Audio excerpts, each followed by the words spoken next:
whatever you want. Yeah.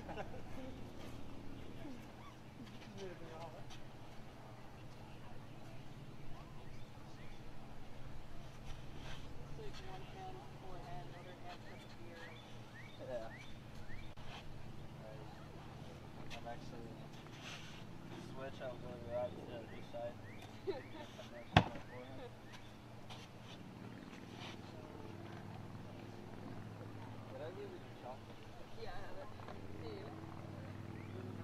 Looking for a Medicare plan? UPMC for Life is listening to what you want in your healthcare coverage. Our new PPO Essential Care RX plan has a $0 premium and gives you $100 back in your monthly Social Security check. Enjoy $0 copays when you visit your in-network primary care physician. Plus, $0 copays on your Tier 1 and 2 prescriptions at preferred pharmacies. Find out if there's a better Medicare plan for you.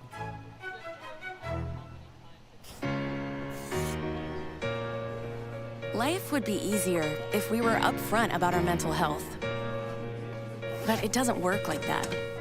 To help our members feel more confident, Highmark Blue Shield has added over 6,000 mental health professionals, so everyone can get the right care right away. Because whatever you have on the inside deserves to be seen. Because life, Highmark Blue Shield. Today, there may be feelings of despair and anxiousness, but tomorrow could be different. Tomorrow could bring hope, healing, and wholeness to you and the life you experience.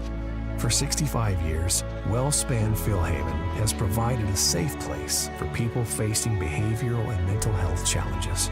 Our 300 highly credentialed therapists and doctors care for the whole person. We're here to help you today, tomorrow.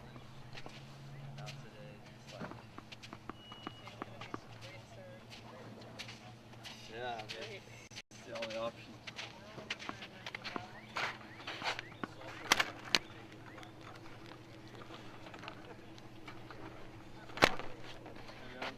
Good, how are you? Good, how are you? Good.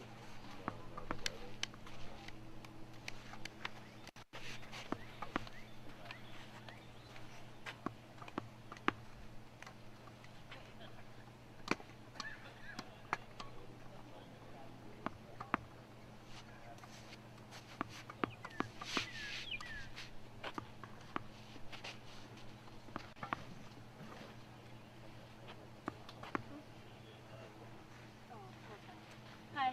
Hi. Up or down? Up. Down. Let's start. Go up.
get the intros done.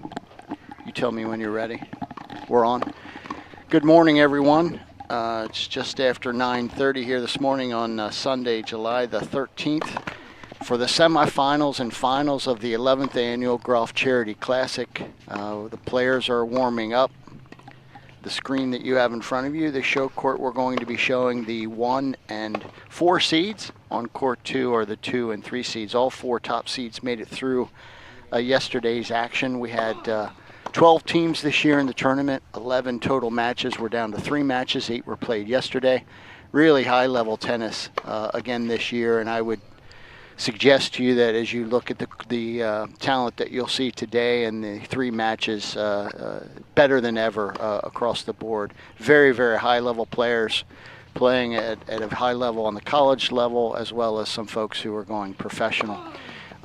Really terrific tennis throughout. As a reminder, the Groft Charity Classic, it raises funds and awareness for the York Opioid Collaborative. Opioids continue to be a very difficult and challenging things for our community, and pleased to be able to provide resources through this tournament, raising funds, sponsorship, and individual contributions to try to combat the challenges of opioid addiction throughout our community. Obviously a nationwide and worldwide challenge. I'm going to introduce the players. I'm fortunate enough right out of the gate today to have Phil Myers with us, who played in the tournament the last several years. We'll get Phil going here in a minute, and we'll get some of his analysis as the match gets on. Let me introduce the players, and Phil is actually very capable of talking a little bit about the first match, because he played one of the teams yesterday. So our 1 seeds this year are Roy Horvitz and Lindsay Zink. Lindsay, as a reminder, you'll remember if you've paid attention to the tournament in the past, has played for several years in the past. This year she has a new partner, Roy Horvitz. Roy is a rising junior at the University of Virginia, significant player on their NCAA tournament team last year. Talked briefly yesterday on the fact that their team, with his assistance, did beat Wake Forest during the regular season this year. Wake Forest went on to win the national championship. So obviously a high-level player. Played number 3 doubles late in the NCAA tournament, and obviously a key part of what we're trying to do here today from a competitive standpoint is the doubles. Lindsay Zink is going to be a senior at the University of North Carolina. Local player who has had great success in the local area and playing some IT pro events.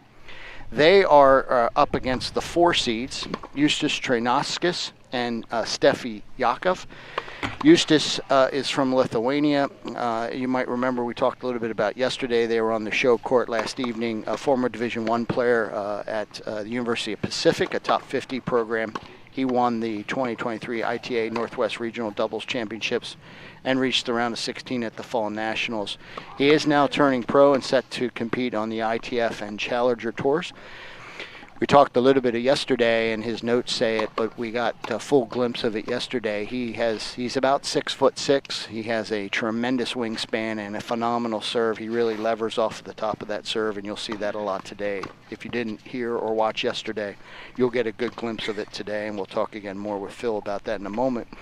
His partner is Steffi Yakov. She's a rising junior on the Harvard women's tennis team and is featured in the Amazon Prime docuseries Top Class Tennis, former Orange Bowl champion 2019 and a finalist in 2021. She also competed in WTA 1000 BNP Paribas Open, very significant tournament out west in California at Indian Wells. Multiple-time USTA Super National champion. She's collected numerous gold, silver, and bronze balls across singles and doubles. Very, very capable player at the junior and college level, and showed very, very well yesterday as she was hitting. I believe we may be through the warm-ups and being ready to get started. Phil, thanks so much for joining us. Really appreciate it. Phil, for those who don't know, is the owner and director of tennis at Wisehaven Tennis here in York, the one facility that supports tennis. And Phil is a huge proponent of trying to grow the youth and junior game to create it a lifelong experience for his students. Phil, welcome. It's great to be here, Mark. Thank you. Talk a little bit about your match yesterday. Let's get right into the analysis. Justas, again, you experienced it. He has that 6'6" frame. That wingspan is just tremendous. What challenges will that create for Roy and Lindsay today? Well, they're going to have to avoid him at the net. He's got a great presence at the net. you know, from a critical standpoint, I'd love to see him move more, actually. I think he could do more up there to be even more impactful. But super solid player, great hands. The serve is, you can't say enough about the serve. He was not hitting kick serves to us last night, and the ball was about 4 or 5 feet over my head. That was interesting. Too early on, he started with the flat serve, and I said, as time would go on, I said, because you are such a good returner of serve, my comment was, that's a great shot by Steffi there. My comment was that he was going to have to mix it up on you because you have a terrific returner serve, but he never really did because the height he was getting off the power of that. Yeah, and it just it didn't quit either. I mean, it just kept coming. And I was surprised though that he didn't do more with the spin, and obviously he didn't need to.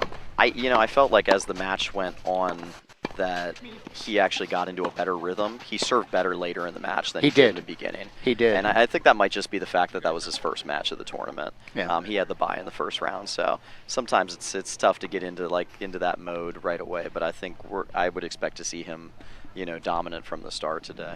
Yeah.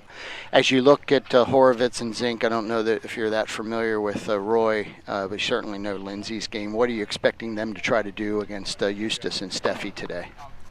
Well, I think Roy is probably the best player on the court. I mean, that's pretty easy to say. I watched a little bit of their quarterfinal yesterday. He's probably the fastest player in this tournament. He's very dynamic, very explosive. So he's just tough. He beats you to the spot, and then he puts the ball anywhere he wants. Lindsay, I've played before. She's just rock solid. I mean, there's not a lot that goes wrong there. She can volley really well.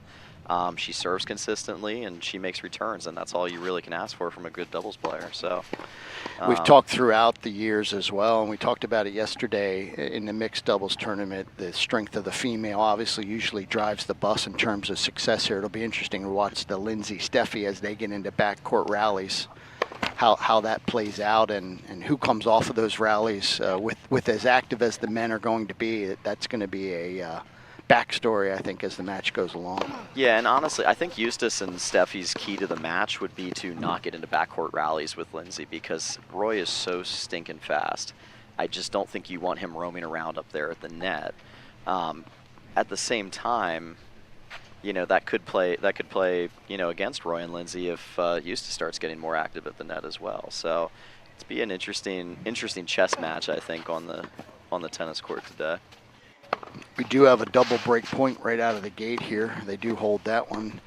So we'll break point early here for Horowitz and Zink as they look to grab the early lead. We'll keep our eyes on court 2 as well. Local favorite Holden Coons playing with Anna Zhang. They're up against Mark Krupkin and Ali Kick. We'll keep you posted on that match as well. Holden Coons is serving the first game of that particular match. A great semifinal here. Really looking forward to high-level tennis today. Serve was deep. Roy's going to get a look at a second serve. Do you try to go to Eustace's backhand here if it's you, Phil? Well, that depends. I'm not sure if Eustace is going to stay back, if he's going to come in. I would assume he comes in on this, but I don't know. Roy is just tough. He's going to move forward probably. Great serve. What a kick serve. And you knew that overhead was going to be there. Watch this one. That one didn't go over. Quite, but that was a heck of an overhead. He made that look easy from back in the court. Yeah. And they save 2 break points, and we're back to deuce. That weapon, as you well know, you've got that against a lot of the players, certainly in this area. Being able to get free points on your serve is almost a must in this kind of tournament. Yeah, and being able to convert overheads as well is a big one. And he was 3 quarters back in the court, and you're right, he made that look very easy. Lindsay's going to get a look at a second serve. Let's see if she challenges Steffi here early, if she gets a ball she likes. Great serve off the line. Just phenomenal serve.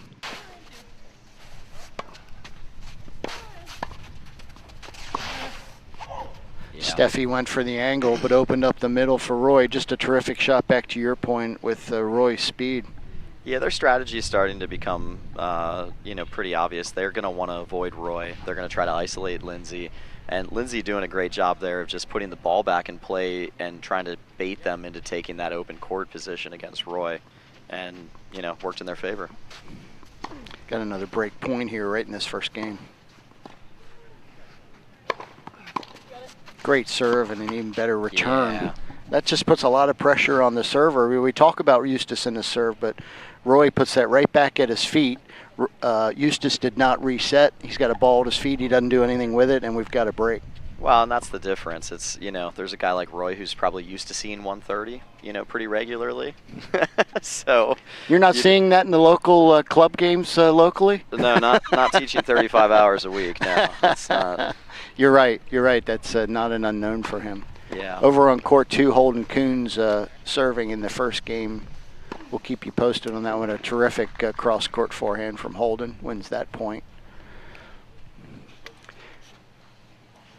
Talk a little bit, Phil, you've played a number of years now, and thanks for your participation. Talk about the level of play, the caliber of player through the years as a player and watching these players and competing against them. What do you think about the level of play this year compared to the past? This is probably the most top-heavy draw that we've had before, where, we've got 4 teams out here, and, you can, pick out individuals from the teams and say that they're probably the strongest player in the tournament. Make an argument for some of these guys, especially the kind of weapons that we're seeing from them. Holden, obviously, it goes without saying that he's won the tournament multiple times. Now he's got a new partner this year. Yep. So there's a new team dynamic there. Lindsay's got a new partner, but Roy is clearly an extremely strong player. This is our first time seeing Mark and Eustace out here, as well as Allie and Steffi. So it's from top to bottom, pretty good tournament. I think we had about, seven or eight just like super strong teams, and this is just a whole nother level already. Yeah, it's been fun to watch. I emphasized it yesterday. We talked about it the last several years on the broadcast as well, that this is not your Sunday pickup game. For folks who have not seen this level of play, they really do need to come out here to the Country Club of York to watch. It's really high level players. Several who, Eustace again is going on the pro tour. Your partner, Elizabeth Ionescu, getting ready to go to University of Texas, has a chance if she wants to play professionally. Holden playing challenger events. This is the top level of tennis. Yeah, I mean, we've got multiple players in the draw that have ATP points and WTA points. That might be, in terms of attracting talent, this is our most successful year, I think. Yeah. From that standpoint, not as deep of a draw, I think, as we've ever had, but in terms of just talent at the top, I mean, this is just a great level. Out of the gate, quickly, love 30 as Steffi and Eustace try to get that break back. Lindsay doing a little bit of I formation at the net, trying to create some confusion for Steffi. Great serve from Roy, and they get one back, 15-30. Talked a little bit yesterday, too, Mark Krupkin's partner, Allie Kick, with the Wimbledon connection. As I was doing some research for the event, she lost to Iga Swiatek in a clay court final a number of years ago. So, again, when we talk about the highest level of tennis, the Wimbledon champion yesterday, we have somebody here who played her in singles not that long ago. Speaks to the level of talent. Well, we also had a Wimbledon champion in attendance yesterday. Lisa Raymond was here with Allie, actually. Yeah, phenomenal. Yes. You want to talk about talent, what, six Grand Slam doubles titles, I think. Yeah. Sitting front row center, watching our matches here. It's a pretty cool experience, honestly. Here in York County. Yeah. Little York County. 30 all. Another good serve from Roy. He's going to get a good look at a forehand, and he doesn't waste it. That's an unbelievable put away. That's next level. Yeah. No, that's a phenomenal shot.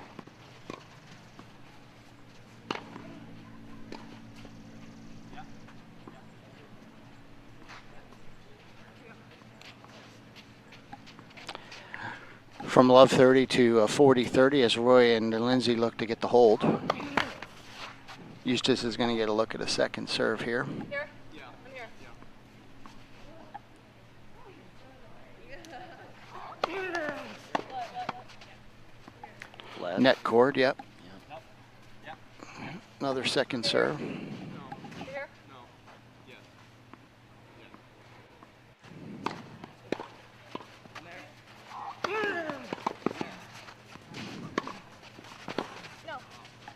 Yeah, that's really strong play from Roy, as you said, and we're quickly at 2-0. They consolidate the break. Now we move into a stretch that we always talk about as really the beginning of the match with the ladies serving. Steffi will serve, and then we'll cross over, and Lindsay will serve. This usually is the telltale sign of the matches of can the ladies hold, and how active are the men going to be up at the net. Steffi certainly love too. Yeah, and it's always a bit of an awkward, like, kind of, you know, feeling the other team out here. I always say the first 4 games of a doubles match don't really count. As long as you're not down 4-0. Well, even then, it's never too late.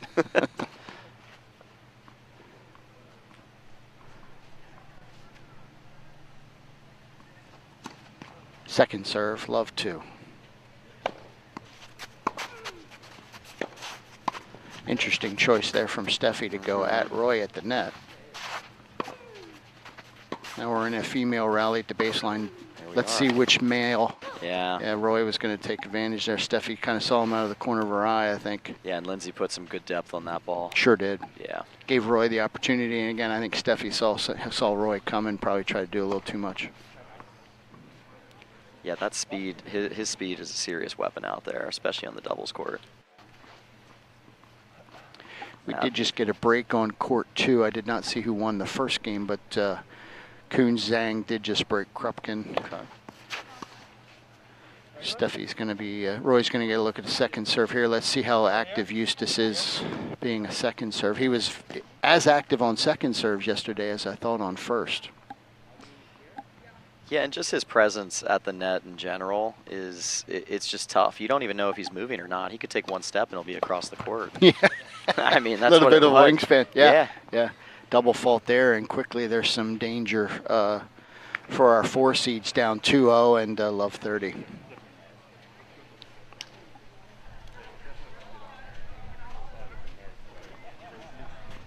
A little bit of wind kicked up. The sun has gone behind the clouds, so perfect day for the players. It is quite pleasant. Yesterday, you played a little bit. The sun came out for a bit, but versus prior years, how was playing here yesterday? Probably significantly better than the past as I saw it. Yeah, I mean, humid in the morning. You know, sun came out during the mid-afternoon, went away again. So it was actually, you know, a nice change up. Yeah.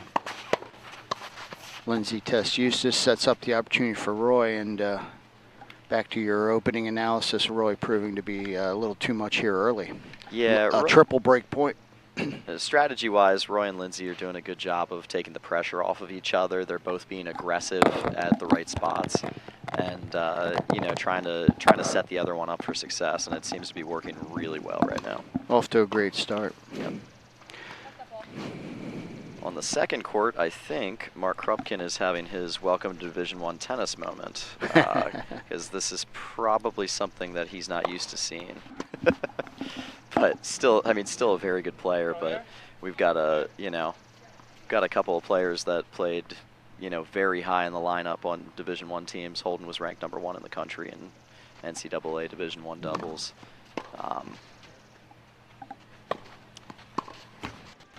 Anna clearly knows her way around. Boy, just what Roy and Lindsay need, a net cord to get the break, and now we're quickly at 3-0 on court 1. The #1 seeds in control early. They'll cross over, and Lindsay will take her first service games.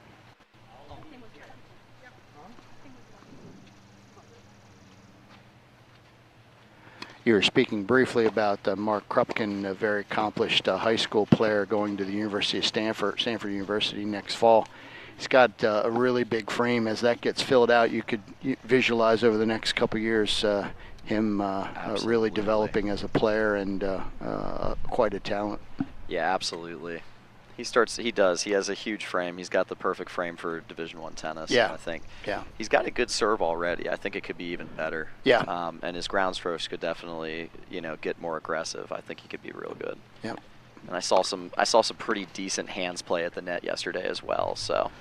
Talk a little bit about that. That's a great comment while we're waiting on the crossover. You know, a lot of the players today with the equipment spend so much time at the baseline. You obviously have terrific hands and like to play at the net. It's kind of a lost art a little bit. Talk about your teaching with some of your students and the reluctance maybe of some of the players to come to the net because the training is usually done at the baseline if they're just hitting with friends. Yeah, the training's done at the baseline these days, and I think a lot of that comes from lack of patience from tennis coaches and the players alike. So, and you can even kind of see it if we use the ATP, for example. You've got a whole generation of players who have no idea what they're doing out there on the court. I mean, they're just bashing balls half the time, which is why you've got 2 young guys in the Wimbledon final this morning, and they're going to be in every Grand Slam final until somebody figures out how to play real tennis again. Alcaraz and Sinner just hits the ball bigger than everybody, but it's by no means unbeatable. But you look at a guy from a previous generation, the older guys, because I'm watching the interview with Ben Shelton, and he's like, nothing prepares you for the ball speed from Jannik Sinner. And I'm like, okay, well, how does 30-something-year-old Grigor Dimitrov get up 2-0 and not look like he's going to lose that match until he tears his pec? Right. And the answer is that Dimitrov was trained at a different time. He's got a completely different game, and he's got the tools to beat somebody like that. And he's a smart player. He knows how to play tennis.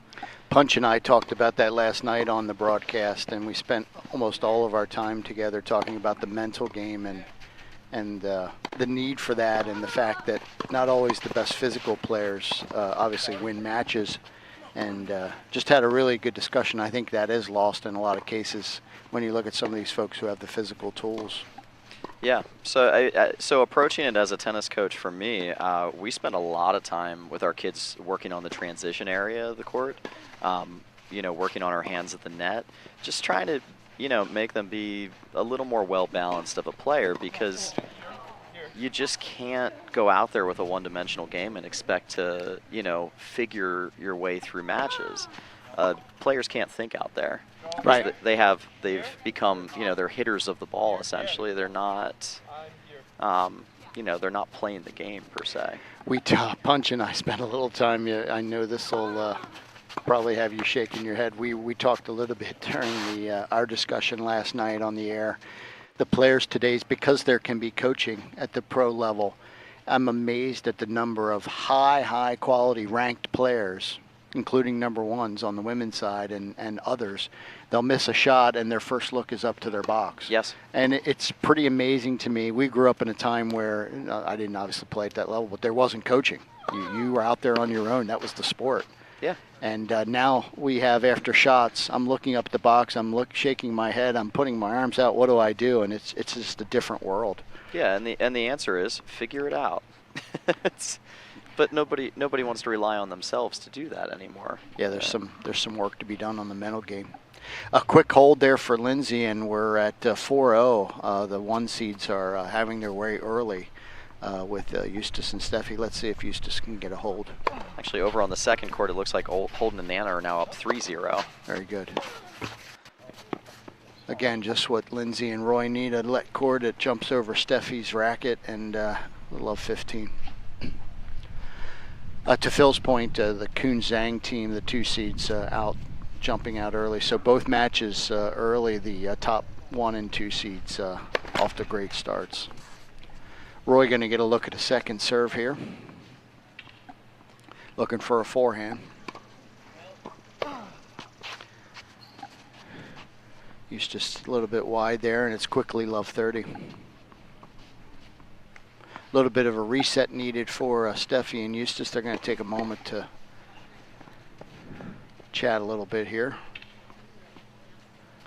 Adjust the game plan. Back to your earlier point, after those first 4 games, we need a little bit of a game plan adjustment. A quick timeout.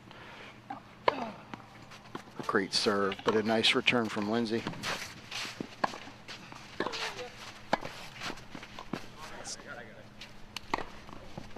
We're going to play that as a finish point. No let called.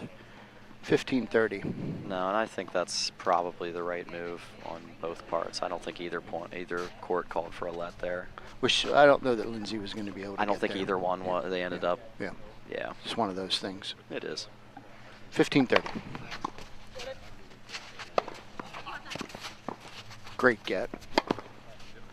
Yeah, boy, he just doesn't let anything by him, does he?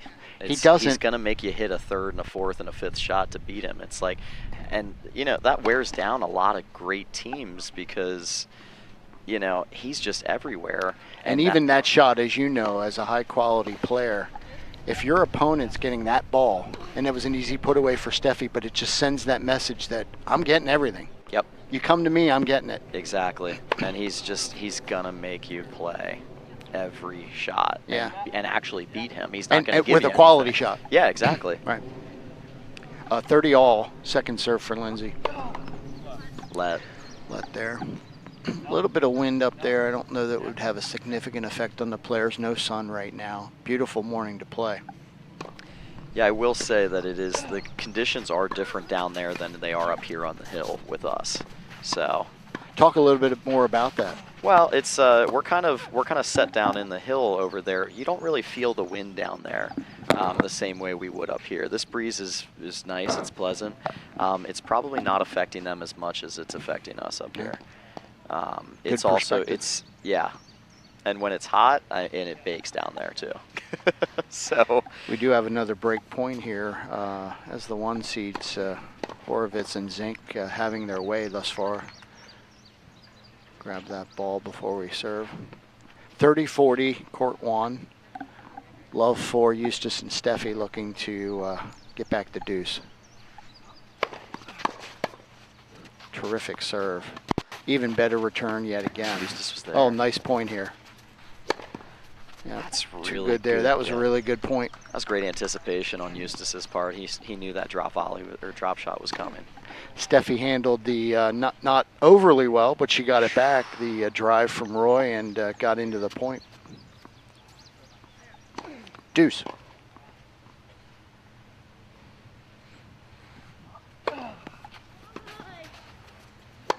Easy put away for Steffi there, and they have their ad looking for their first game of the match.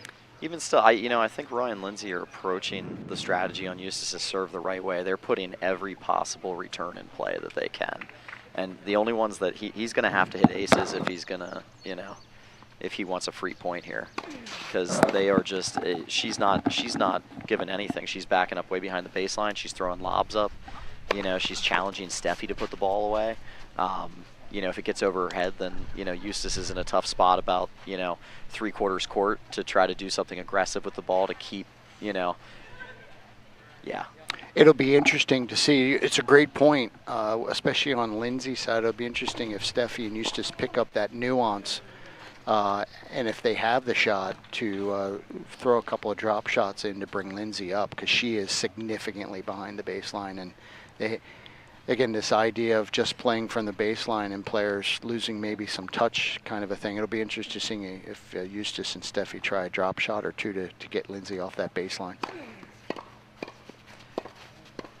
Oh, great play on court 2. Anna Zhang just dominating on that point right in the middle of the court. Had her way on 2 volleys. That is just good tennis.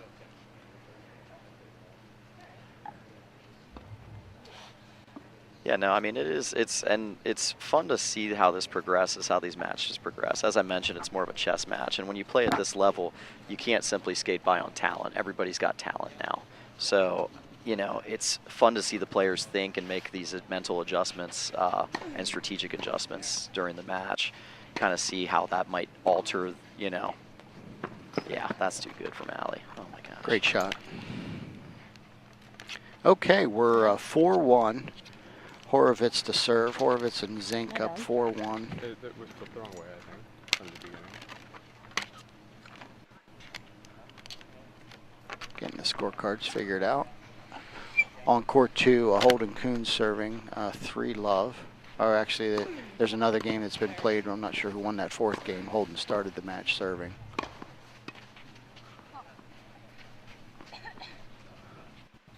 And seems to be having a good service game. Here we go on court 1. Horowitz serving to Steffi. Let for serve. Another let. Lindsay again in the I formation, trying to create some doubt and confusion about where she'll go after the serve. Terrific serve from Roy. Puts a lot of pressure.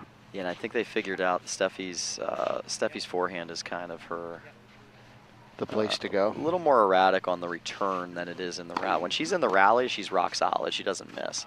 But when she's returning, I think that's where you can draw the errors, especially if they have Lindsay moving around up there too. Great serve from Roy, and quickly 30 love.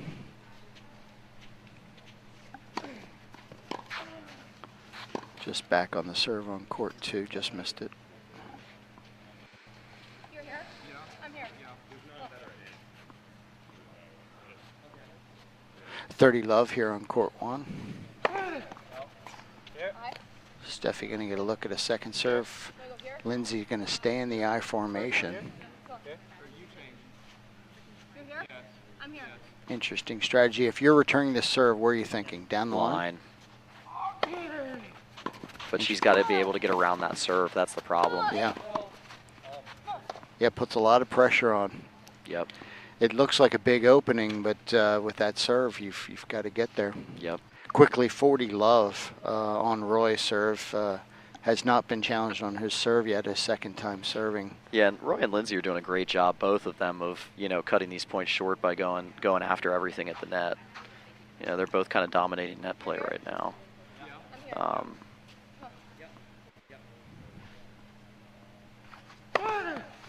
Great serve.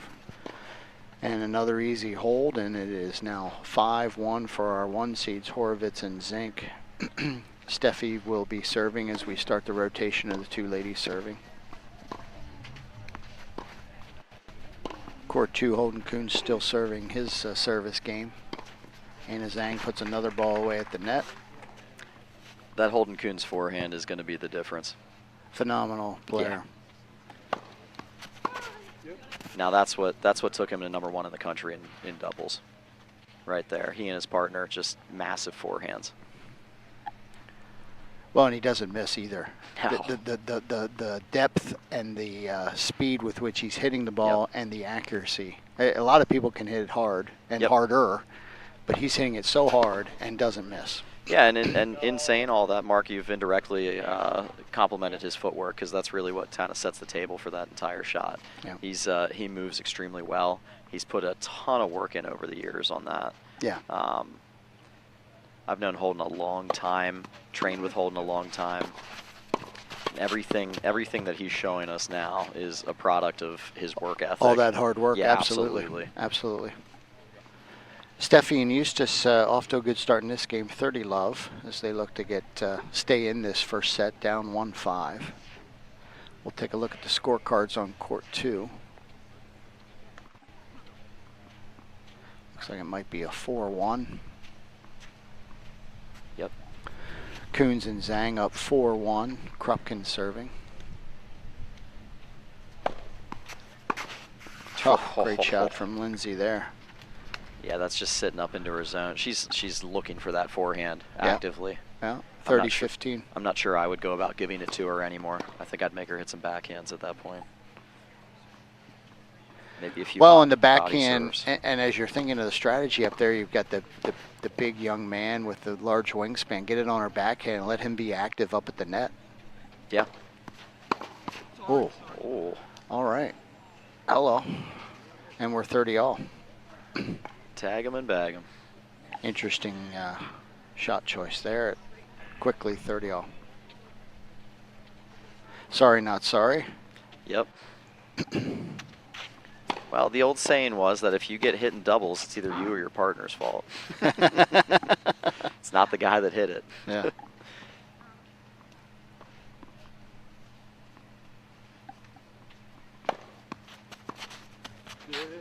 Nice lob from Lindsay. Reset right out of the gate. Roy overplayed that. Now he's got him out of position. And he gave the point away there. Yep. Nice play by Steffi. Roy overcommitted. He's apologizing. Lindsay took a ball that wasn't his and got him out of position. 40-30. Well, when you're up 5-1, though, you can, have a chuckle about it and move on, though. Yeah, exactly. Exactly. Everything else is going right for them. Yeah. What was to say that wasn't going to work? They're still up 15-30.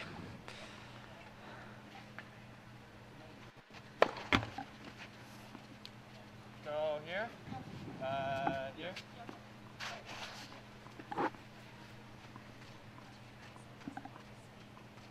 Sure. Sure. Sure. Yeah. We just chatting briefly with a member of the collaborative. We're going to have a guest come join us from the York Opioid Collaborative here in a moment. It's a double fault gets us back to deuce.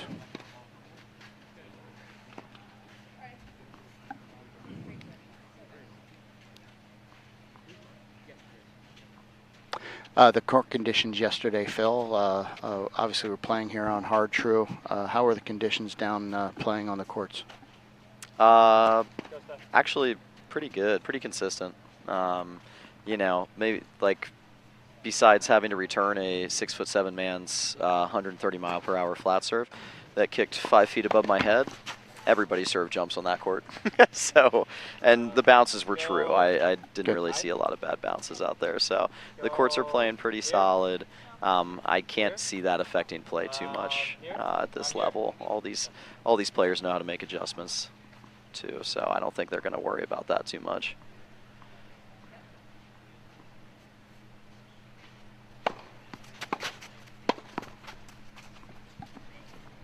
I know our staff here at the Country Club of York spent a lot of hours getting these courts ready for the tournament to make sure they were playing well. So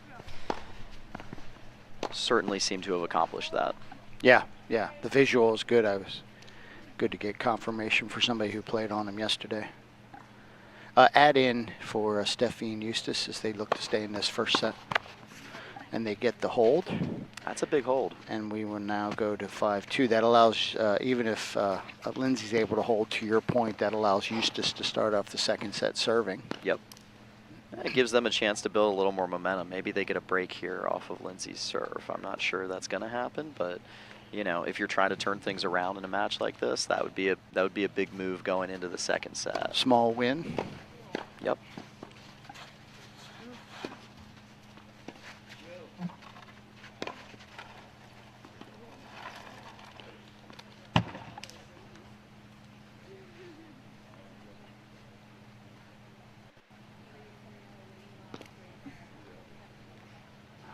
Again here at the Country Club of York 11th Annual Groft Charity Classic, raising funds and awareness for the York Opioid Collaborative.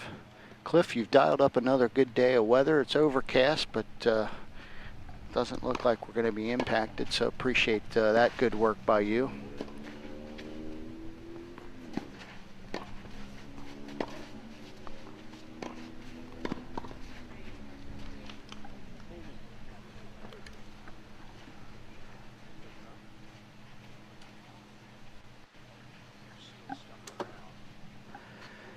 Cliff just mentioned that on the radar, as you might imagine, with some overcast today, there is some weather in the area. We're hopeful that it stays away.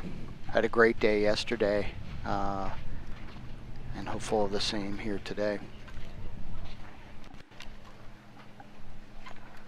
Breaking the action on both courts. Working through some strategy on court 2 and coming out of the changeover on court 1. 5-2, Zink and Horowitz looking to close out the first set.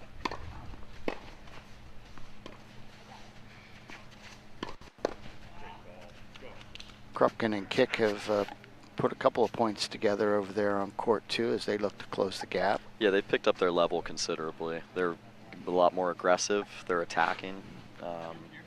They're forcing some more short balls, and they're not really discriminating as to who they go after. Great shot there from Steffi on a forehand winner. Roy gave the line away. I'm not sure Lindsay wanted to go to the forehand there. It didn't match up with the strategy, it didn't seem, but again, easy from here. No, and those are the kind of adjustments that I think Steffi's going to have to make. I don't think she hit a forehand down the line against us yesterday once. So that's good on her part to mix it up, be a little more aggressive here.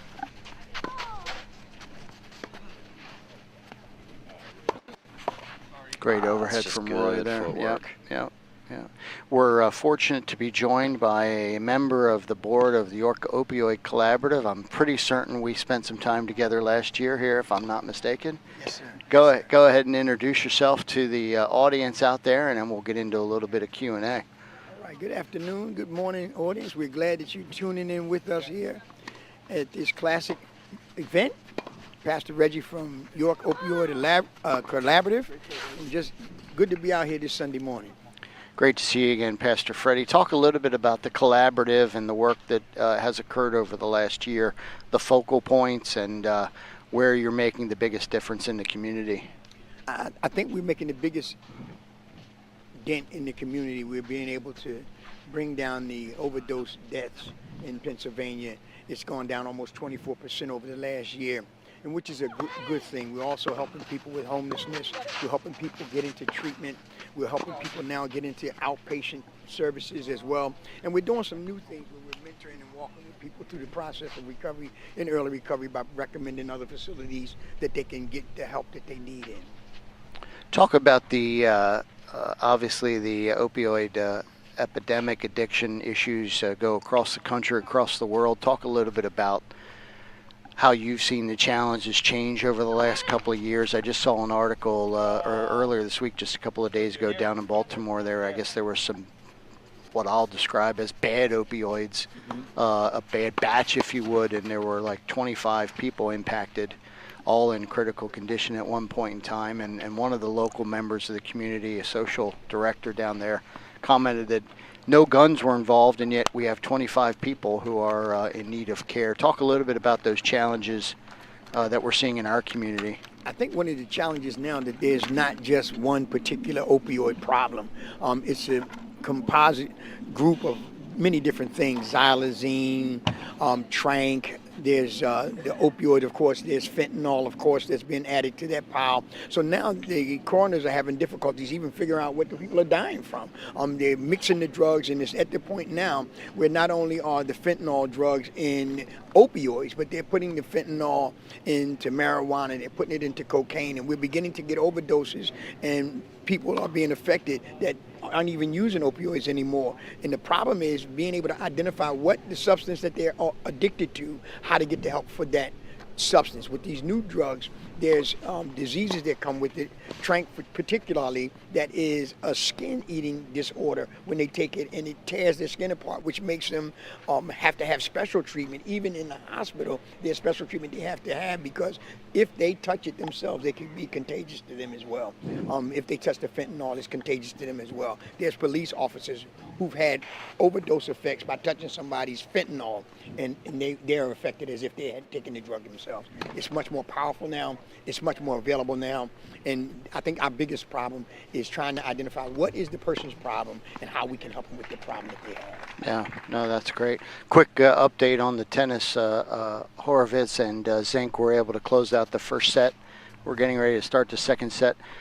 Pastor Reggie, if I remember right, last year we were talking about you've been busy with your work on the board, but you were hopeful of being able to play this year. I didn't see you on the list of registered players. Is next year the year? Yeah, I just got finished talking to Brittany and told her, I said, I'm going to come out of retirement. I used to play, I was an avid tennis player, and I was going to come out of retirement, and I was going to get my racket back out. And this year I decided just to be a commentator. Okay. And then next year I won't commentate, I'll play. Okay, very good. Okay, well we'll hold you to that. Isn't it amazing though, the level of play that year after year the level of play continues to grow? Talk a little bit about the play from a fan's perspective. I'm standing here in awe of some of the tremendous shots and the tremendous play that's going on. I really appreciate the players for doing what they're doing, and this is an awesome time if you're a tennis lover to come out and see some tennis. If you're in the area, drive by, sit down, and come on and hang out with us and look at some good tennis. The rain is going to hold off, looks like. We got a good session. We got some good players here. Mixed doubles. It's an awesome time going on over here. Yeah, that's a great update. We are 15-all in this first game as Eustace and Steffi looks to get a hold. That's a double fault. It's not what they wanted to do. 15-30 as they try to get this first game and kind of reset themselves a bit. Phil, real quick on an analysis perspective, as a coach, the first game of each set really critical. coming out of that break. As you said, they got a little bit of momentum with the hold from Steffi. You want to get this hold from Eustace out of the gate. Yeah, and really it's, you know, you kind of want to change a few things up at that point to where, you know, Eustace has got to make more first serves. Now, the issue that they're running into is that Roy and Lindsay are playing so solid that it doesn't really matter if he's throwing first or second serves in there at this point. But for them to stand a chance here, he's got to make those first serves. You do not want them bearing down on you in a second serve scenario.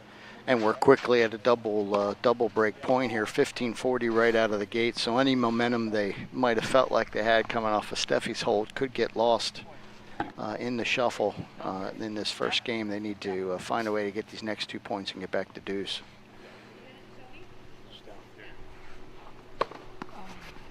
Great serve.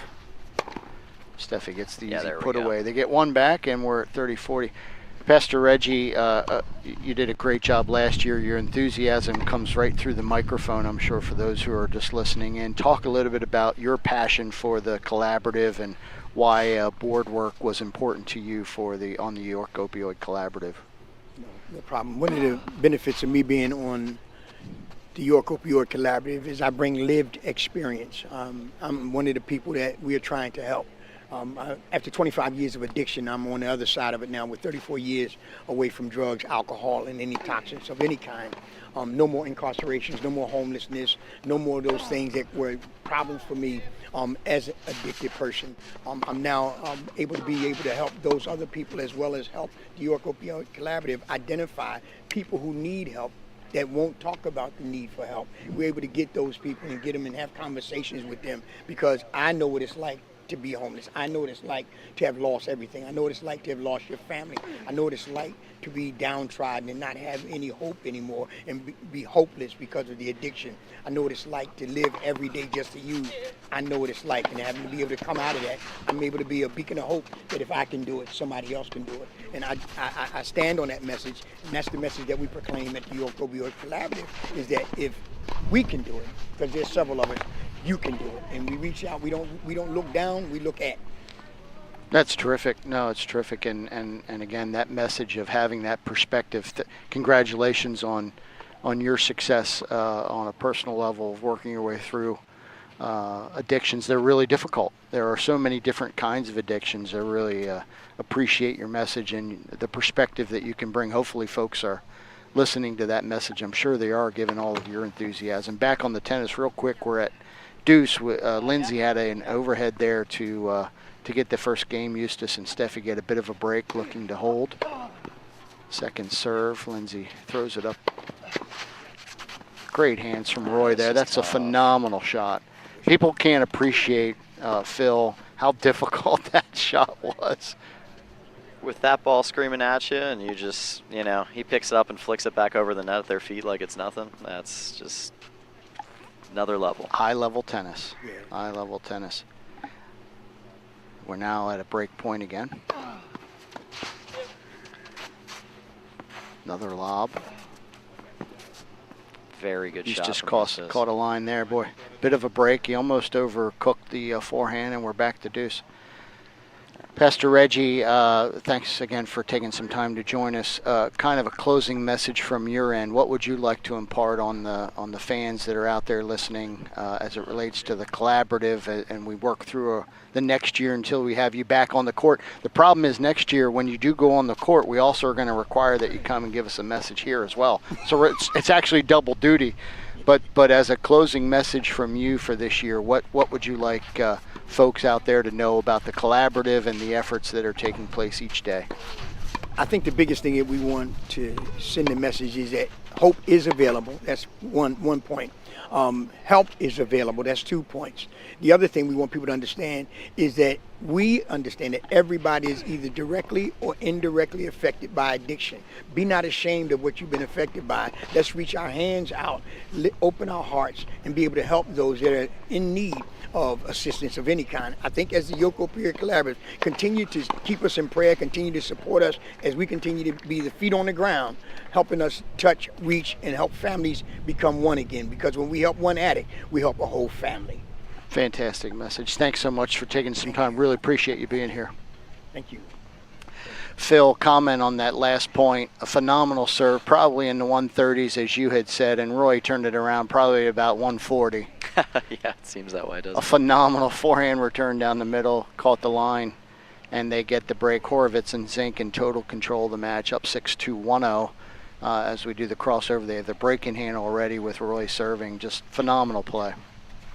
Over on court 2, I see scorecard that says 4-3 Coons and Zhang with Holden serving. The 8th game has been played. I don't know who won it because Holden started our match serving. So it's either 5-3 or 4-4 on court 2.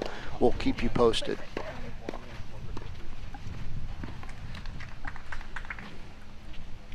That looks to be a hold, perhaps. Yeah. And it didn't appear to be an overreaction to 1 point winning the set, so I might suggest it's Coons and Zhang up 5-4, but let's see where they do with the scorecards. Yeah. Back on court 1, Horowitz and Zink up 1-0. Zink continues to be in the I formation that has proved very successful.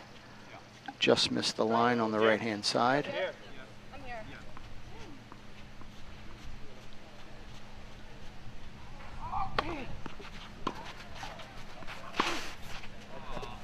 Roy went for a little bit too much in on the inside-out backhand, and it is love 15.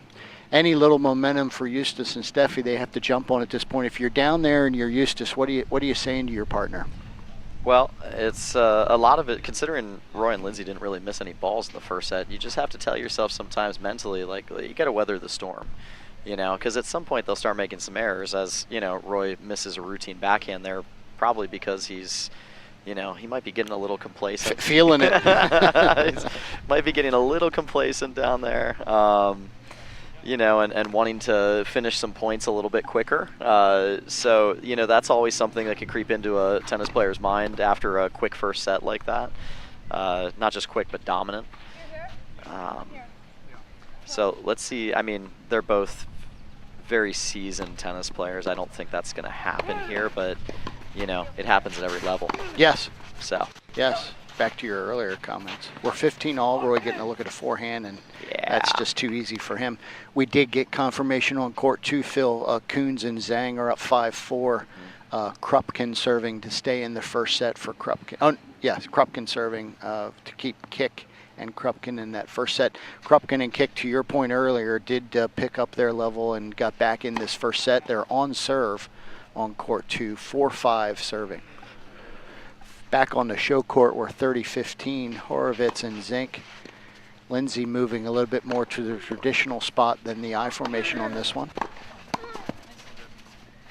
Eustace puts it on a racket, and they get the point for 30 all.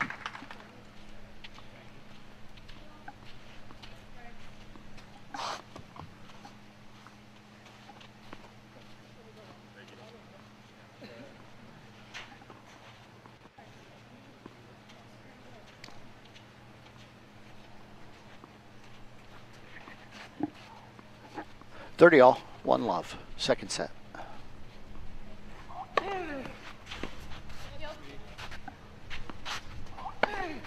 Yep. That we've seen 3 of those now, haven't we? Yep. And they're not even getting close to being missed. Yeah, you got to put that, if you're going to do that lob, you got to play it over Lindsay and put it on Roy's backhand. Yeah. You just can't let him sit there on a forehand and tee that up from behind the service line. He's got a little bit of, as we're noticing as well, he's not using the flat power. He's got a little spin to his, which creates more difficulty as well. And they are not on his serve at all. He continues to hold easily, and we're quickly at 2-0. They consolidate the break, and now we move into the ladies' service games. Yeah, and Roy's a very solid server from what I'm seeing here. The thing is, you know, this might be this is kind of silly, but like that might be the worst part of his game. He's so solid everywhere else. Yeah. And that forehand seems to be working really well today for him too. It's a big shot. But yeah, I mean, if he's going to hit his spots like that, I don't think it really matters at this point. Lindsay with the lob. She's used that quite effectively here, and we're into a ladies' rally. Just back on the baseline shot there. Steffi gets her first point on her serve. You hate to use must-holds, but we're moving into a range where there's almost a must-hold here for Steffi and Eustace, looking at the body language, down 6-2-2-0. Yeah, there's no margin for error at this point. Like, they're going to need some holds. They're going to need all their holds, and they're going to need some breaks still, too. So they can't afford to lose serve again. Roy going to get a look at a second serve here.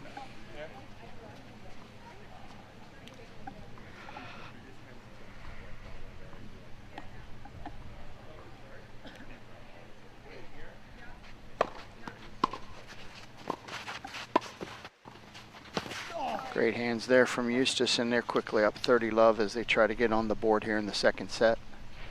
We are 5-all on court 2. Anna Zhang serving with the Kuhn Zhang team serving 5-all in that second set. Krupkin went for a little too much on that forehand, and it's out. 30-love on court 1. Steffi and Eustace. Yeah, in the coming years, I'd like to see Mark Krupkin evolve that forehand a little bit, maybe be able to flatten that out with a little more authority. He's pretty good with rolling it. He's consistent. It's deep, but you know, with that frame, I would love to see him absolutely tee off on that forehand a lot more often. You would think getting into the college experience at Stanford, they certainly will work on all those opportunities. Yeah, absolutely. And you know, Division I tennis is it's so much deeper than it used to be. You know, the changes with the NIL deals have brought you know, an unbelievable depth of talent to Division I. You know, I think Wimbledon had like a record number of former college players in both draws, in the men's and the ladies' draws.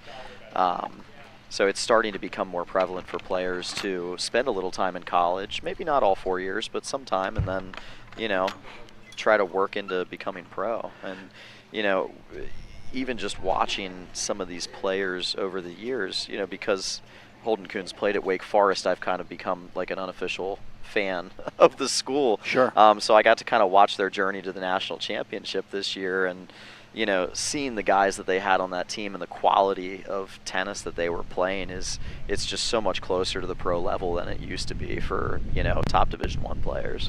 Yeah, it's very John. Impressive. John and I talked a little bit yesterday about the NIL and the fact that I can go to college now, make some money, and get quality training versus if you're going to do a challenger tournament, you're living out of the back of your car, your van, trying to make a couple bucks. You know, it makes all the sense in the world to get that college experience and take advantage of that, make a couple bucks, you know, and enjoy that overall experience, and then potentially move on to the next level.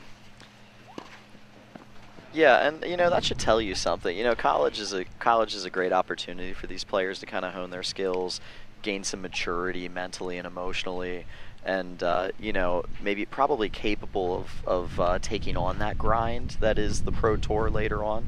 But it also tells you something else. This is a bit of a safety net. The pro tour is merciless. I mean, it's absolutely merciless, and there's a lot, and I mean, and this is the unfortunate part of pro tennis, but there's a ton of politics that plays into who gets wild cards. You know, who gets these opportunities to turn pro all of a sudden. How many players didn't make it because they didn't get those same opportunities that were maybe more talented or, you know, had more upside than other players? So it makes you think about those things as well, and, you know, it makes you wonder if, you know, if professional tennis might, you know, the tours might have a marketing problem, and they might have a format issue in terms of how the standings are generated. First point on coming out of the break, Lindsay Zink serving up 2-1. Steffi and Eustace here looking for an opportunity to break to get back to even. Eustace going to get a look at a second serve here. Court 2, we have an Anna Zhang hold, so Kuhns and Zhang are up 6-5 now. Just wide there, and we're 15-all. Very competitive match on court 2 as they get back on serve. Might be headed towards a tiebreaker. We'll see. Ali Kick will be serving to try to stay in that first set. And from what I've seen so far, it's not just, you know, there's some real quality shot making going on in there, but everybody is just, they're scrappy. They are fighting for every single point out there. There's a ton of movement. There's a lot of scrambling, and it's a very high quality match.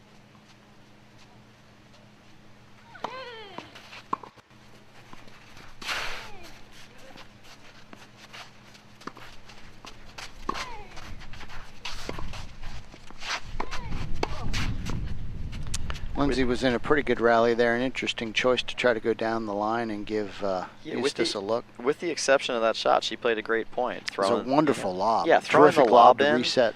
Yeah, hitting some good inside-out forehands there. Stay in that rally and try to give Roy an opportunity to be active at the net. I think so. I think, you know, like I said, Eustace probably could move more than he does. I think he might get away with his length a little bit too much.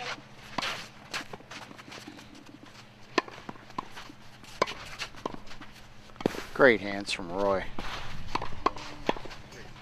Great hands all the way around. Great wow, point. What a point. Best point of the match so far, That's and fantastic. we are at a double break point for Eustace and Steffi.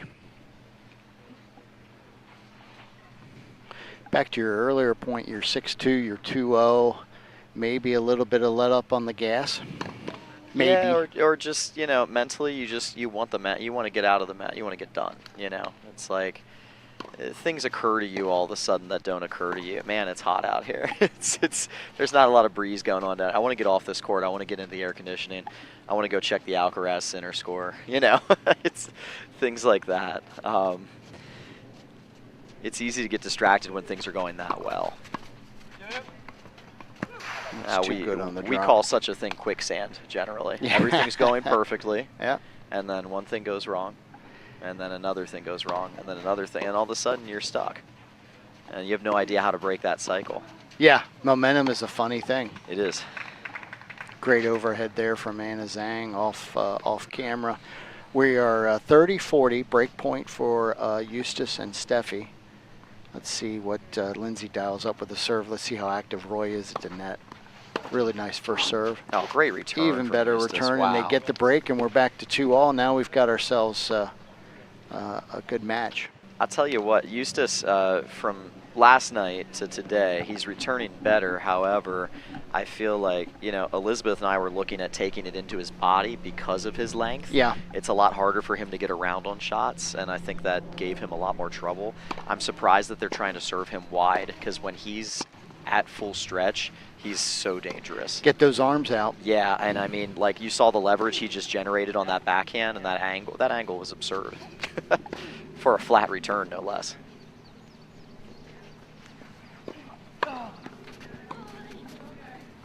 That was a good shot, Holden. Big forehand from Holden Kuhns catching the line, looks like. Really nice point here on court one.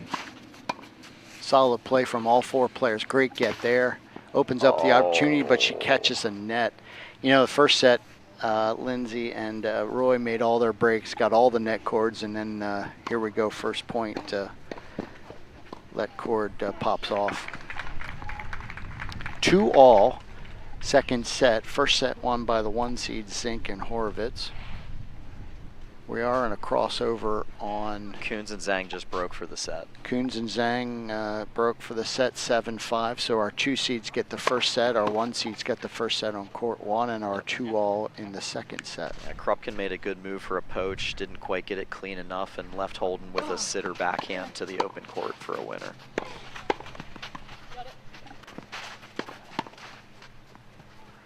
I mean, that's just terrific hands. Yeah. That's just phenomenal shot making. Yeah, I mean, I think he hit that off his dampener.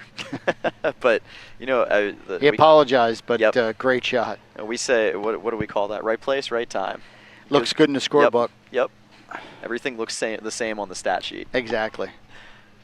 Yeah, terrific shot. And again, maybe they've raised back up here, back to 2-all, but they got the first 2 points here on Eustace's serve, trying to break back and turn the match back in their favor. Court 2 taking a quick break as they finish up that first set.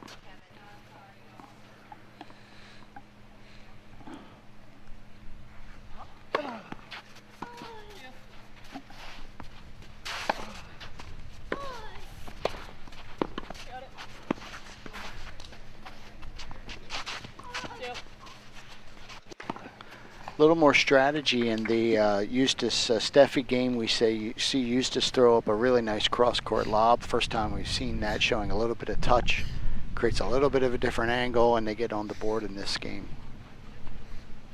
Interesting, though, the serve to Lindsay. She throws up the lob, the same lob that Steffi's throwing up to Roy. Roy's put those away. Eustace did not put that opportunity away.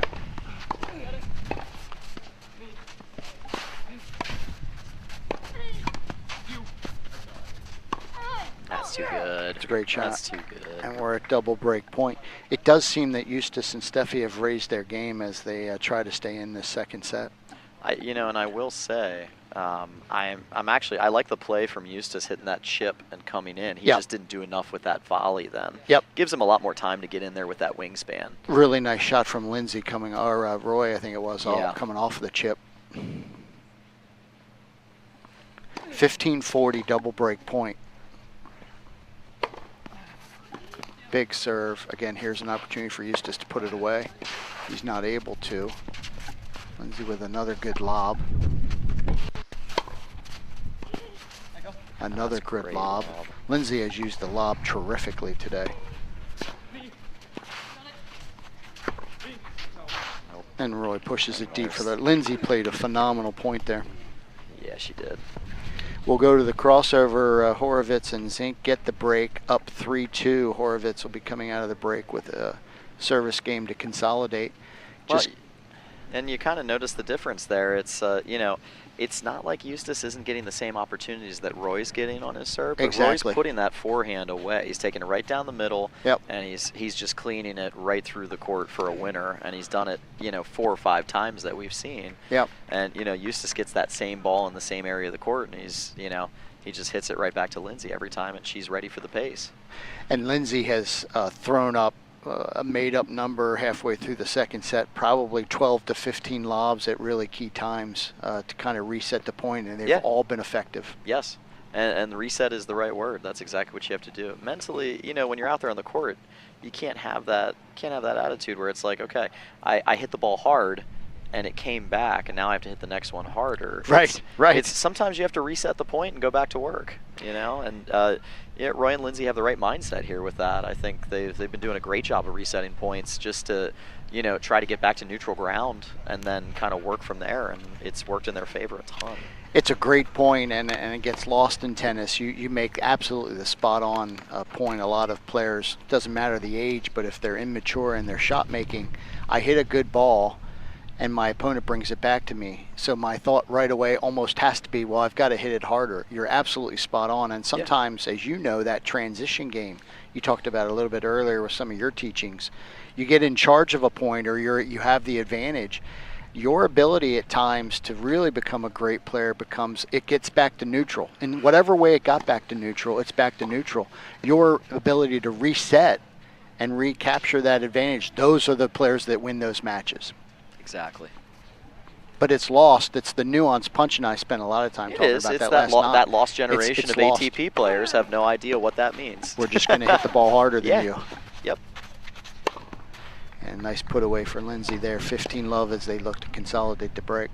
Huge serve from Mark Krupkin on the second court there. He's got a lot of leverage with that size. Yeah, he does. Again, as he fills out, gets in the training room at Stanford, that physique is going to be there to really power the ball. You can see why he would be so successful in the junior ranks. Absolutely. With his skill and size. He's long, he moves well, he hits the ball very clean. Yeah. And he's, if you're going to play high-level men's tennis, you got to have a serve that's not going to let you down. You need some free points. And he definitely has that. His serve is solid. That's a great shot. Great shot from Steffi. Caught a line. Yep, phenomenal angle. Got the thumbs up from Roy on that. Really got some bite on that. She closed that off.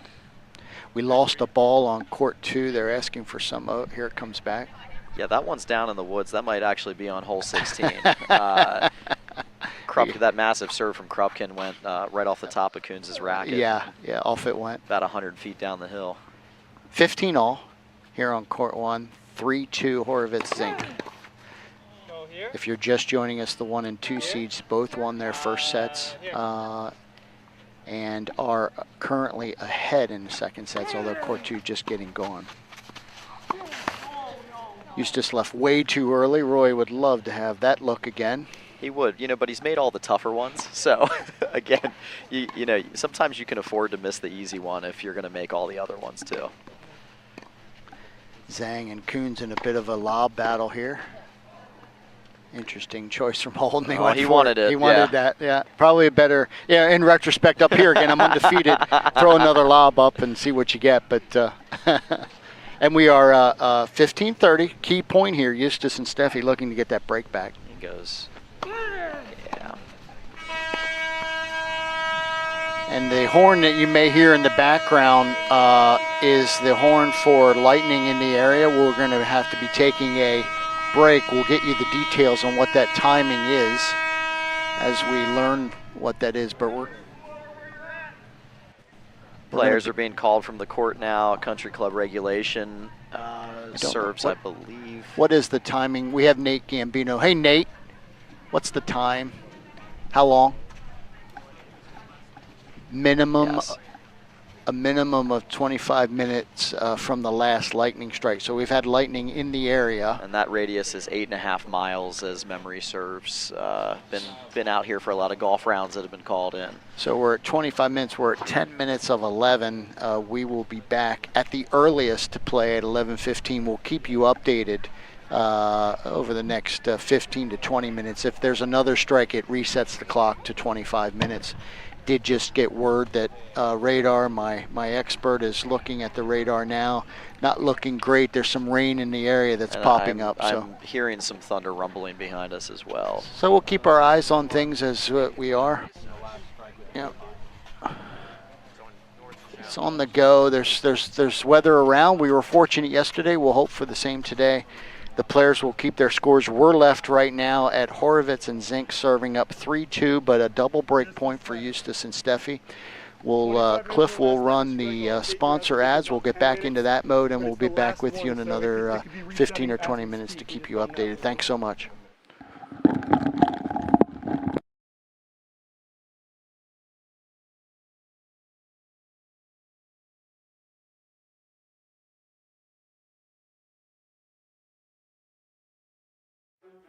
Looking for a Medicare plan?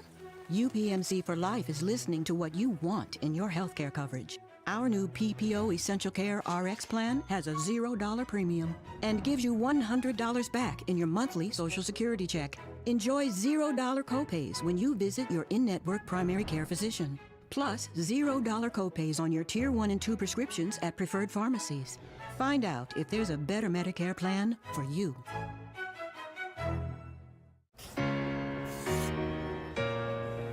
Life would be easier if we were upfront about our mental health. But it doesn't work like that. To help our members feel more confident, Highmark Blue Shield has added over 6,000 mental health professionals, so everyone can get the right care right away.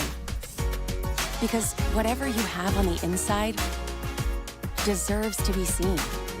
Because life, Highmark Blue Shield. Today, there may be feelings of despair and anxiousness, but tomorrow could be different. Tomorrow could bring hope, healing, and wholeness to you and the life you experience. For 65 years, WellSpan Philhaven has provided a safe place for people facing behavioral and mental health challenges. Our 300 highly credentialed therapists and doctors care for the whole person. We're here to help you today, tomorrow.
Looking for a Medicare plan? UPMC for Life is listening to what you want in your healthcare coverage. Our new PPO Essential Care RX plan has a $0 premium and gives you $100 back in your monthly Social Security check. Enjoy $0 copays when you visit your in-network primary care physician. Plus, $0 copays on your Tier 1 and 2 prescriptions at preferred pharmacies. Find out if there's a better Medicare plan for you.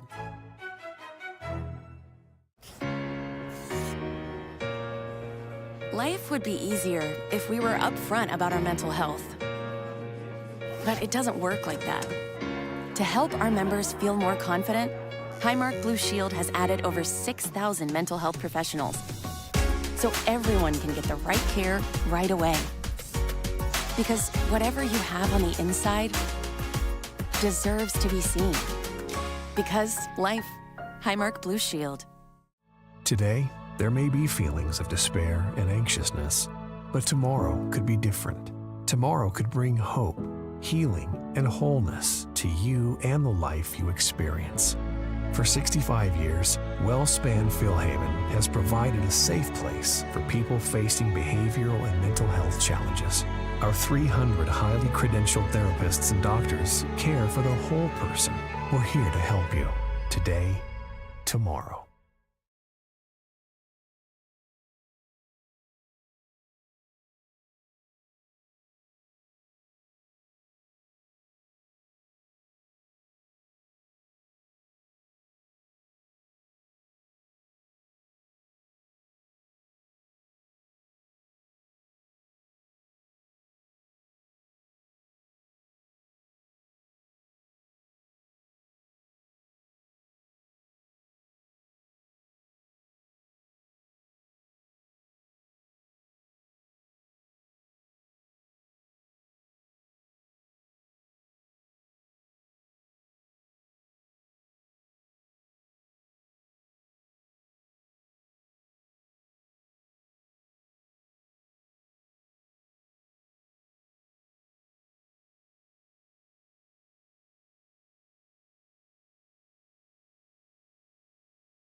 Okay, good afternoon. We are back here at the 11th annual Groft Charity Classic after a very extended delay for lightning and then a little bit of rain, more drizzle I would call it.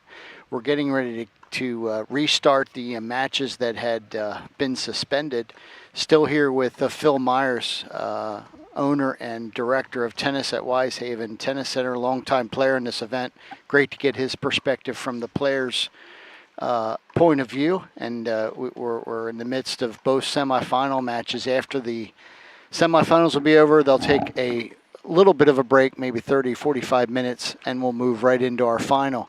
Appreciate if you've rejoined us, getting ready to watch some really terrific tennis. Bring us, Phil, I'll bring us very quickly up to speed. We left off with our number one seed, Roy Horowitz and Lindsay Zink, up a set and 3-2.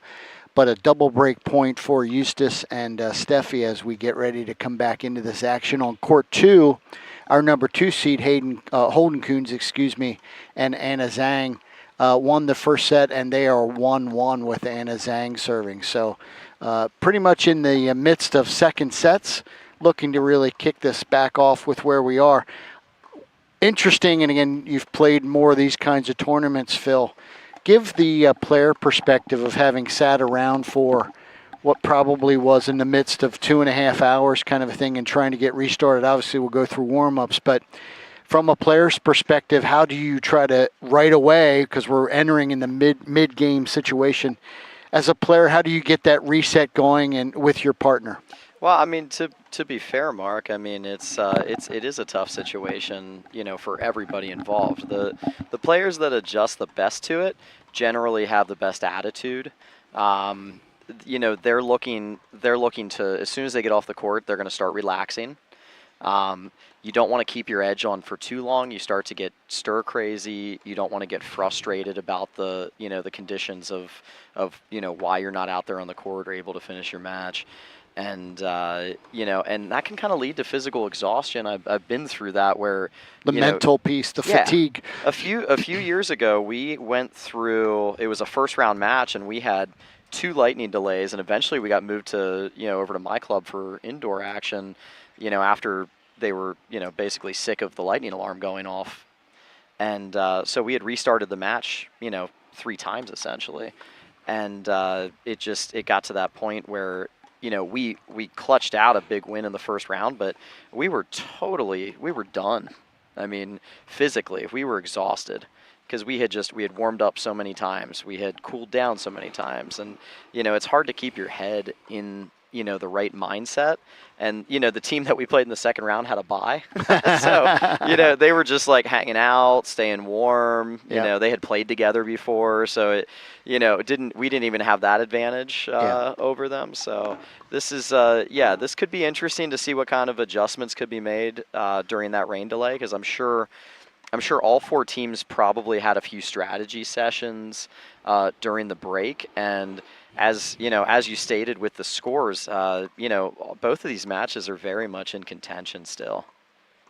Yeah, it's going to be very interesting. And again, it really does come back to what we've talked about over both days in terms of that mental aspect. It's just maybe taking up another gear when you add the delay. There's enough mental components to the game itself already, and now we added a couple-hour delay and a restart, re-entering it in the midst of a game. It's going to be very interesting to watch.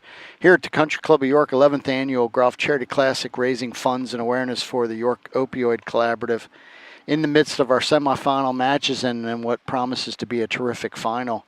All 4 seeded teams were able to escape through the quarterfinals and make it to today's action, and really excited to see the remainder of the tournament. We're hopeful that the weather hangs in there the rest of the way. We have beautiful sunshine and blue skies around us in spots. We have clouds in some other spots. We'll see how this plays out as we continue to move forward. It is summertime in South Central PA, Phil, so who knows where the weather might take us. Yeah, I tell you what, it never gets old. Unknown. It keeps us on our toes around here, that's for sure. The players, as you can see on the screen, are moving towards finishing up serves, and we'll be ready to go here in just a couple of minutes. Quick reminder again as we go right into the game point on our signature court, Court 1. Roy Horovitz is going to be serving. If they counted the last point, he was in the middle of his backswing as the lightning alarm went off. I assume they'd counted it. I believe we are at 15:40, so we've got a double break point for Eustace and Steffi. For them to get the break back that they had just lost with Eustace serving, we would be back to 3-3, and we'd be entering the two-game pattern of the ladies serving. So, again, right back into it.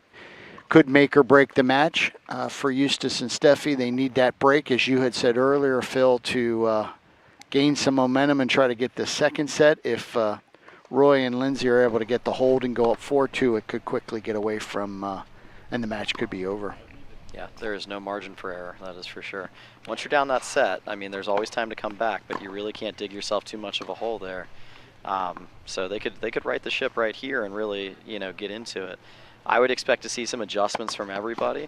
Roy and Lindsay dropped their level a little bit there in the second set, I feel like. I don't know if it was, you could definitely tell Steffi and Eustace were starting to get a little more aggressive, but I didn't notice overall like a huge strategy shift there.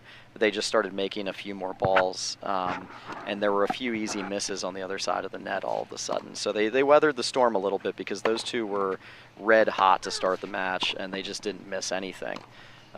So those are, you know, a few of the storylines on that court that we're going to want to look into. You know, on the second court with, you know, Mark and Allie and, you know, and Holden and Anna, I mean, that was a very tight first set. That could have gone either way. And it was just a, you know, that's just a knockdown, drag-out brawl right now. I mean, they're all fighting for their lives. No one's holding serve easily. A lot of good returns, and even with, you know, all of them are, you know, none of them are bad servers, but it's going to be interesting to see who can come up with the bigger holds at this point. We do have, again, your player perspective would matter for those who are listening to the live stream, watching on YouTube. The sun is bright and out here this afternoon, at least as of right now. If I'm correct, the players on the near side that we can see would have more of the potential sun issue on an overhead and a serve. Is that correct? Yeah, I can tell you from experience that around, you know, anywhere between 1 and 3 o'clock, if you're on this near side, the sun is absolutely brutal for the server. And overheads can be a factor, but the serve is really where it's really where it has the most impact. And it's just, once you toss that ball up there, even if you convert successfully on the toss and hit a good serve, it's very difficult to pick that ball up and track it on the way back from the returner then. So let's keep our eyes on that. A great perspective. Somebody who was down here playing yesterday afternoon in the sun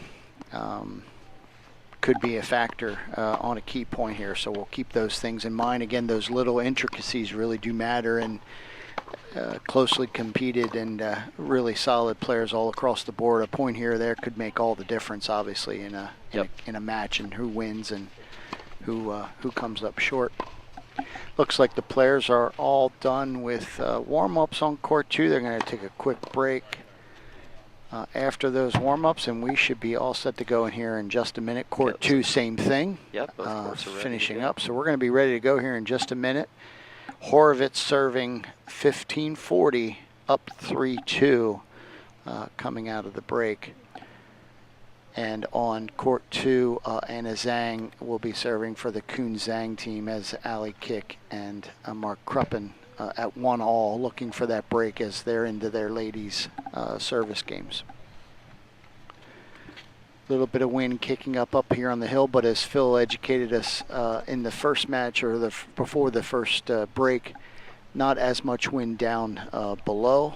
Doesn't appear to be any kind of factor. There are clouds around, but right now the sun is on the court, so again, we'll keep our eyes on any sun issues. Eustace has a hat on, but he has it on backwards. Steffi's got... It serves more as a sweatband than anything else. We do appear to be going at 15:30 here and replaying that last point, Phil. Oh, wow, okay. I had given that point, and I think... gentleman or ladies' agreement, perhaps. Yep. So 15:30. And quickly, really big here. That's a swing. You know, you're a double break point, but you're not. Now we were 30 all, and they could get to 4-2 and 2 points here. Yeah, my thought is that maybe they agreed to call a let once the lightning horn alarm went off in the I wasn't sure how they were going to play it. middle of that point. So Big first serve from Roy.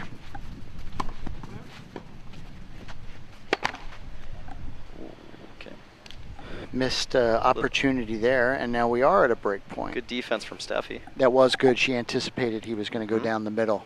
He's done that enough now to where maybe they catch on to that pattern. That's twice now in this match that Lindsay Zink has missed overheads. That might be a place they want to continue to look for opportunities as well. Eustace is going to get a look at a second serve here as they try to get the break. Now watch if he goes wide. If Eustace can get some extension on that return, he's going to be nasty. They did get into his body, but he gets it back. We're in a male-male rally. Roy breaks the rally, and now we're back into it. And that's a fairly easy forehand, and we're back to deuce. Almost like he double clutched there, thinking he was going to do something different. Yeah, and honestly, when you're playing at that intensity down there, obviously from up here, the speed looks a lot different than it is on court level, but you know, you're in that kind of rally with somebody like Roy, you're kind of amped up, you're a little bit antsy, you know, maybe you're moving a little bit too fast. I think he might have been expecting that ball to come to him a little bit quicker. Great volley by Holden Coons over on court 2. Well, as we know, Holden has world-class hands. Phenomenal. He could certainly be on the pro doubles tour if he wanted to be. Great serve by Roy as we're back to deuce here on court 1. And it's the first forehand we've seen him miss. Okay, it looks like we're looking at another break point now. We are. So we may be seeing the signs of, you know, having to sit around for 2.5 hours, trying to get yourself back up into, you know, match readiness. There's that lob. Oh, that's nice. And then Roy break is misses there. the forehand, and we're back to Eustace 3 all with a here. really smart return there. Couldn't do much with it and decided not to take the chance. Threw up the lob for safety and was rewarded. Steffi was waiting for that shot at her as well, so she's actually a phenomenal net player. Yeah. She's got great hands. She showed that yesterday against us. Yeah. And she's doing it again today. So we're 3 all. Steffi Yakov serving. Again, that sun on this side potentially could be a factor. She didn't show any signs of an issue on that first toss. Second serve for Lindsay to get a look. Let's see if she gets across court and if Eustace, how active he is at the net.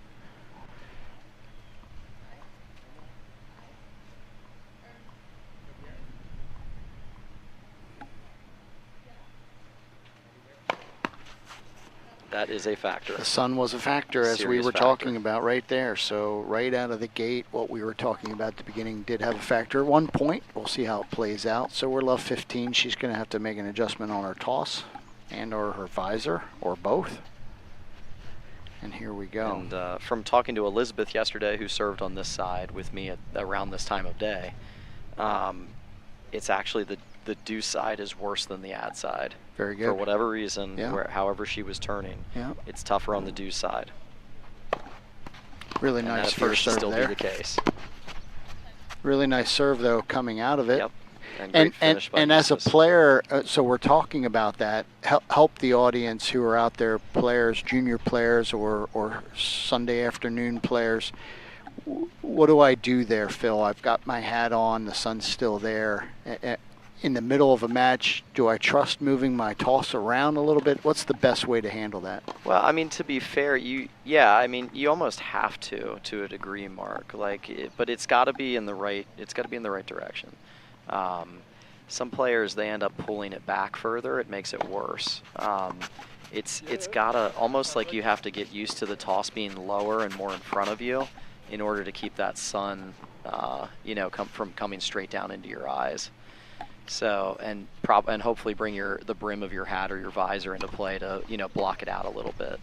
But in any case, it's just a tough condition to deal with. And I've seen it just watching tennis over the years, watching it at any level, pro level even, it's still a factor. And you would think even, you know, somebody who does it for a living, they might have some sort of special strategy for it. Not necessarily. It's you just kind of deal with it, and you know, usually the person with the best attitude comes through in that situation. This is more of like a, you know, adversity thing that you need to conquer mentally, you know, in order to win a match. 30-15, 3-all, second set. Steffi and Eustace looking to hold to get the lead. Really nice first serve. Roy is looking a little bit... Coming out of the break, Zink and Horowitz have both made a number of unforced errors on both sides. Zink missed a forehand wide and badly missed an overhead. Roy has missed 3 forehands into the net. They need to, they have not come out of the break with that same level of intensity, that's clear. He is pressing a little bit. And we're 40-15. Interesting adjustments being made there. Let's see how it looks as we continue to move forward. Yeah, and on the second court, I just saw Mark Krupkin absolutely annihilate a forehand return there. So looks like they're making a few adjustments of their own. Yeah. That's the most aggressive forehand I've seen him hit this match. So that's a big difference. That could make a huge difference in that match. He was playing with a lot of topspin yesterday, to your point. Yep.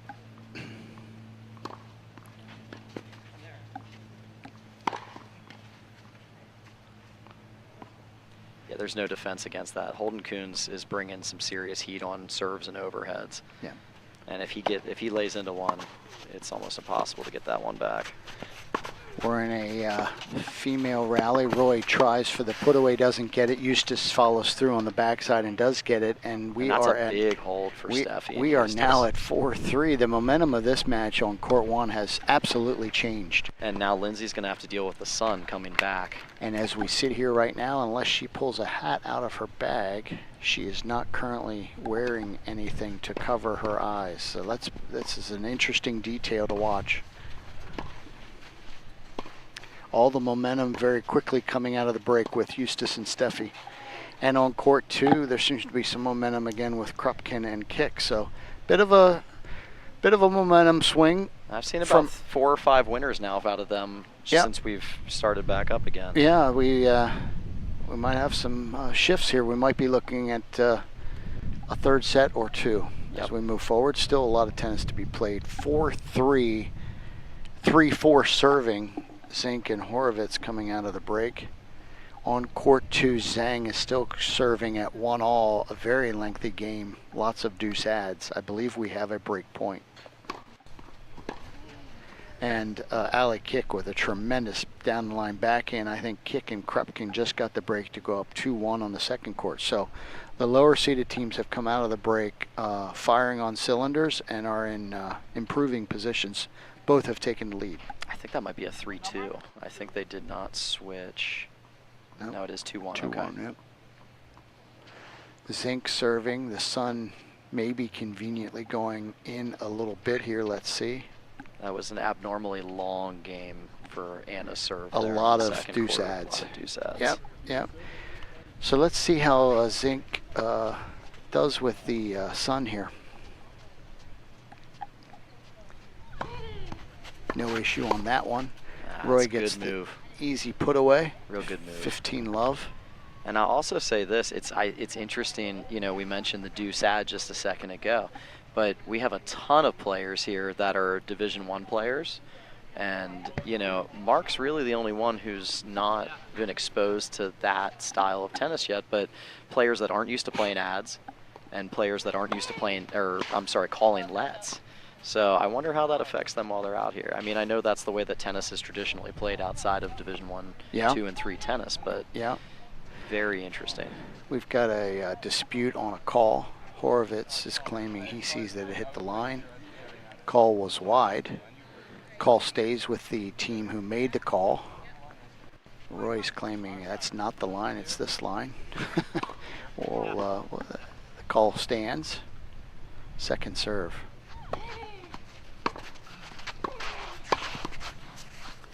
Steffi quickly with a volley, and we're 15-all. She's volleying very aggressively here since we've come back out. She's looking to stick a lot of those volleys. You commented, you played that team yesterday, you commented about her net skills. I thought her feet were very active yesterday as I remember watching her at the net. I agree. She moves well. She moves well. She prepares well for the ball, too. A lot of good early preparation.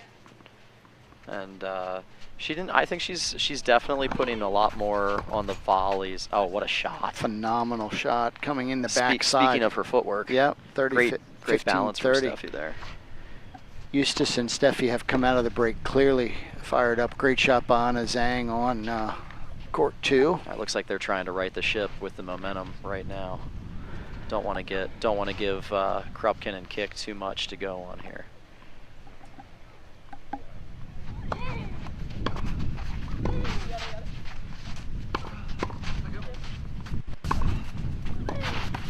Well, net cord. Well, lucky or unlucky, depends on whose perspective you're looking at that from.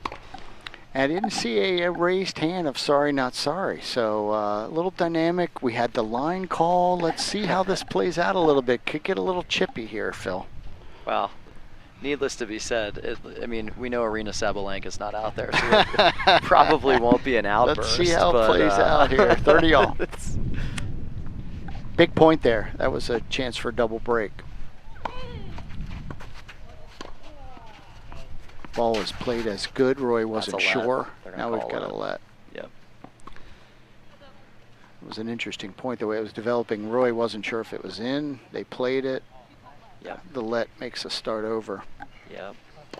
30 all, 3-4. One seeds won the first set, down 3-4, but on serve.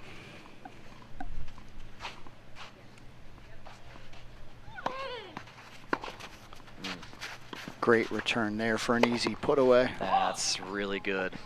That's a phenomenal return to open the court up there and get Lindsay off the court. Steffi is playing very, very well coming out of the break. Allie Kick is playing really, really well right now. I think she just clipped the line with that. Did it catch? I didn't see a call. No, on I court think it was 2. good. Yeah. I didn't see an out call, so it must have been in. Yep. And we are at a break point here, Phil, for a 5-3 lead for Eustace and Steffi. Be interesting where she goes. If she is she going to go wide to the backhand? He's going to stretch that angle again. I'm back to your point. Let's get into the body. Yep. She tries. Oh, great she did move enough by Roy, with it. though. Yep. That's a very good move. Eliminates the break, and we're back to deuce. Tag Steffi. Apologizes. Yep. That's just good tennis etiquette.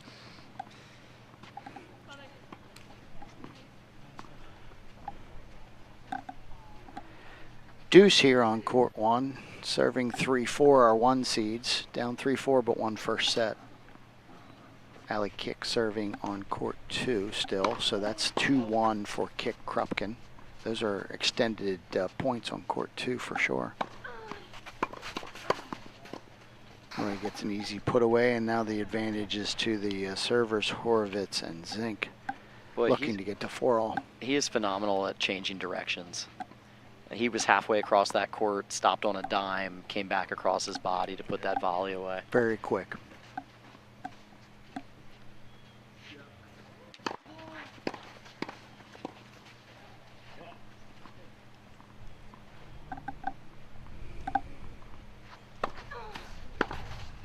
Huge forehand. That was a massive return. Eustace there. Wow. It's the first time we've seen him really load up on that forehand. Load up and actually get some extension. She didn't quite get it into his body enough. Yeah, that was his best forehand of the day. Yep. And we're back to deuce.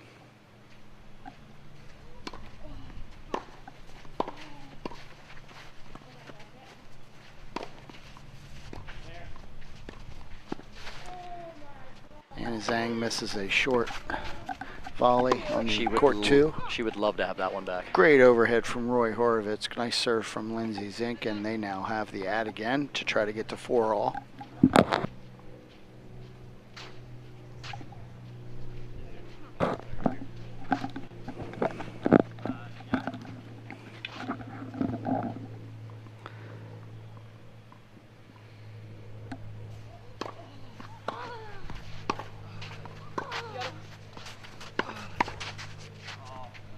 Too good. Great hands.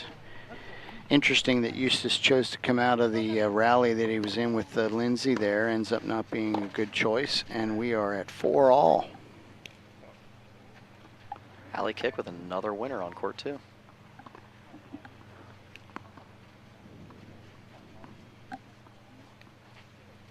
Eustace serving 4-all, second set.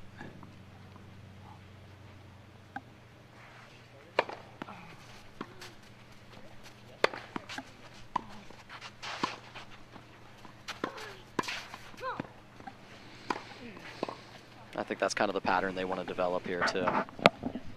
Steffi didn't close the net on that one, got a little bit flat-footed and nets the volley. Another winner from alley kick. Krupp and Kick are really starting to come out of here and hit the ball. Yep. Great serve from Eustace there. Gets us back to 15 all. Nice free point there, Phil. We like those as servers, don't we? Oh, we love them. And if you're not getting them, well, you hate them. Yeah. Can be demoralizing. Took something off of that serve. That was a very interesting motion.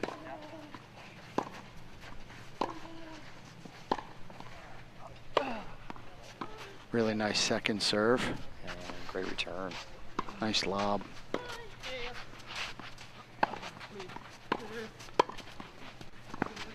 Great get from Roy again.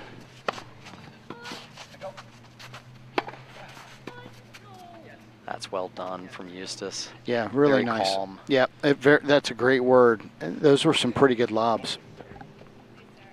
Great serve from Holden on the second court there. Big kicker out wide for an ace.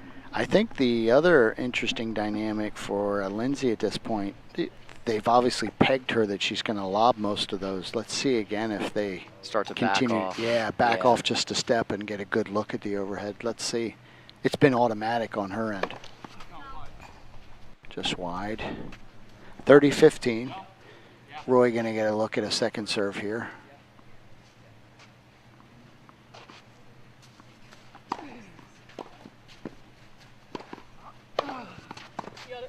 That's a heck of a serve. Unbelievable second serve Right off the to line. Big kick. With big kick. How do you do? Yeah, Roy was 2 steps past the double sideline to return that. You can see his slide mark. Phenomenal. Jeez. Phenomenal serve. What a weapon. And we're 40-15 as Eustace and Steffi look to hold to get to 5-4.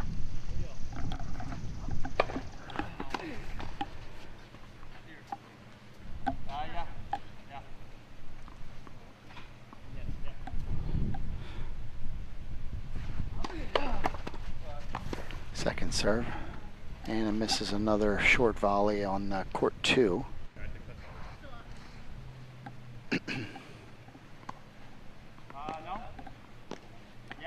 40-15. 4-all second set.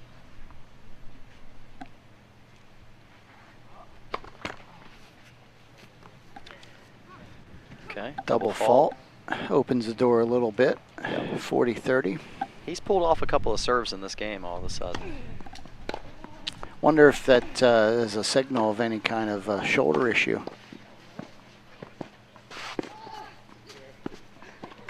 Well handled by Anna Zhang despite the, well, arguable, could be considered a hindrance. Yes. No, I don't think it's up for, I don't think it's up for argue. I think that no, I was mean, he's pretty waving clear. his arms and legs in front of her. And as a Yeah. 6'4" Yeah. kind of young man, yeah. Well, I mean, there used to be, there's you know, a phrase that we use at the club. We call it street justice. Sometimes you got to sort those things out yourself. I mean, if Anna got a better look at that forehand, Mark might be hurting right now. So he's going to have to watch that going forward. He tried that on Holden earlier. I can tell you Holden's not going to lay off the next time. That's a great serve from Coons. Easy put away for Steffi, another good serve. Steffi has really upped her overhead game here in the last, you know, in the last set or so. She had a good look at that one. Yep. Just been putting some heat on him. Let's watch Eustace's serve here. Advantage is theirs. He's backed off on a couple. It's been an interesting service game. And well done Plenty to get on that ball it. above Roy's head. A lot of top spin, and they get the hold. And we now are 4 serving 5 for our 1 seeds. Coming out of the crossover, Roy Horvitz will be serving to stay in this second set. We'll get a score to you here on court 2 in just a moment. I believe we may have Krupkin kick at 3-2 with a break, but we'll take a look here in a moment. Beautiful afternoon here now that the lightning and a little bit of rain has cleared off. Country Club of York, 11th annual Groft Charity Classic. If you're in the neighborhood, we'd love to have you come out. We're still in the middle of the second sets for our semifinals with the finals to come. All 4 top seeds advanced from yesterday. 12 teams in total in the tournament, 11 matches before we crown our champion a little bit later this afternoon. Terrific high-level tennis, all in the support of financial and awareness for the York Opioid Collaborative. We've had sponsors, players, staff, and for somebody from the collaborative this morning, Pastor Reggie joined us, so would love for you to come out and join us if you're in the area. It is 3-2 Krupkin kick up a break on court 2. Krupkin to serve. Krupkin to serve to see to consolidate that again. On court 1, we'll have Horvitz serving on serve court 1, 4-5, second set. And let's see how Roy serves this game. See if a little bit of doubt creeps into his head after that. We're going to call a let here on court 1. And rightfully so. Yep. That ball was about a foot from Steffi's foot. Yep. We'll get a restart on court 1. Krupkin got the first point on court 2.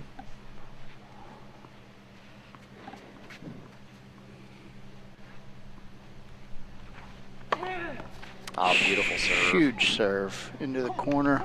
Oh, I think that eliminates the doubt. Terrific shot. And as you said earlier, it's probably the weakest part of his game, and that's no slight, because everything else in his game has really been top-notch. Right there he shows that I can serve too.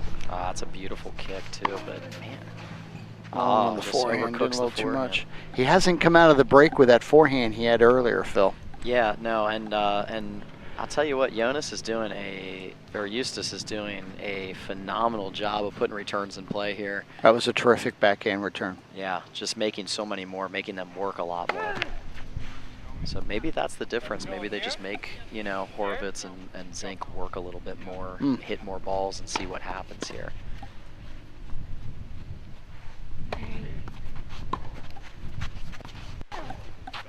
Again, just wide. Yeah, and we're at 15-30, 2 points from the set. He's still pressing. Eustace and Steffi definitely have raised their game coming out of the break. The adjustments that they made are pretty apparent. Yeah, and honestly, from a server standpoint, it's frustrating when, you know, Roy hit a good serve and Steffi comes back with a phenomenal return right into that corner. And that could, you know, that could get in your head a little bit. Let's see how it plays out here for the rest of the game. But the other thing we talked about, too, going into the break was that Horvitz and Zink really hadn't missed much. So maybe coming down to earth a bit, still very high level, but there's a little bit of that maybe, too. Really nice second serve and there. Like we talked about, you know, weathering the storm. You know, it's one thing for a team to get hot and get on a streak for a set. It's quite another for them to sustain that for an entire match of the same level. So, you know, if somebody's redlining and playing that well to start off, you have to assume that at some point they probably come back to earth. That doesn't always happen. You've got to play well too. Missed on that first serve. We are 30 all, 4-5. Horvitz and Zink serving to stay in this second set. Big point here, obviously.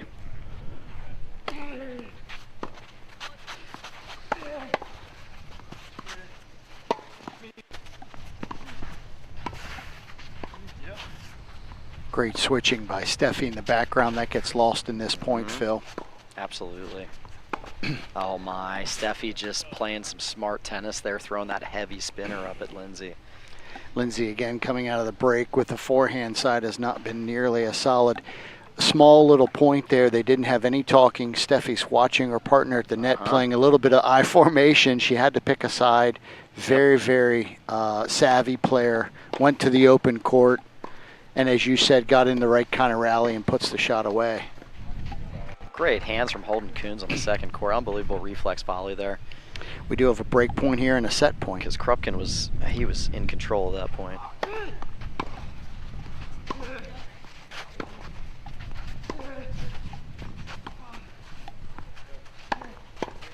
Oh my. Great hands, but just wide. Man.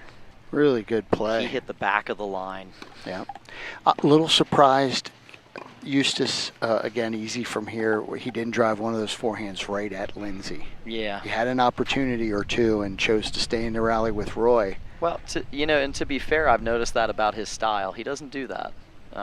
He didn't do it yesterday. You didn't see that yesterday? No, he didn't really drive one at us, either one of us, and he hasn't really done it today either. I don't think that's his thing. So that was the opportunity. He seems like he's a very high percentage doubles player.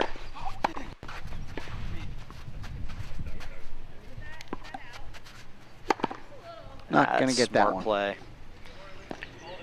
Good on Roy for letting that ball bounce, not rushing it. Good patience.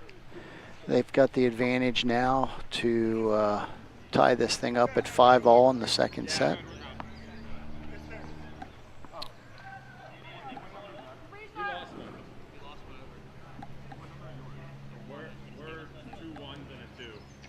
Sorting out who has what balls. There was a ball earlier that Holden Coons hit out, and when they gave him the replacement ball, I don't know that they gave him the same number, so we're a little bit of confusion. All the balls should be pretty much the same, but we're sorting through a bit of a who has what balls here. I just hit this one out. It got returned to me. I'm playing ones, you're playing threes. I don't know if Roy doesn't know that the ball that he fenced came back already or not. But could be. Might be in the back. They're trying to chase down a ball, it seems like. On both courts, maybe. No, we got it sorted out on court 2. Oh, we got it sorted out on court 1. There it is. We found the missing ball. The lost Easter egg when we did the Easter egg hunt has been found. We are now good. We have 3 balls on both courts. Back to the tennis. We've got an ad for Roy and Lindsay trying to get to 5-all. Oh, Anna Zhang, big serve there out wide. We're going to wait. Yeah, that ball nestled into the behind the bricks. Yep. Eustace is going to get a look at a second serve here. That line looks appealing to me, Phil.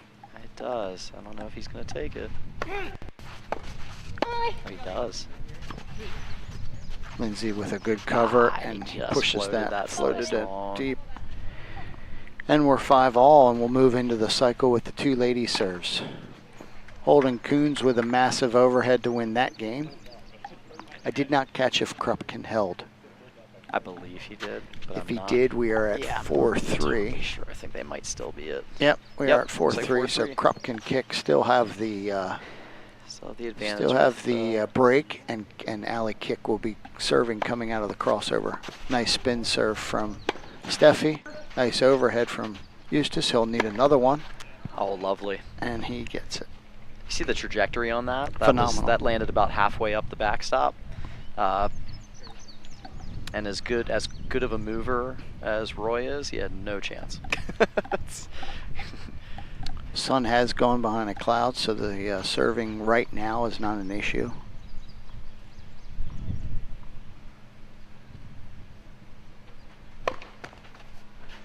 Roy's going to get a look at a second serve here.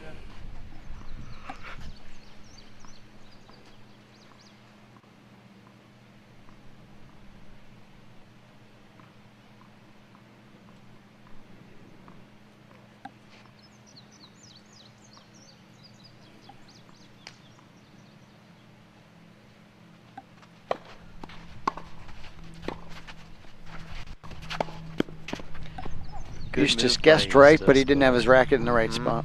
Handcuff city. There's only one part on your body that you cannot get around to volley, and that is your dominant armpit. And he put that right right in Eustace's right armpit, and there was no way he could get the strings on that in any kind of position to hit a good volley. 15 all.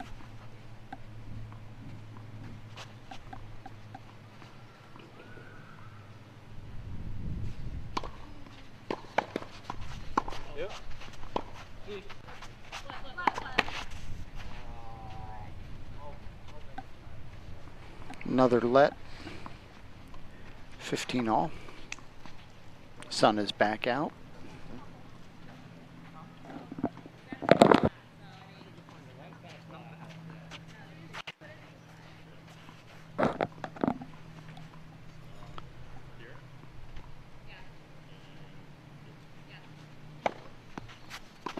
Lindsay again with the lob.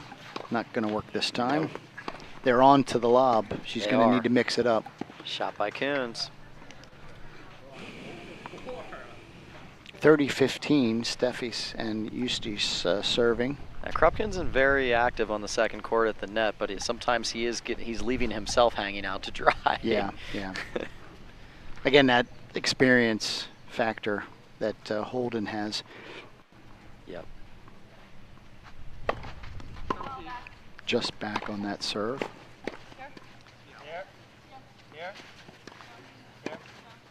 Great shot by Anna Zhang. Thought Kick was going to go with the lob there. She went right at her. Didn't work. 30-15, second serve.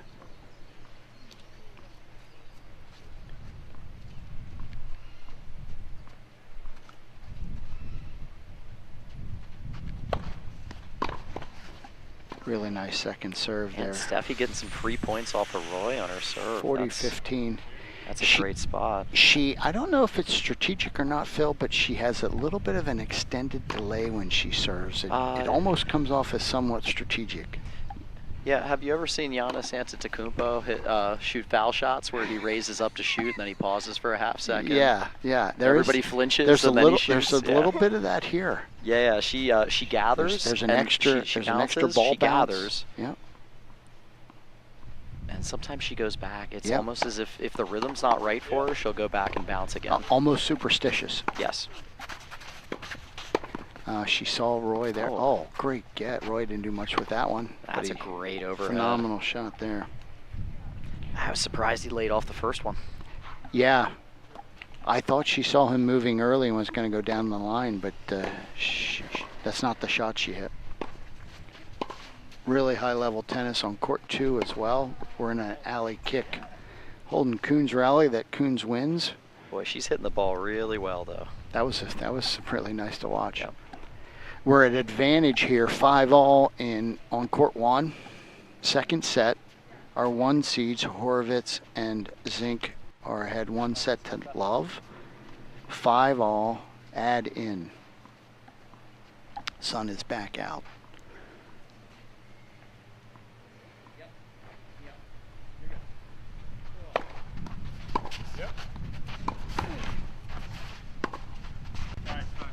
That's just too good.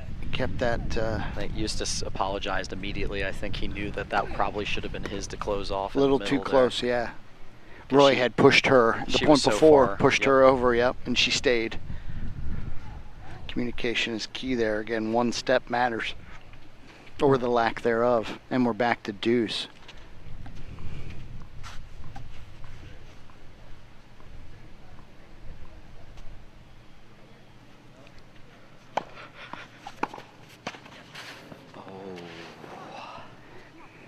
He would love to have that one back. He sure would. And now we've got a break point.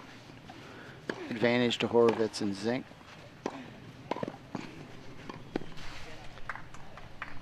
Yeah, I mean, Holden is he's eating up Krupkin on those. He's hitting such a heavy ball down to his feet. He's popping those volleys Krupkin up. has it in his mind. He wants to do a lot of poaching, and when we look over there, the results haven't been as successful as I'm sure he would like. Boy. And I think nice first serve there from Steffi to get back to deuce, sorry. Yeah, and I think Roy overcooked that forehand a little bit. He really wanted that one. Yeah. He knows better. Yeah. He knows better, but again, hey, shot was there. Exactly. Again, undefeated from up here on the hill. Absolutely. I've never lost a match up here. But if I went down there, I would not beat Roy.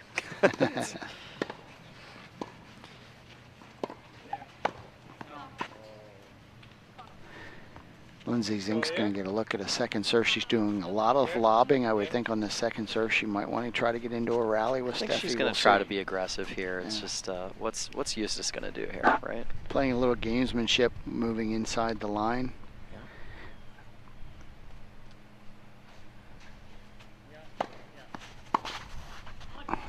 And they seem content with just letting them try to tee off on those forehands right now because they are not making them. It's the first time I saw Lindsay on the return of serve move inside the baseline. She wanted something there and Steffi didn't adjust. Yeah, she put some good spin there's some on spin her there. serve. Yep. Yeah. Yep. You want to get in and take it a little early before you can't let it jam you. She likes to serve body a lot. Another unforced error on the Zink forehand.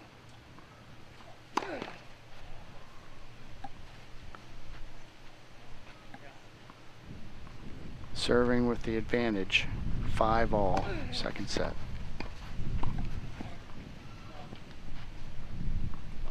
Again, a little bit of an extended delay, a little bit of wind kick up. Nice first serve. Wide on the return. Serve is called in. They called it good. They called it good. There was some disagreement between the two on whether or not the serve was in, but I think. And we're 6-5. Must have caught the back of the line. Yeah, still on serve, but now Eustace and Steffi, serving 6-5.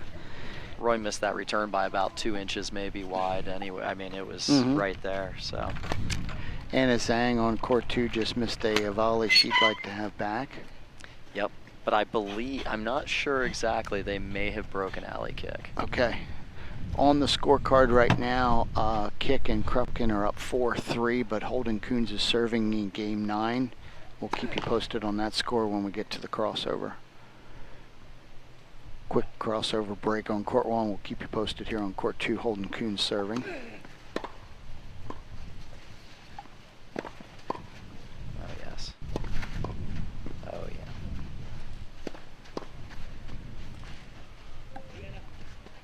Great hustle. That's just tough. Good point. Anna Zhang did everything she could. She sure did. That point. She sure did. They were attacking her. Great lengths. That was merciless. Great hands at the net. So, I mean, even for somebody who has as good of a serve as Holden Coons, nobody's serve is safe on that court over there. Everybody is in danger of being broken, and they're finding every little weak spot to attack on both sides, which is probably why that match is so tight. Back here on court 2, speaking of tight, we're 5-6. Our 1 seeds are serving to stay in the second set. Anna Zhang, big overhead. Great winner. backhand from Steffi, and they quickly get the love 15 lead, trying to attack the Zink serve. Roy went with the poach across sides, and Steffi brought the backhand back down the line. Terrific shot. It's the biggest service game of Lindsay's tournament so far. And they're quickly in a love 30 hole. Eustace and Steffi are looking very aggressive right now. This is a totally different team than we saw before the rain. It sure is. Body language alone. Body language alone. They've had a little success, which certainly helps that. Yeah. But they're definitely feeling it right now.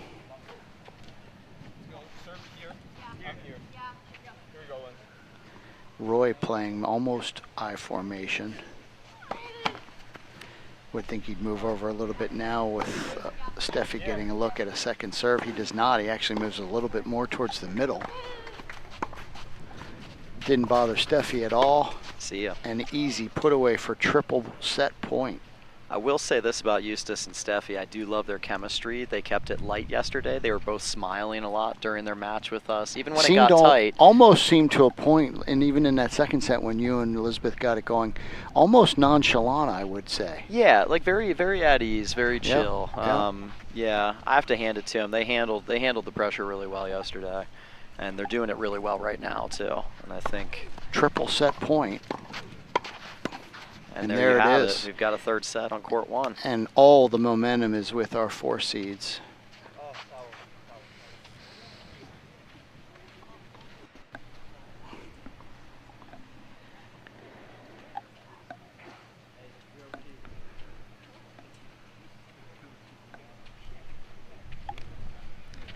All right, so over on the second court, Coons and Zhang are now up 5-4, it appears. If I'm not mistaken. That looks That correct? is correct. Yes, they are the Coons red and numbers. Zhang Yep. are returning serve to win the match. So they are now on serve, whereas they were down a break. Very good. So they've gotten that back. Coons was able to gut out that hold. That was a tough hold he had to pull out, too.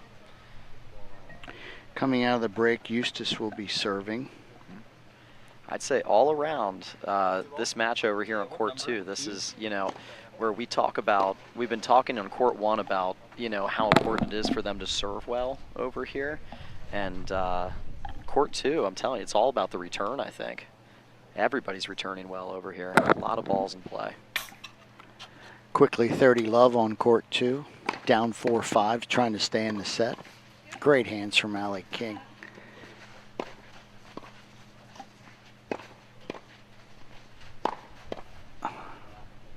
It appears that Krupkin has started to learn mixed doubles and where we're trying to attack at this point. He's just merciless going towards Anna Zhang there. Yeah, I think he figured out that's probably not a great play to go after the former #1 in the country for men's Division 1. Not a bad doubles, play. So let's not do that. Literally just anywhere else.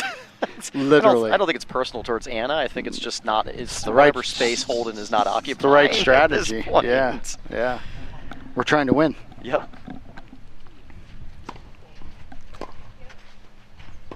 He is playing much better coming out of the break. And that was an easy hold, and we're 5-all on court 2. Yep. Good momentum on both sides there. Coming out of the break here on court 1, we're getting ready to start our third set.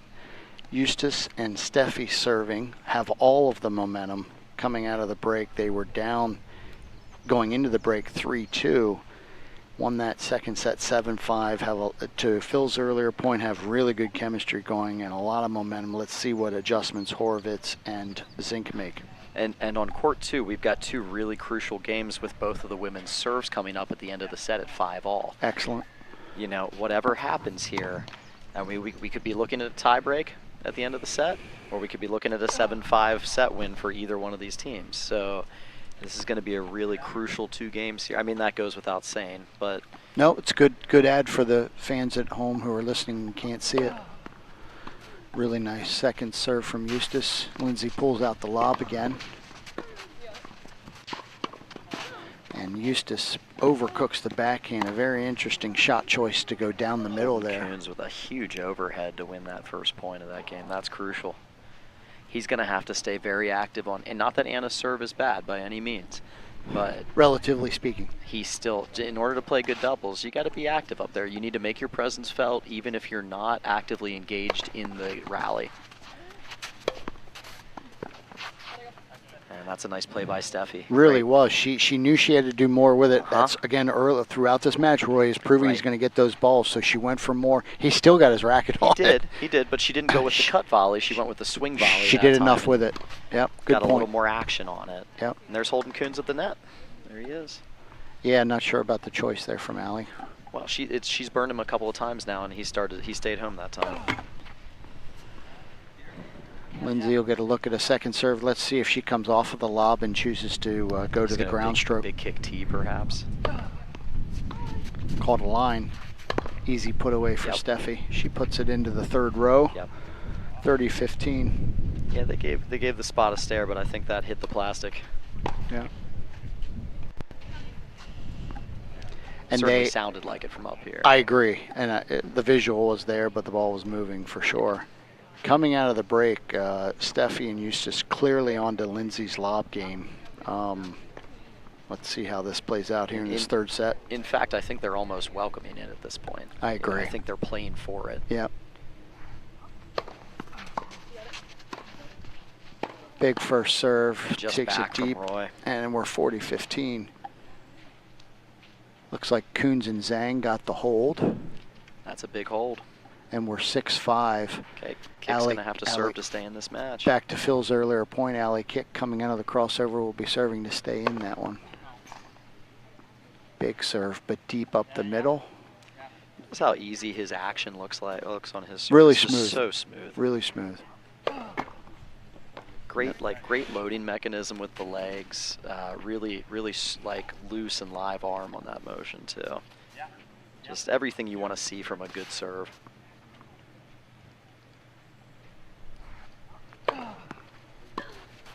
Too much for Lindsay to handle, and they get the easy break. I absolutely love that motion. It reminds me, it's very easy. Reminds me a lot of Marty Fish.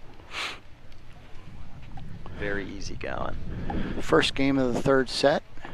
Our 4 seeds are momentum-wise definitely feeling pretty good about things, up 1-0. Quick crossover. Horowitz will be serving coming out of the break. Over on court 2, we've got Kick serving to stay in that match. Our 3 seed versus the 2 seed, Coons and Zhang. Great hands by Krupkin on that shot. It's a good start to that game. Early lead. Momentum-wise and confidence-wise has to feel good.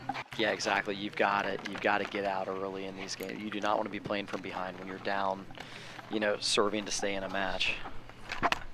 This is a key game on court 1, Phil. Talk a little bit if you're Horowitz and Zink. You've lost momentum. You lost the second set. You don't want to give up a break, clearly. Let's see what they decide to do in terms of how active Horowitz is with his ground strokes. Coming out of the break, the forehand has not been as consistent. Yeah, and I'll tell you what, it's just really going to depend. Yeah, it's... The Zink overhead is being exploited as well. Yeah. The thing is, he's just... Once they get into those rallies.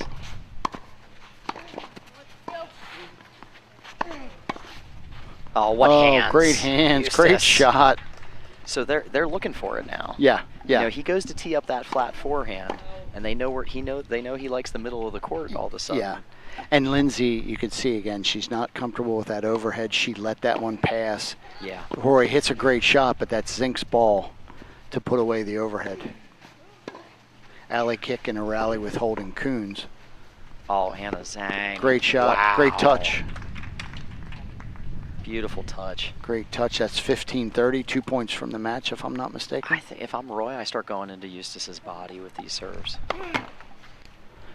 Eustace is going to get a look at a second serve, and love 15. I'm telling you, everybody almost defaults to hitting that wide kick serve every time, and I feel like you're playing right into his wheelhouse with that backhand. See, he went to the body. Not bad. We're in a men's rally here on court 1. Eustace chooses to come to the net. Look at him moving forward now. Oh, baby. Great lob. Another good lob. That's high, towering. What do we got? Interesting choice. Pretty deep in the court that he chose to go with that. Again, I'm undefeated up here. I let that fall, and I hit my big forehand that he's shown that he has. Yep. And I go at Steffi and try to get back into the point that way. But again, easy from up here. Well, and I'm surprised that he continued to engage with Eustace even after the way he played that, because Eustace is now, it seems like he's kind of flowing from the back of the court to the front of the court. Like, he looked very comfortable transitioning there. Yep. And he was just taking everything Roy gave him, and he was just putting it right back at his feet. Nice get. Great get from Steffi. Lindsay's really having trouble putting a ball away at this point. Puts more pressure on Roy. No, just back there, and again, back to that pressure. Another error. Again, when they're going at Zink, she's currently unable to put balls away. That's putting more pressure on Roy, and now we're a triple break point, Phil. Yep. Right out of the gate. All the momentum right now with Eustace and Steffi. On court 2, Kick did get the hold, Phil. We're in a tiebreak. We appear to be getting ready to start a tiebreaker. Coons Zhang won that first set, so they're starting out the tiebreaker looking to close out the match. Love 40 back here on court 1. Roy serving to try to stay in this second game. Coons gets the easy one early. Roy, Eustace overcooks the forehand. They saved the first one. They got 2 more to do. Double break point here on court 1. Did you see Krupkin try to sneak? I did, even though he was short there. I'm not sure. He's going to get clocked. From a gamesmanship standpoint, not really the play. He's either going to get clocked or somebody's going to go off on it. They both call it on court 2. And luckily it misses for them. Just wide on that return. There's going to be a question on the call. Roy is not pleased with the call. Lindsay's looking for the line. We're looking at a judge. There is no judge for the semifinals. I didn't see it. Phil, did you have a look at it? I did not. I was it's watching too hard for whatever me. was unfolding in front of me on court 2 there. Actually, I was We got a second serve. Interesting again, there's a potential to get a little chippy here as we wind down into this third set. Phenomenal second serve. Good return. Great return. There's the strategy. Stay over there, you would think. Yep. Steffi's holding her own. Yep. Nice mixed ball there from her. I'll tell you what, she's not stupid. She is playing some really smart tennis. There's a reason she plays at Harvard, Mark. Yeah. Yeah. And there it is. And there it is. Right there it is. There's our she's break. Just like, if he's not going to hurt me, I'm not going to miss. Stay in the rally.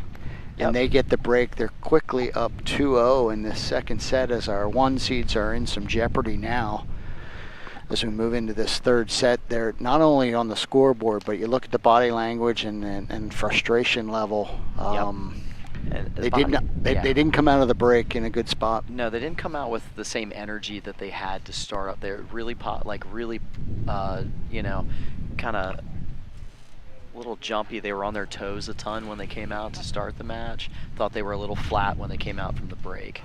And Eustace and Steffi have made some great adjustments. They're ready for Lindsay's lob, as you've said. And just so aggressive. Yeah. And finding the right places to attack. And Roy seems a little on edge and making some mistakes. Yep. Feeling like he's got to do a little too much. 2 love.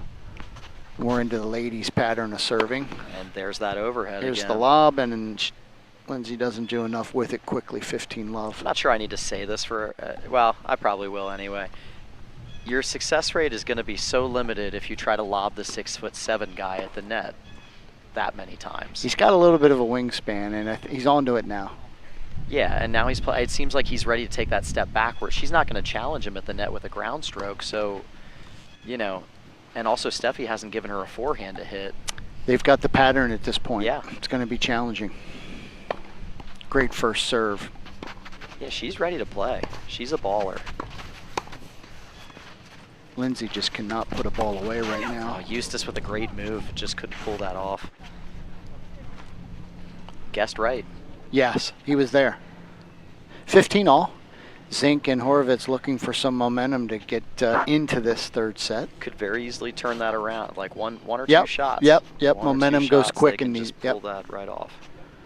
On court 2, I've lost track of score. We'll keep you posted as we keep track kind of from here, but it's hard to watch both courts at the same time.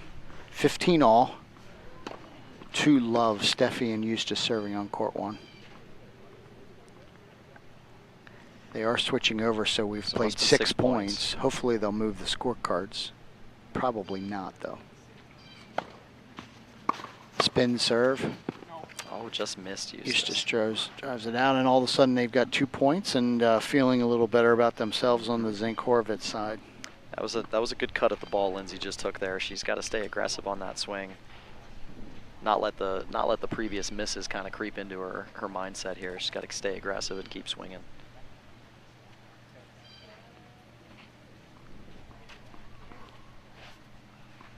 Yeah, you love a tennis player with a short memory, Mark. Yes. You won't forget. Yeah. Yes, we don't want the analyst at this point. Nope. Because, whatever's happened to that point does not matter because you got to worry about the next point. But it's hard to let that go. It is, but, regardless of whether you're up 6-0, 5-0 or you're down 6-0, 5-0, it's still got to play the next point. Krupkin with a quick poach and a point on court 2. We are 30 all on court 1. Steffi serving to Lindsay. Lindsay's going to get a look at a second serve. Let's see if she wants to be a little more aggressive here.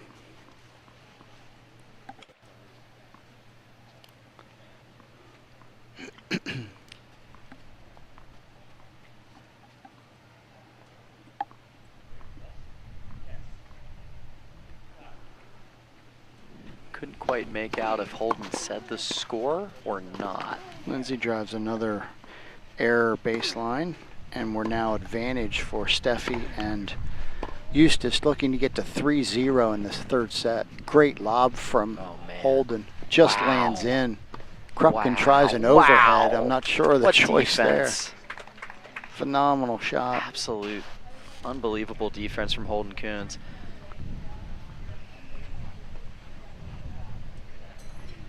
Yeah, she had hit a nasty little lob over Anna's head, and Holden tracked that down somehow from the other corner of the court.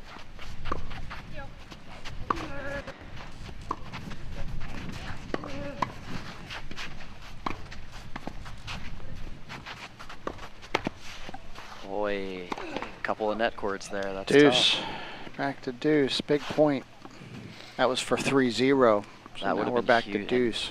Eustace wants that volley back. 'Cause Yes, he yes, right absolute- there. It was. He's right there. on his racket, right on his Right there. forehand volley. Yeah. Holding Coons with an uncharacteristic double fault. In the tie break too. That's a cardinal sin of tiebreakers, Mark. We're at deuce, 2-love. Steffi serving to Lindsay. Expect that spin serve to the forehand side. Lindsay has not shown any ability to cause damage on the forehand. All right, now we're talking. We're in a rally.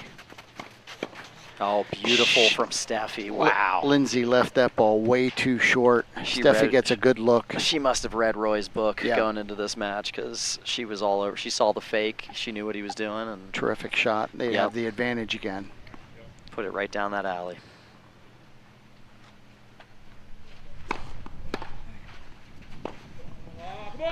Great return from Krupkin, big Krupkin forehand. down the line. That could be set. Are we now? Maybe a third set. They over are there. either changing sides or it's set. And his first verbal out loud reaction, pretty excited to. Which leads me to believe that that might be set. Yeah. They are sitting. Here comes his father down. Yeah, it would appear that might have been set in the second set there. We'll be headed to a third in that match as well. Really good tennis, as we've talked about here. These are the most competitive semifinals we may have ever had Yeah. here for this Country, tournament. Country Club of York 11th Annual Groft Charity Classic. And we've got a 3-0 score with our 4 seeds in command of the match on court 1. Eustace and Steffi, Yep. 3-0 going into the break. And to be fair to them, they're doing a great job of keeping that same attitude throughout the match. You know, even when they were down, I really can't tell a difference between their body language now and when they were down in the match. So really, really good job from Trinauskas and Yakov here. They've come out of the break in a very, very strong way. It's a And storm. It's furious. And given the crossover break, you're absolutely right on court 2. That's absolutely headed to a third set. As Krupkin and Kick are headed to a third set as they. So coming out of the break, Phil, our 3 and 4 seeds both made, relatively speaking, the right adjustments and have some momentum. Have both been able to even up the match. On court 1, our 4 seeds, Steffi and Eustace, have taken it to another level and are out to a 3-0 lead. So again, back to your point, some really high quality tennis here. Yep. Coming out of the break. Let's see what adjustments are made on court 2 as they go into their third set. It looked like Krupkin and Kick really raised up the velocity on the ground strokes, Yep. a little more active at the net. Kick was going down the line more. Krupkin was going down the line more. They were flattening a lot of shots out, doing really well. Yeah. Now this one's interesting because when we came out here, on first from the rain break, the first court was obviously the match is further along, so Roy and Lindsay have had less time to make adjustments to what Eustace and Steffi are now bringing at them. Whereas Holden and Anna now have the chance to reset at the end of that set. Must-win game, I would think, here, Phil, for Lindsay and Roy. Down 3-0, I agree. second set. Lindsay lobs. And that is. And here we are again with the lob. Eustace and Steffi clearly talked about during the break. Overheads. Hey, she's lobbing at almost every instance. Yep. And I'll tell you what, Eustace has now proven that he can absolutely hit an overhead from anywhere on the court. And back to your earlier point, he was at the net. But again, we're lobbing a man who's 6'7" with a wingspan of whatever it is. Right. What's your success rate? Your window is very limited, but here we go. That's a great shot from Lindsay. There's a momentum switcher. Her first really strong forehand since coming out of the break. She really needs to gather some momentum and get going here. We're 15 all, love 3. On court 2, we are starting a third set. Interesting strategy here, Phil. We have Allie Kick staying on her side. We have the woman serving first on court 2. I've never seen that in our mixed doubles tournament at this level. Your thoughts on that? I think they're probably trying to keep sides. Worried about the sun? I absolutely do. I think it has everything to do with where the sun is and what side they've served on for the entire match. Lindsay, one good forehand last point. This one drives again another forehand wide, and danger Will Robinson on court 1. We're 15-30 here. This is has a chance to get away from our 1 seeds. I tell you what, I think the issue is I don't think their legs have woken up from the break. It doesn't seem, they don't have that same bounce in their step. And energy. Yeah. And to your point, yes. I think it's a great observation on your part. I don't see the energy. Oh, unbelievable shot from Roy. Look at that shot. Kudos on that shot. Wow. Maybe there's the shot that gets him going. What a reflex volley. 30 all. Jeez. Maybe there's the shot. Let's see. Holy smokes.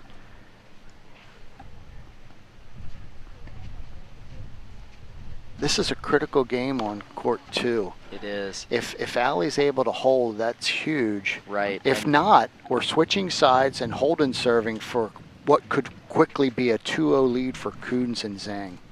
30 all back here on court 1. And I would assume, honestly, well, it's hard to say. Oh, nice. Great by shot. Zhang. Great backhand down the line. Serve is deep.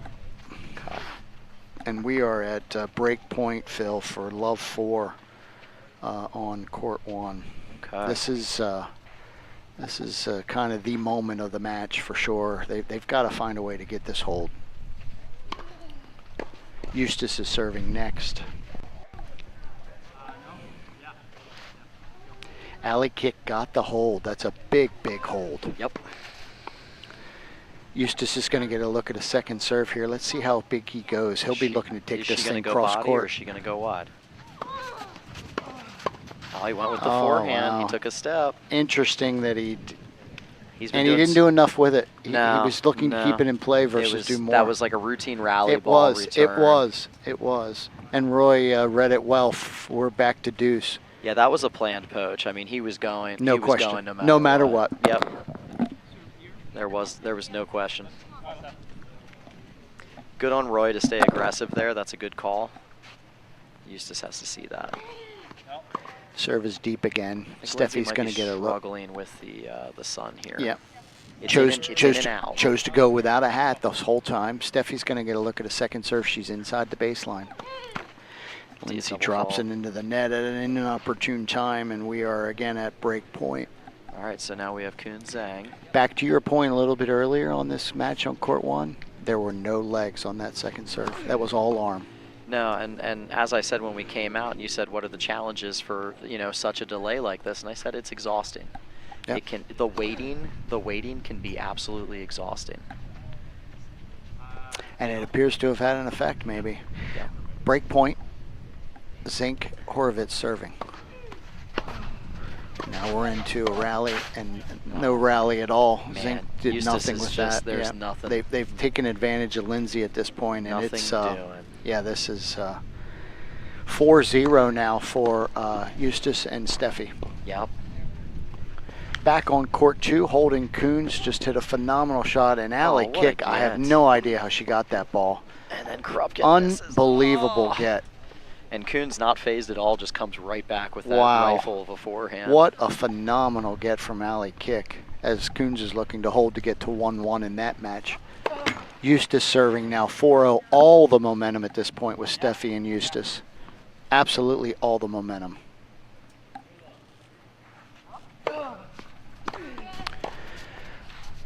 Another short lob from Lindsay.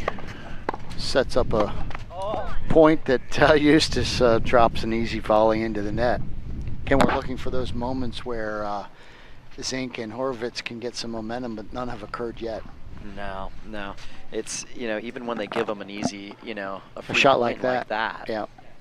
They haven't been able to. He just comes back with something bigger on the next point. Yeah, they haven't been able to counter. Let's see how high he parks this kick serve up into Roy's backhand. Because I would really guess that that's where he's going to go out wide. It's a nice return. Oh, yeah, and Steffi's just all over it. Phenomenal shot. She's all over it. She knew. Lindsay They're playing very, very well. Yeah.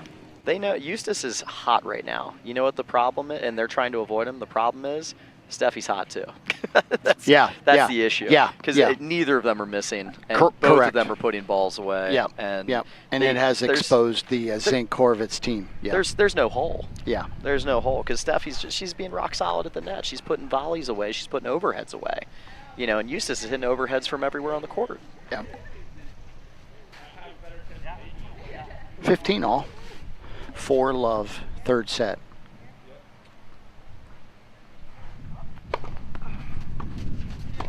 Another lob from Lindsay. Interesting choice to go to Roy with that return. He does come back over here, though. And what a put the ball away. finesse shot. Terrific. He hasn't shown that level of touch throughout. He threw up the one lob the one time. I don't think that was intentional. I think that lob got caught up in the wind, and he planted his feet, and he had to just lunge for it to make that adjustment. Yeah, great adjustment but on the fly. that's a hell of a shot. 30-15.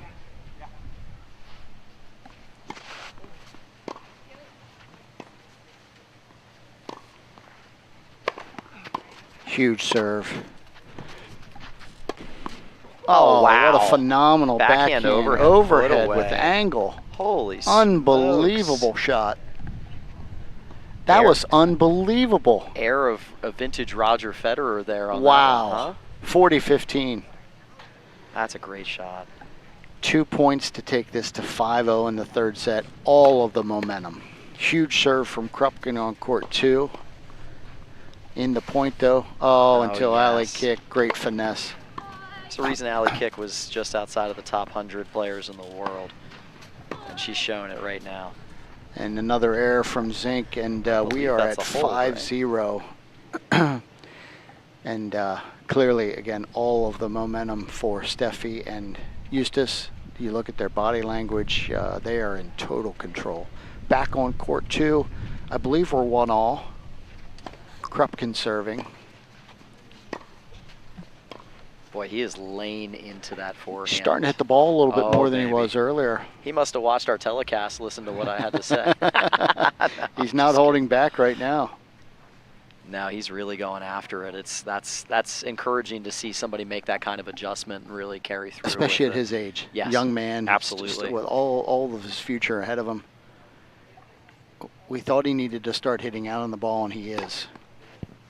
On both the serve and the forehand. He is bringing that serve absolutely right now, too. Bringing it. Watch your foot there, Holden. That's not a whole lot different than what Eustace is bringing on the other court. Right. The call is deep. It took a bounce like it hit the line. Holden is not sure of the call even. Now, Anna called it out. I think Holden given the hop, I think Holden's thinking it was in. Thinks that it hit the line. Yeah, and given the hop, I agree. Obviously, we cannot see it from here. They're going to talk a little bit about it. Holden is clearly looking. Now, the other thing that it could be occasionally where the lines are, the hard true does build up there as well, a little bit outside of that line. Not sure what call we got on that, and we're not following. We don't know exactly where we are in that game. I have no idea. We got some. But they were looking very deeply at it. We got some smiles from Click and. Okay, here back on court 1, we are serving for the match. Steffi serving for the match, and she's not been broken here since we've come out of the break. All of the momentum clearly on the side of our team in black closest to us. Yep. Great hands from alley kick at the net. I would expect to see some. That's a hold, so we're 2-1 on court 1 on serve. I believe, as they progress through their third set. As a quick note for those who are following us online, if this the match ends on court 1, they'll move court 2's match over to court 1 so that everybody can see it online. Really nice shot from Roy. Gets the point underway. And we're 15 love with, Horvitz serving. Looking for any kind of sliver of momentum here at this point, right? We're looking to get a point here, get a game. Well, you got to play a perfect match now. Yep. There's no room for error. None. You need 5 straight games just to not lose. Great volley there from Lindsay Zink. Yep. 30 love. Nice to see her bounce back and hit a winner. It's been a rough go of it for her coming out of the break.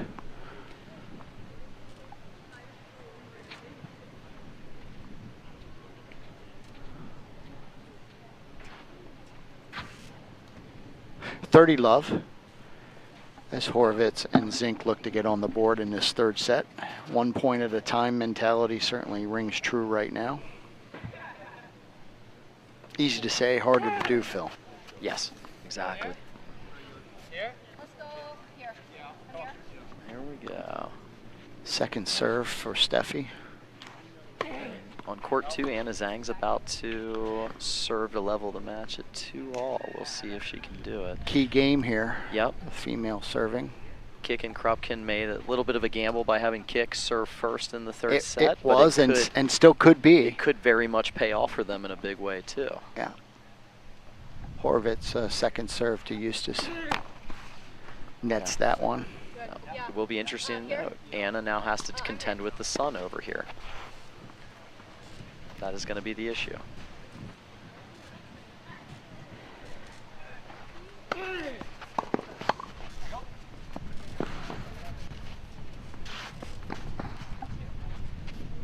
Horvitz wasn't sure. Phenomenal get. On the I line, thought it looks like. Back on the maybe both lines. Yeah. Almost had to have landed on both lines at that point, Phil. Too close to call out. Appreciate the sportsmanship.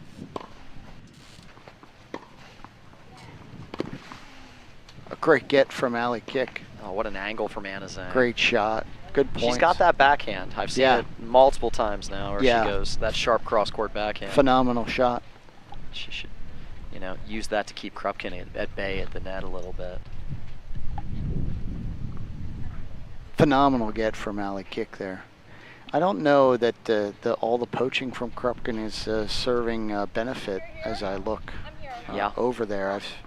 Hold your own. Allie's holding her own. Hold your space. Look for your opportunities. Got to let serve here on court 1.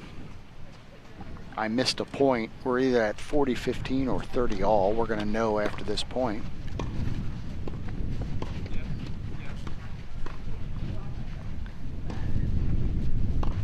Oh, phenomenal shot from Allie Allie Kick's Kick. Footwork is unreal. That was an unbelievable down the line backhand. Her footwork high side of the just net. Did you see those two stutter steps she took to the inside to get around that Phenomenal. ball? Two-handed backhand. It's compact. Her footwork, she just makes the angle happen for her. It's like she was not in position when that ball went to her. And she makes the right play, right? Yep. Absolutely. Now she's gotten him quite a few times on that because he's being really, really ambitious up there at the net. He's trying to cover for Anna a little bit and maybe overplay a little bit, but she is unreal at redirecting those shots. She took that just far enough cross court where Holden couldn't do enough with it. Pop up for Krupkin to put away. To be honest, I think I think they should stay off the outside of the court against her. I think they should be playing her to the middle. Yeah. Especially on serves. Take her angle away. Yep. And if they get short balls, they should attack her in the middle. Absolutely. Oh, Trinauskas. Phenomenal shot, and that will do it. Match. That will do it. As on court 1, our 4 seeds have upset our 1 seeds. That was a furious comeback. Eustace Trinauskas and Steffi Yakov move on to our finals. Coming out of the break, absolutely dominating performance. Third set was 6-0, and a phenomenal break. They'll take a bit of a break. They get a break till this second match is over. I believe the plan is to move court 2's match over to court 1, and we'll be announcing that for you. They'll do that after a game. They may wait until we get to a crossover. It looks like our staff's out there to sweep the courts right now to get it ready. Cliff has taken you out to the broad view. Thank you, Cliff, for taking advantage of that so you can see from afar that court 2 action. We'll commentate on it as we go here. Allie kick serving.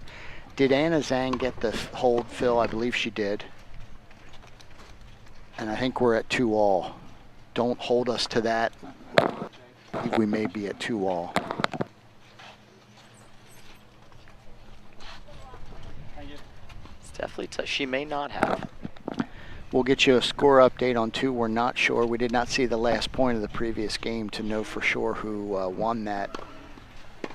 I don't see the director of rackets. We'll get him over here in a moment.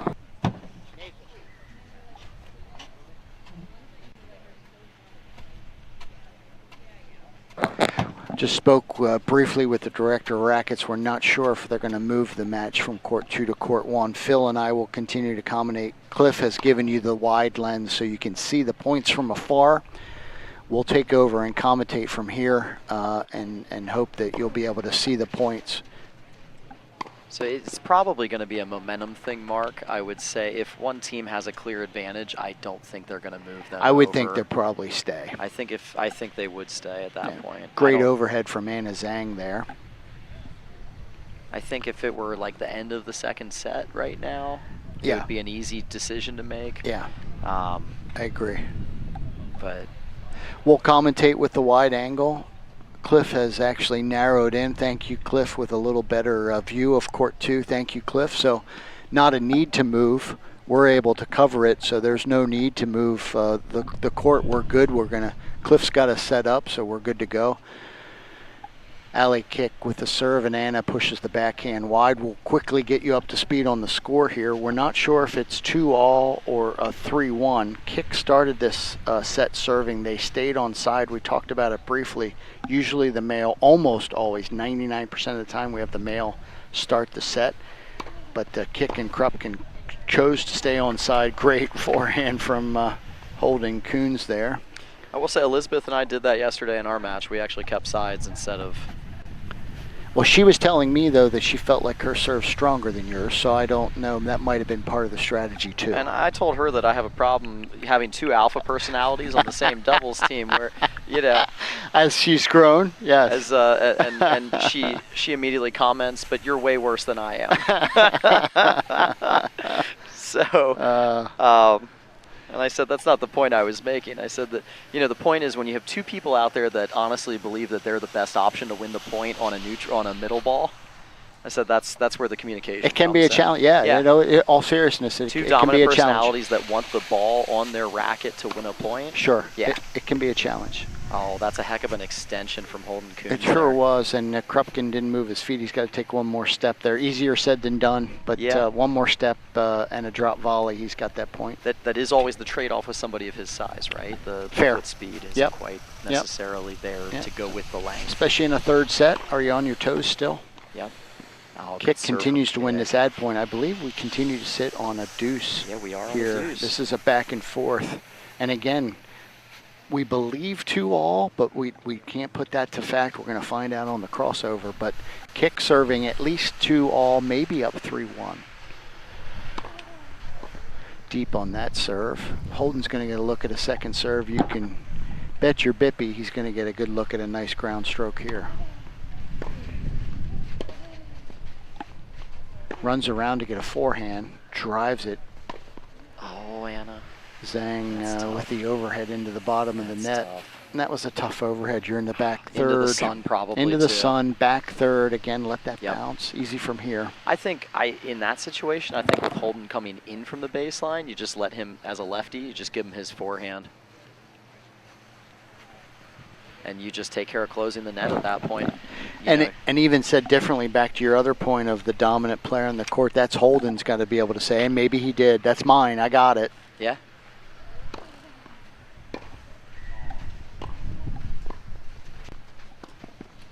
And a kick, again, just moving the ball around the court. That ends up, did it catch? No, it is wide. Just wide. Wasn't sure. Kick dropped her racket. I wasn't sure she was upset that she'd let it go. Yeah. Kick, Krupp can get that game, and we are either at 4-1 or 3-2. We'll know momentarily.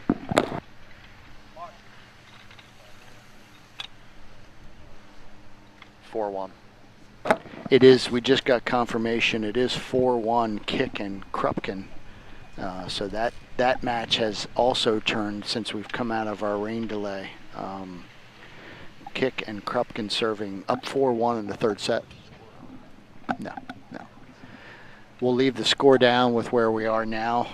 We will commentate it though. Kick and Krupkin up 4-1 third set.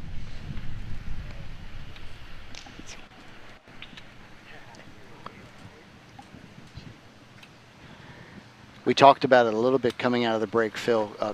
Kick and Krupkin clearly raising the velocity on the strokes and being much more active. Clearly, it's had an impact.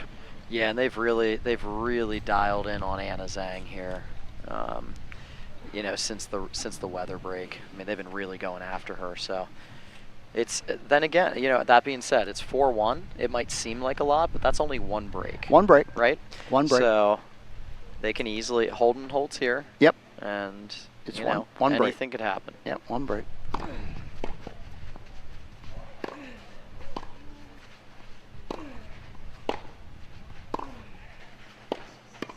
Krupkin has come out of the break though and has just raised up his velocity. Yeah. I mean, it is night and day.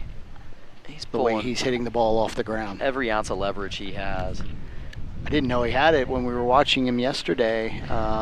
Much more topspin. At this point, he is levering down and really coming out of that. Almost as if he was kind of skating through that match yesterday. I don't think they really needed that extra gear, but all of a sudden it's interesting. there. Now you start to understand where the gold balls go. Yeah, exactly.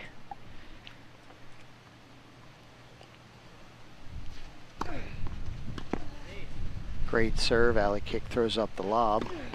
Yeah, I think he played that match yesterday, and then he enjoyed 18 holes of golf on our course here as well. Oh, is that right? Yeah, he's an avid golfer, okay. from what I understand. Okay. Yeah, from what I heard, he brought 2 sets of golf clubs, and both are for him. Okay, there you go. That's avid.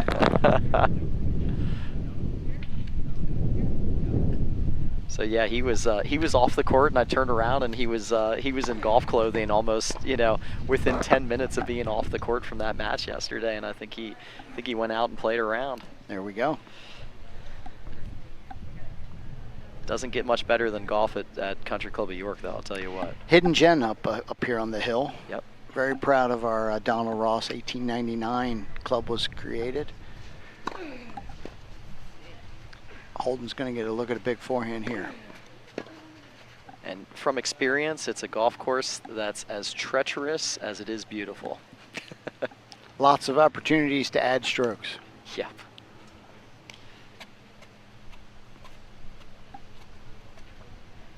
Holden Coons, Anna Zhang looking to hold down 4-1 here in this third set. Anna Zhang playing I formation.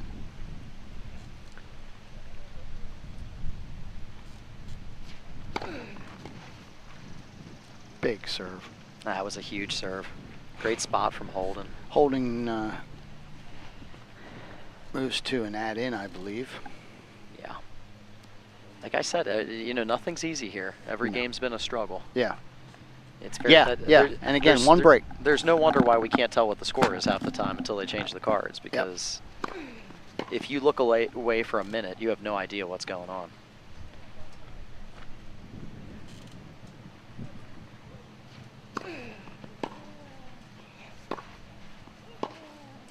Oh, she had the right idea, but she just missed it, and she knows she had it. She knows. Yeah. And that's a hold, so we are Krupkin kick serving 4-2. Again, Alley kick started the third set serving, so this will be Krupkin serving 4-2, third set. Looking to get a hold and get within a game of qualifying for our finals.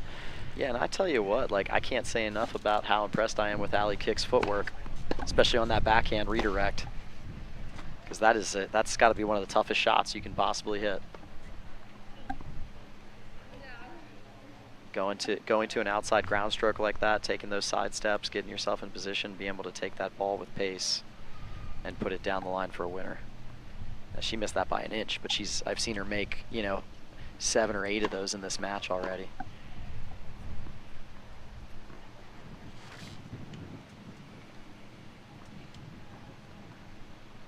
Love 15.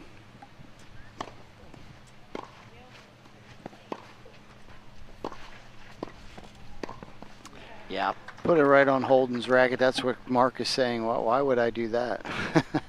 Yep.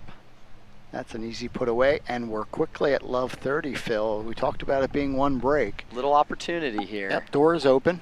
Little opportunity. 30 love. Love 30, excuse me.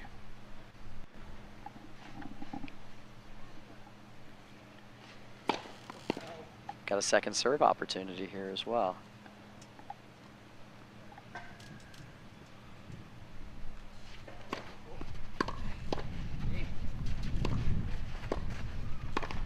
Oh, Holden wanted that one back. He played a great point up Sure until did. that last shot. Sure did.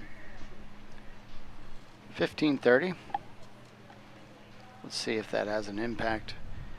You'd hate to see that, be thinking about that one later.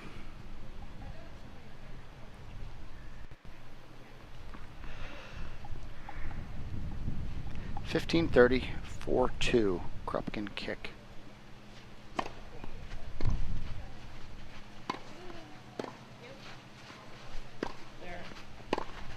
Interesting choice from Krupkin. Why is he going down the middle to Holden's forehand is what he's asking wanted that himself. to Anna Zhang's forehand. I I think that was a little bit of a That's, misfire. I don't think that's one you want to risk there, though, Phil. No, I think she took a step, and we could you know, audibly hear Holden go, mine. Yeah, yeah, I'm here. Whether that caught the net or not, that was going to be a winner regardless, so it didn't really matter at that point. Double break point. Yeah, and Krupkin's missed almost every first serve in this game.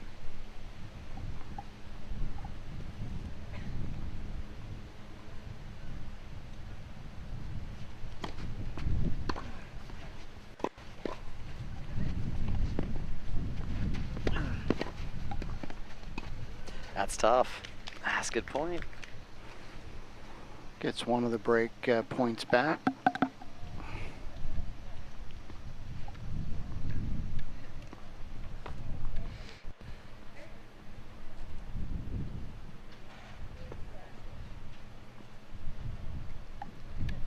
For 18 years old, he's got a lot of game. He's got the showing, tools. Showing much more game here than he showed yesterday. He has got the tools. He's got the physical gifts. Yeah, he's clearly a smart player. He's making some good adjustments here, strategically.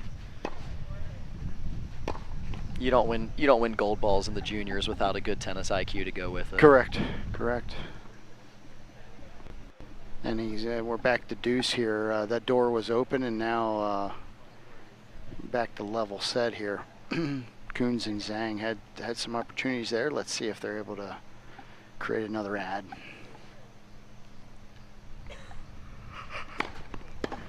Big serve, great return. Oh, beautiful from Holden.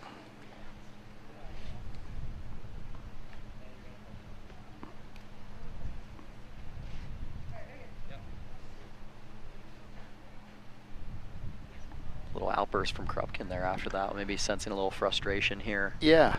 His yeah. inability to close this game out.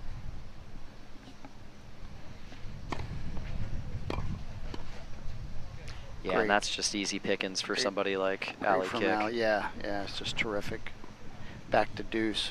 Yep. See if he doesn't take this one wide to Holden's backhand here. Not that that's an easy cup of tea or anything, but not as deadly as the forehand. He doesn't. He chooses the forehand, and it creates all kinds of problems. Went right after her. Yeah. They just can't seem to blow this game open. Yeah. Got to get that serve into Holden's body or on the backhand. That forehand is just deadly. Yeah, it is. We got a second serve opportunity here. He went for the spin the first one in. We do have some wind up there. Keep that racket speed up. There you go. He does. Nice bouncer.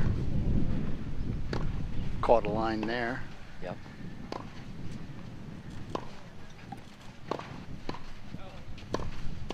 Nice Holden. Great shot from Ali Kick. Oh man, look at the Great hands. Look at the hands at the net here from these two. Krupkin could control the point kicks just standing there. Oh, this is unbelievable. Wow, what an unbelievable point. What a point from these guys. He might want to chat with his partner. She was not up to speed on that. He went to the I got this point mode. We hadn't seen that out of him. And no, I got this point. Yeah. But he forgot to tell his partner. Yeah, exactly. Then they're still chatting about it. All smiles, though. Yeah, well, Yeah. in a pretty good spot in the match right now. Yeah. Down 2-4. I'm not sure we'd be seeing this that same level of chatter. That's true. So we're 4-2 deuce. Again, let's see if Krupkin looks to get this ball on Holden's backhand. See if he can channel a big one here. There it is. Yeah. Nice return from Holden. No surprise. Oh, Unbelievable. net cord, and Allie goes down. Quickly bounces up. Just frustrated she missed the shot. Yep. Not much you could do there. Net cord. Boy, there is not much that she can't get to, huh? She is quick. Again, no surprise that she faced off against our Wimbledon champion this year, Iga Swiatek, just a few years ago in a clay court final. Came up short, but again, shows you the level of player. Now, I will say this. I sense that she is a very gritty player. Very much. Yep. And we are back to deuce. Let's see if he can get another one on the backhand side.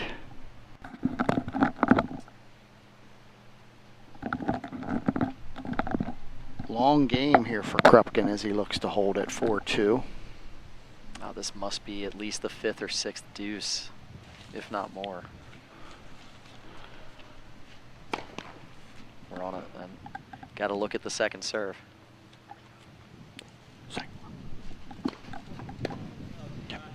Double fault. And it's that out again. We are going to, now that the match is extending, we're going to get the score loaded in, at least for this set, so we can keep everybody posted online. We are currently at out 4-2, Krupkin kick serving. And he just seems very content on laying that kicker in there, and you know, Allie's just going to run across and take care of that. Now, Anna's got to mix up the pattern because she's getting stuck. She does. She's getting stuck, and she's got to do something a little different. Getting ready to say the exact same thing. The next time, don't be surprised if she goes down the line there. She's got to mix it up, or down a lob, line, something. Throw in a lob, do something, you know, something different. And Holden Coons is just absolutely dominating. He continues to win his points. Yeah. We're getting these names loaded in here. Give us just a moment. Let me get to my right page.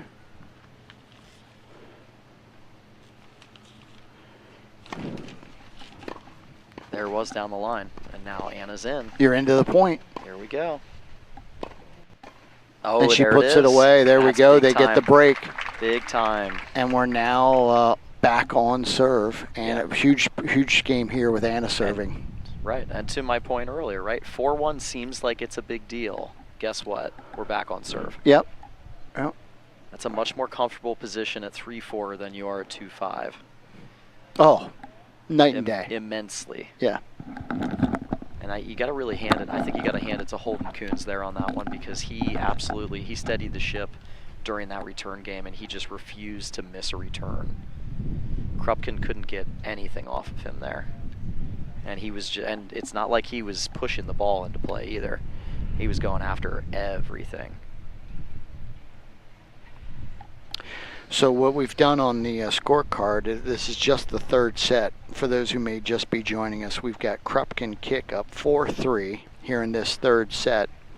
Anna Zhang will be serving on the near side, looking to stay on serve. Again, third set. They've obviously split sets. This is our second semifinal of the day. The winner of this match will move on to the final of our 11th annual Groft Charity Classic. Anna Zhang will be serving to get to 4-all, third set. Playing with Anna is our 5-time champion Holden Coons, a new partner this year. On the far side, 2 new players to us at the Classic. The man is Mark Krupkin, and the female is alley kick. Great get. And we're into the point. Great backhand there. And I can sense the momentum swing already, just based on the way that these two are moving on the near side. It just, the body language is totally different all of a sudden. There's not, that pressure's not there all of a sudden. They're moving a lot more freely. They're gonna play more aggressively, I think. And you can see a little bit on the other side. There's a little tension over there now. A little bit of a pucker factor. Yep. And there's Holden Coons. Allie didn't do enough with that return, and it's quickly love 30. Yep. 30 love, excuse me. 3-4, 30 love, on serve, third set. And as Phil has commented a couple times while we're watching the other match, this has been just a absolute battle throughout all three sets. No surprise now that we're 2 points away from 4-all. It's turned into a beautiful afternoon here at the Country Club of York. You still have time to come out and see our final, which will be played half hour, 45 minutes at the conclusion of this match. Krupkin loads up on a forehand and gets the point. And he is not going to back off from that shot. It's pretty clear. If Zhang is going to miss first serves and give him that sitter on the second serve, Coons is going to have to be ready to see that. I'm not sure there's much you can do other than just being at the right place at the right time. And then back to the momentum discussion. If Kick and Krupkin are able to find a way to get this point, it's 30-all, and the momentum might swing back the other way. That's how quick it goes in this game of tennis. I absolutely agree. Second serve for Allie. Let's see how active Holden is on this one. He chooses to stay put. And the backhand, she's not able to do enough with it, get it cross court. And now we're 30-all, and the hep in the step is on the top side.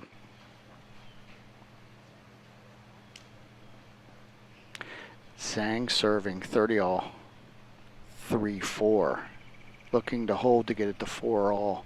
Allie Kick will serve the next game. Again, we've talked earlier about the choice to stay on side and have her serve first in this set.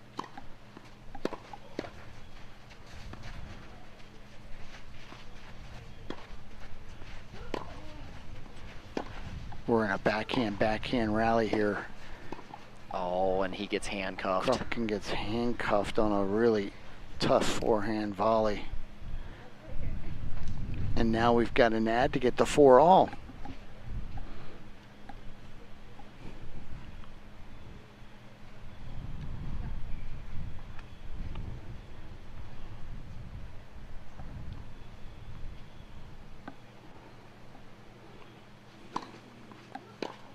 Great backhand from Allie Kick.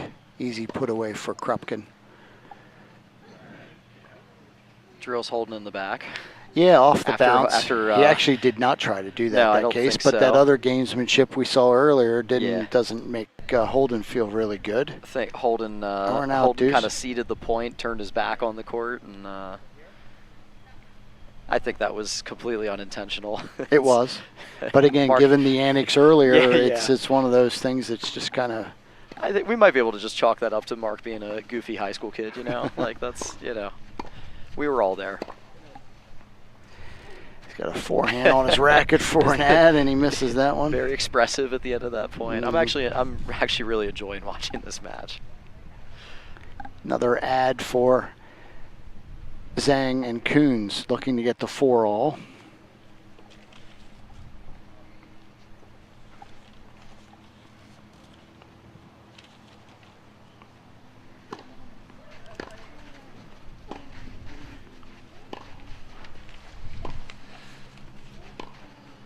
Oh, what an angle. Unbelievable backhand shot from Allie Kick.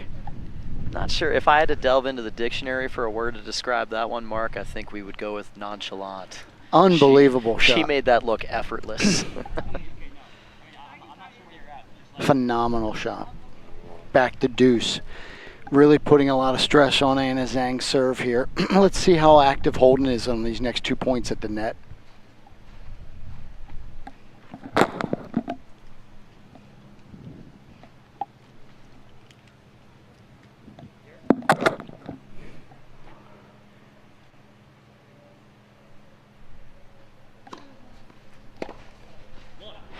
Phenomenal tough. forehand cross court, and now we've got break point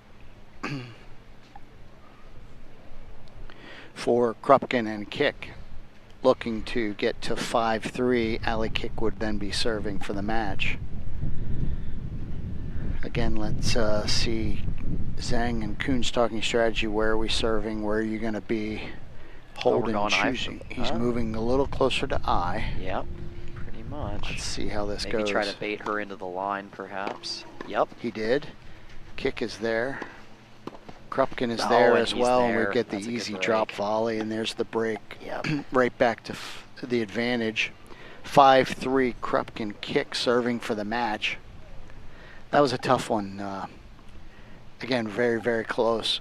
Yeah, and I just have to think that in this third set, I think they've just let Krupkin see too many balls.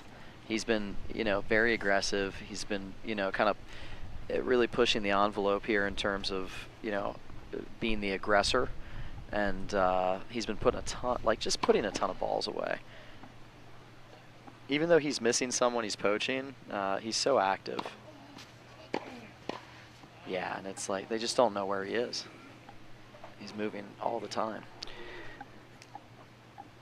Quick volley at the net for the first point. They're now 3 points from the match.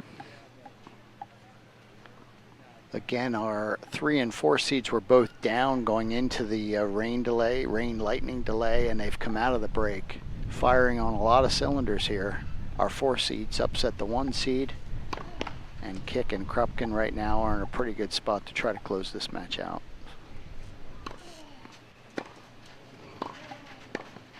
Fantastic closeout from Holden Coons, 15 love. He says not so fast. Yeah, that's what you're going to need to do here. You need those 1-2 punches where you hit a nice deep return and then you're all over the net.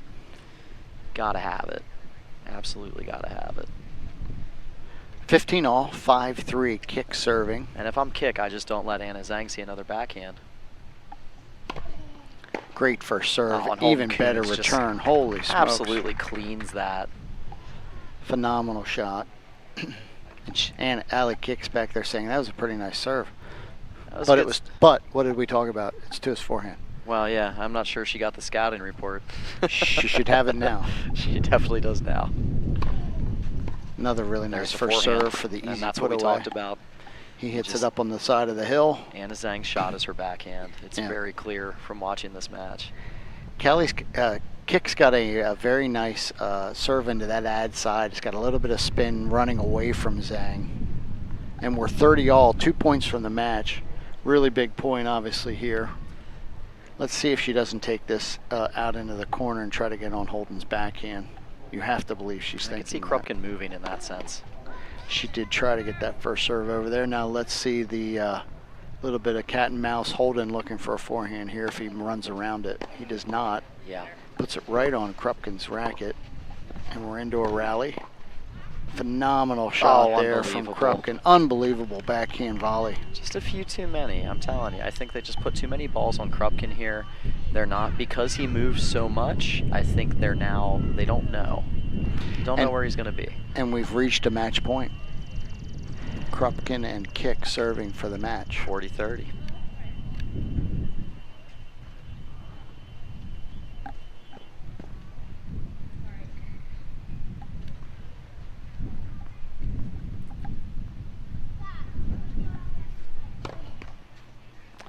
Anna Zhang gonna get a look at a second serve. Let's see if she gets the backhand she's looking for. She does. There it is. And she drives it misses deep. And that is the match. That's the match. Mark Krupkin and Ali Kick come back and get a third set victory over Holden Coons and Anna Zhang.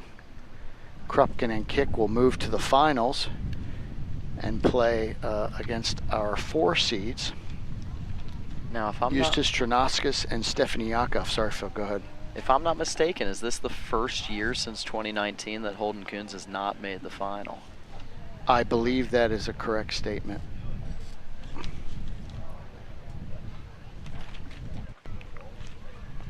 So we'll have a final. They're going to take a little bit of break, give Krupke and Kick a bit of a break. We'll get a timing on this. Cliff will do a great job running the sponsor ads, and we'll be back with you probably in about a half an hour or so. We'll keep you posted on the time of the match. Sitting here right now at 4 o'clock on the number, I would think we'd be looking to give Krupke and Kick a little bit of time, and then we'll start the final match of this 11th annual Groft Charity Classic.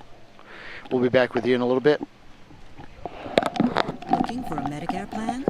UPMC for Life is listening to what you want in your healthcare coverage. Our new PPO Essential Care RX plan has a $0 premium and gives you $100 back in your monthly Social Security check. Enjoy $0 copays when you visit your in-network primary care physician. Plus, $0 copays on your Tier 1 and 2 prescriptions at preferred pharmacies. Find out if there's a better Medicare plan for you.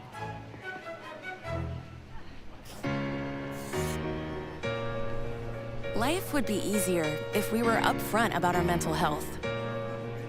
But it doesn't work like that. To help our members feel more confident, Highmark Blue Shield has added over 6,000 mental health professionals, so everyone can get the right care right away.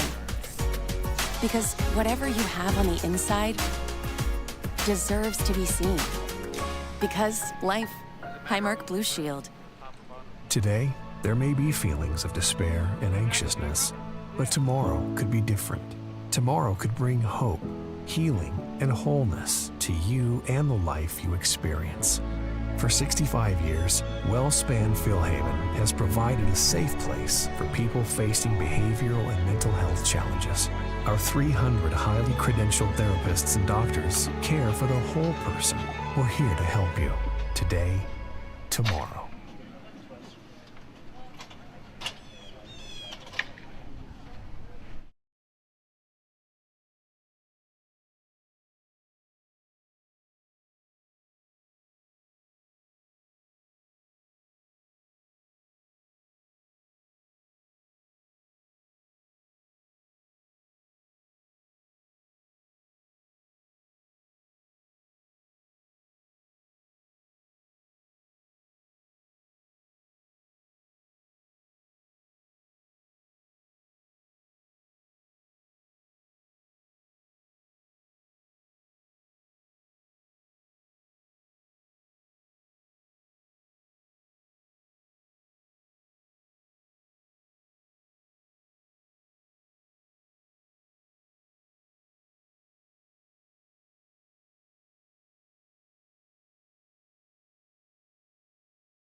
Looking for a Medicare plan?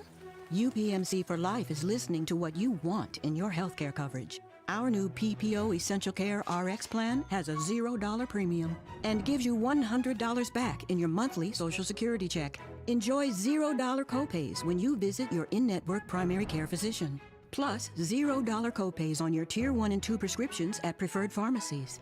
Find out if there's a better Medicare plan for you.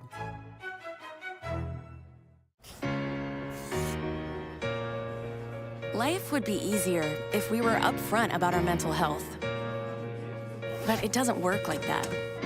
To help our members feel more confident, Highmark Blue Shield has added over 6,000 mental health professionals, so everyone can get the right care right away. Because whatever you have on the inside deserves to be seen. Because life, Highmark Blue Shield. Today, there may be feelings of despair and anxiousness, but tomorrow could be different. Tomorrow could bring hope, healing, and wholeness to you and the life you experience. For 65 years, WellSpan Philhaven has provided a safe place for people facing behavioral and mental health challenges.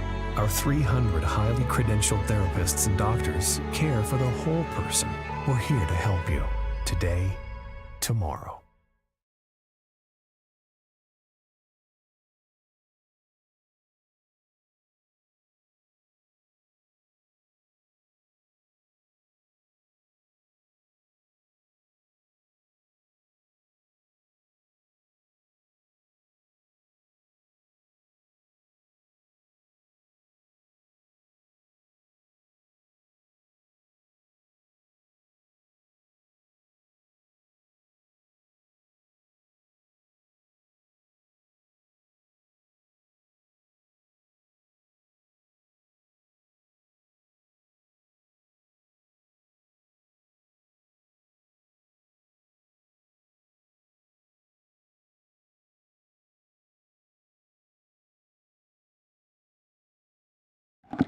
Welcome back.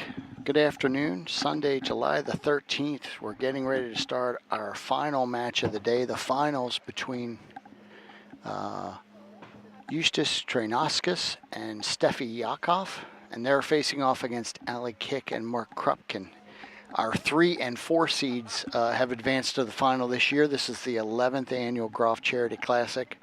Really been tremendous weekend of tennis. We had a bit of a lightning and rain delay a little bit earlier today, about 2.5 hours we lost, but the tennis has been absolutely dynamite as we get ready to have a quick warm-up and we'll get underway in our final. As a reminder from past years, the final match is officiated by a official USTA official. So there'll be an actual warm-up limitation on time, and he will decide on in-out calls, keep the score down on the court as well, and we'll get right into it with that official who's been with us many years, joining us for the final match of this weekend's tournament. Really looking forward to the play as we get underway. Quick reminder on the players. On the near side with the blue shirt, Eustace Trainauskas played at the University of Pacific. He is now going pro and planning to compete in ITF and Challenger Tour events.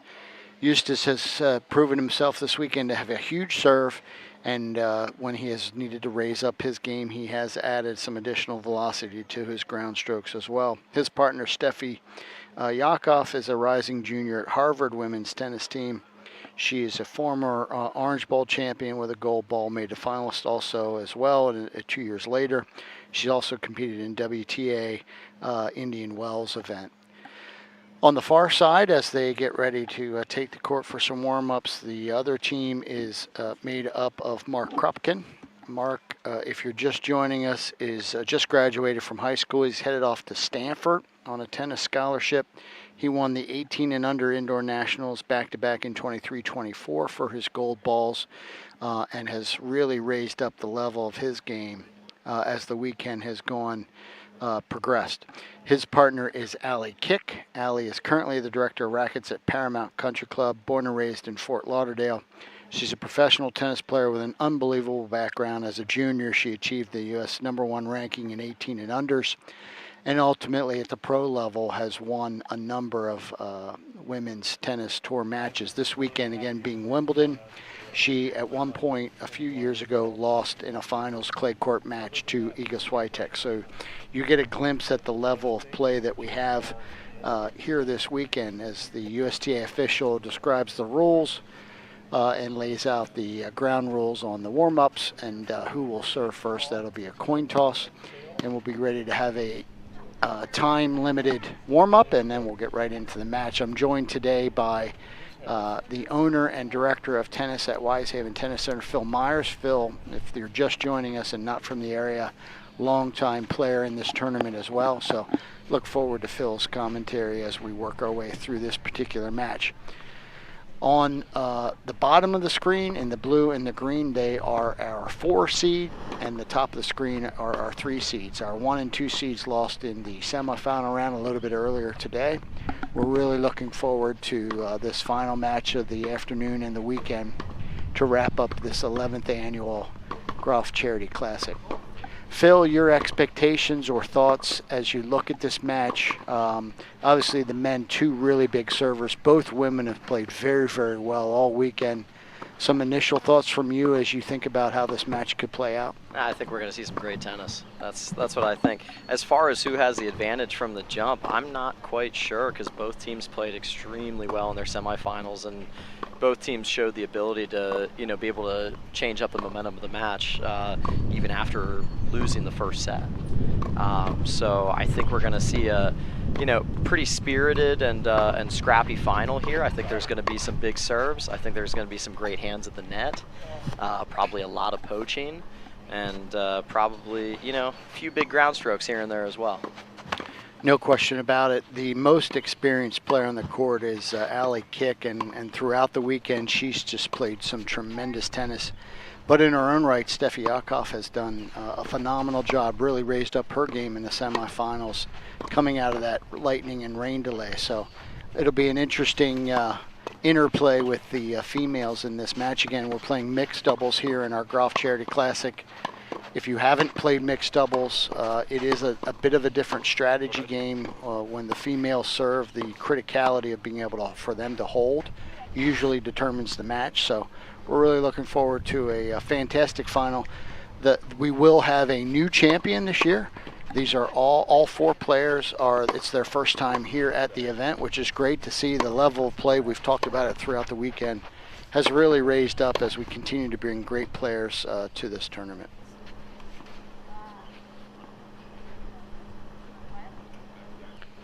Again, a timed warm-up, USTA sanctioned final.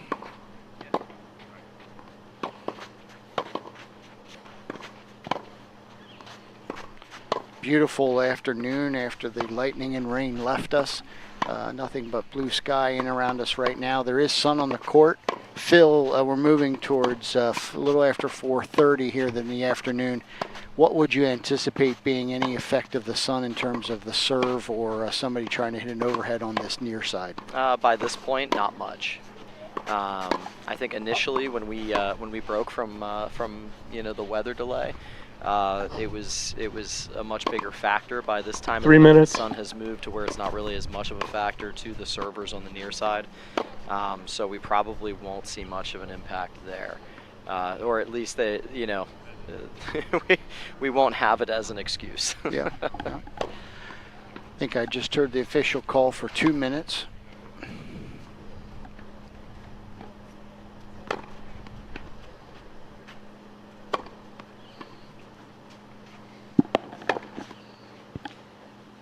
Local officiating legend Russ Morgan on the chair for this one. He's done a number of our finals here over the years, and has always been very professional, done a great job for us.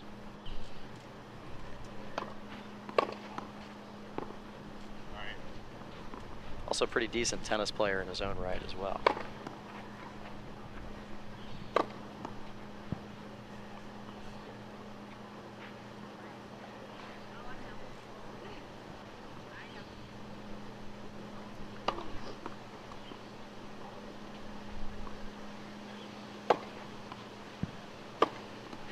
2 minutes. That's the 2-minute warning. The other one must have been maybe the 4-minute warning.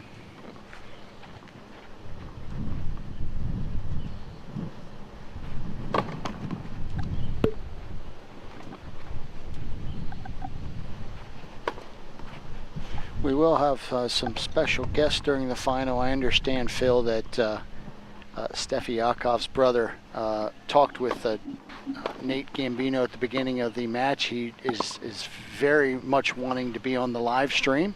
And Nate said if Steffi makes the final, then you can be on the live stream. So at some point, I would anticipate Steffi's brother coming to join us to chat a little bit about the match.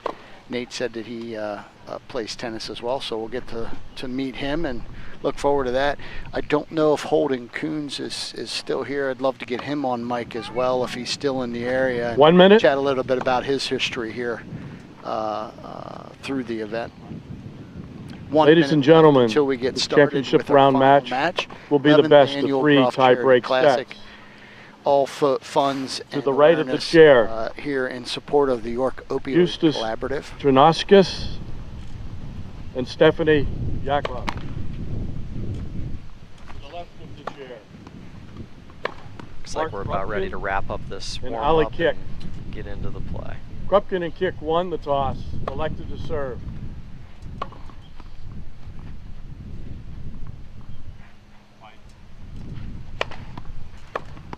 Wait, a coin toss for who serves first. Don't know which way he pointed, but we'll find out here momentarily.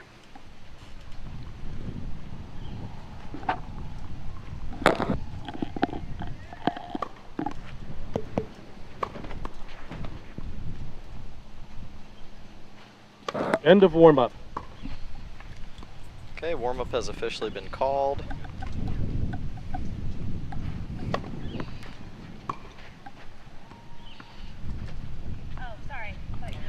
As we get ready to finish warm-ups, we're delighted to have Holden Coons join us. Holden is a 5-time winner of the Groft Charity Classic. Without dispute, I checked with a couple of my sources, John Davis yesterday, and he confirmed for me. I made a statement yesterday that Holden is the very best player from York County in at least the last 50 years. John Davis confirmed that he believes it goes all the way back. So we're thrilled to have Holden Coons, the very best player we've ever had from York County. Some real talents here. Thanks. I got a few names I could throw out, but you know what? I'm just gonna roll John with took it. me through the Jan Bortner got 5th in Kalamazoo and the results that Holden got at Wake. But mine came more in the back end, probably. The results that Holden got at Wake were above and beyond. Holden, you just finished your semifinal match. Thanks for taking some time as we get started here. Talk a little bit about the match you just finished against Krupkin and Kick. 3-setter, a tough result. Talk a little bit about what transpired. Yeah, I mean, odd match. I mean, I think start to finish.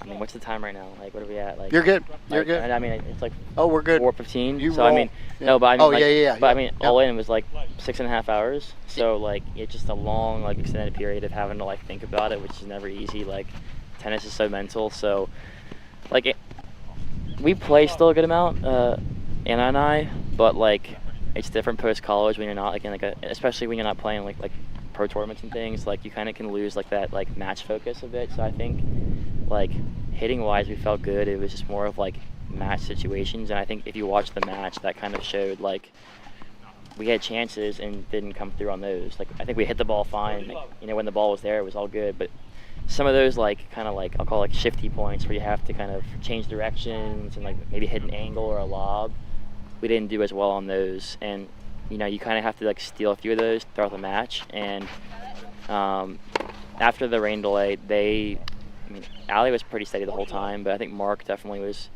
a bit more consistent. You know, he's kind of like probably more up and down with his firepower, but he was able to kind of be a bit more consistent, and I think that was a big factor in them turning it around. But no, we still, I mean, there were probably 3 points we could have, you know, flipped that would have changed the match. I think, yeah. I mean, if we break Ali at, I think it was 3-4 in the second set, 4-all?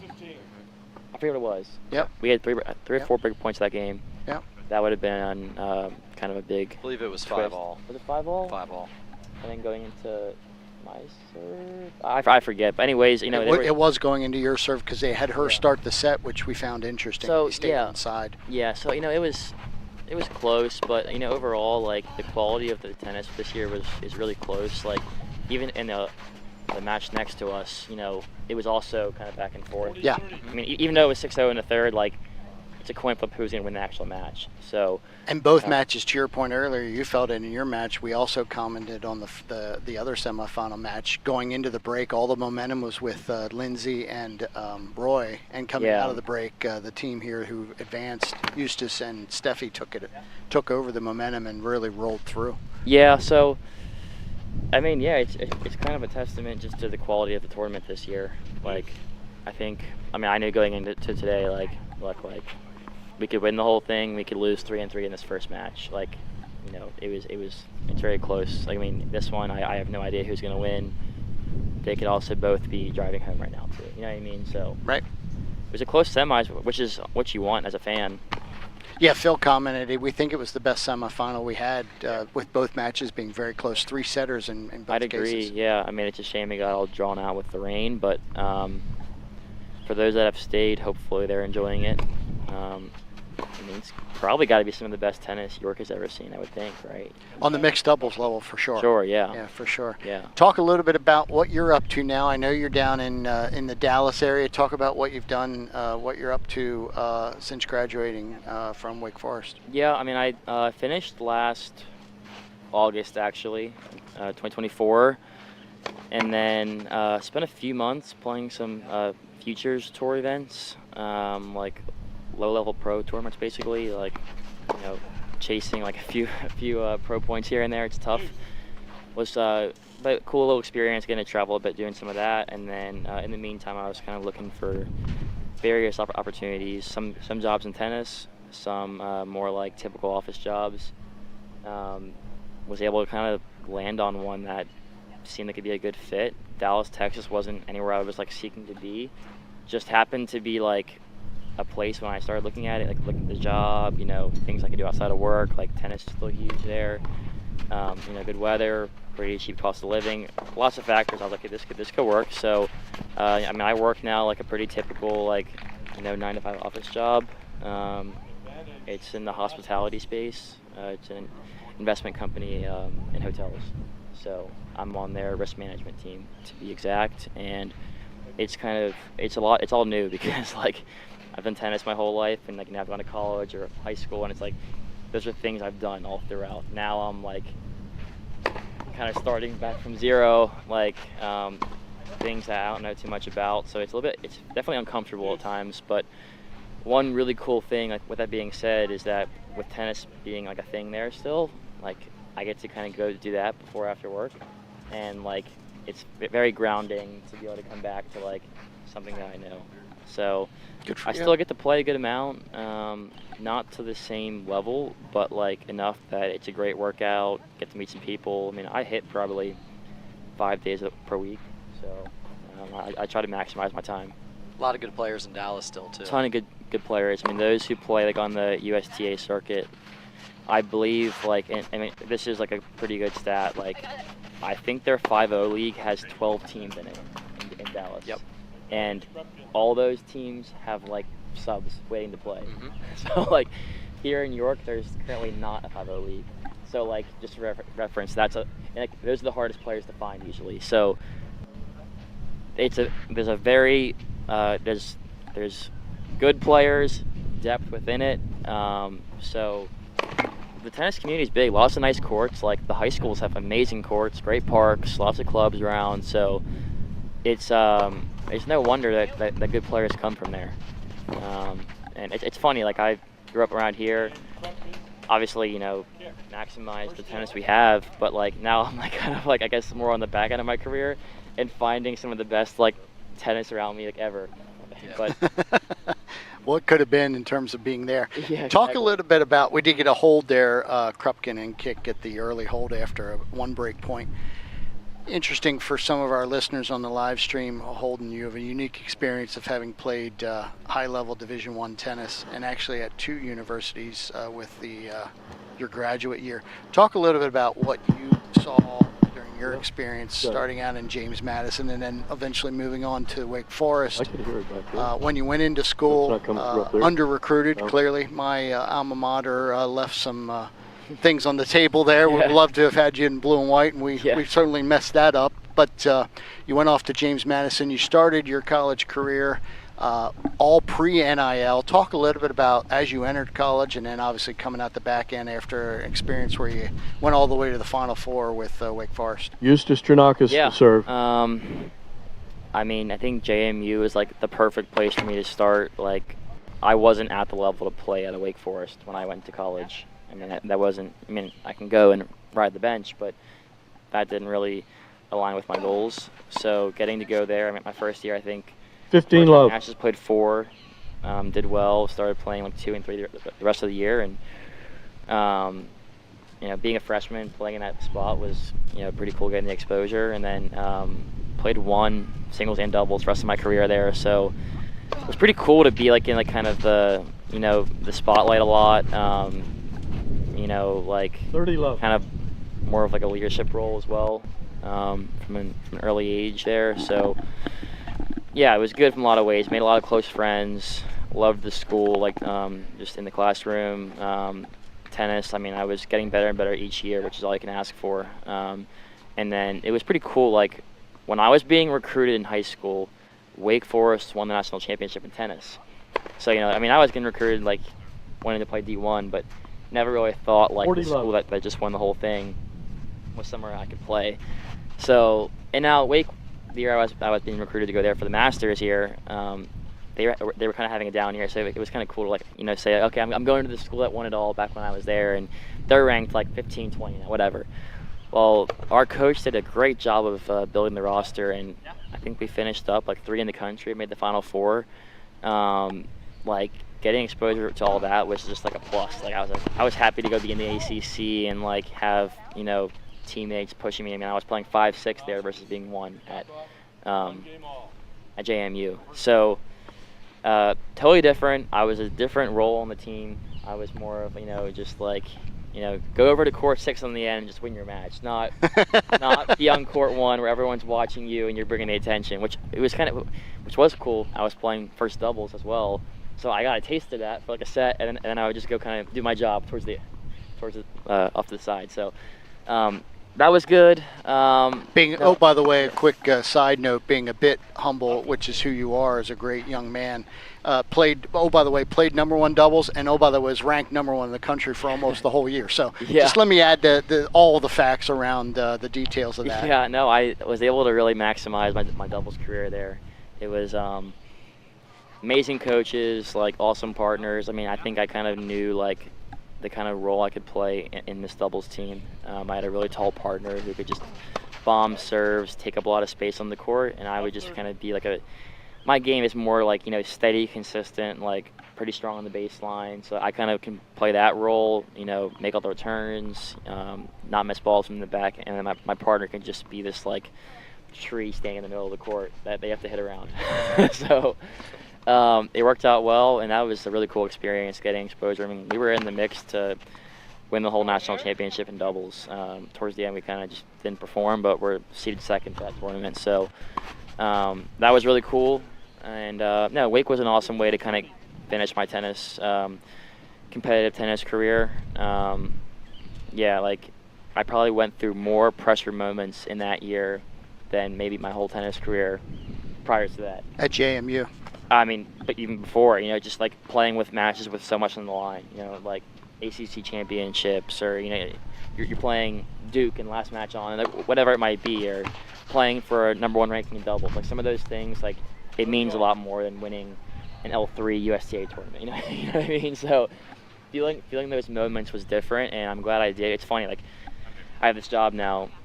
I knew I felt way more pressure in those moments, like Final Four with NCAAs, than having to like give a presentation at work for an actual income. You know what I mean? Really like, takes the edge off. Yeah, it's funny. Like you put things in perspective. It's like, you know, last year, I mean, because we did so well, I got to be a part of these, like, you know, more pressure, large moments. So Yeah, Holden, you want to walk us through that match against, was that Arizona State that you clinched for in the Arizona NCAA State, tournament? yes. Like, I'm playing everyone has finished their match, and like we're starting a third set, and it's 3-all, and literally our team has like 5 seniors, so it's like we lose this match, like say goodbye to college tennis. Yeah. And I was able to just kind of gut out a third set win against Arizona State that advanced us. That was the round of 32. I mean, NCAA is just so tough. I mean, you see it in basketball, these crazy upsets. Like Arizona State was like 25 in the country. I think we were like 3, maybe 4. I don't know. And so like, yeah, it's like, I mean, you can lose to anyone any given day, and was able to gut that out at home. Wake always had some like great showings from our fans, so that was also like, it was fun to do it in front of them. That was our last home match. Actually, no, sorry, we had one after that for Stanford, but that was a nuts one. But those moments are unforgettable for sure. Winning or losing, I've been on both sides. I've been on both sides. Well, when you play enough high-level matches, it's going to happen. I've been on both sides of it. Like even this match, I was telling Anna, she was like, "Oh, like this is like, this is like so tough, like losing." And I was like, "But like this is what it is. Like I've come and won this tournament. Like, you're due to lose. Like tennis, like look at the stats of like how many points you win. Like yeah. Like you're gonna miss balls. You're gonna screw up. Like."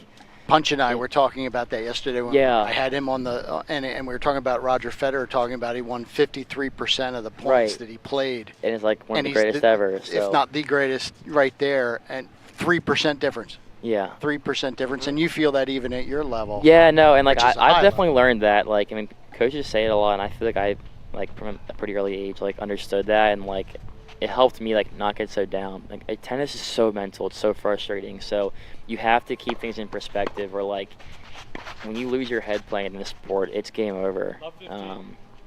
So you just gotta know like, hey, I'm gonna screw up. Like until even you watch like today the finals, like Alcaraz and Sinner, like they're double folding, they're missing first balls after the serve. Like it's gonna happen. It's just the nature of what it is. So.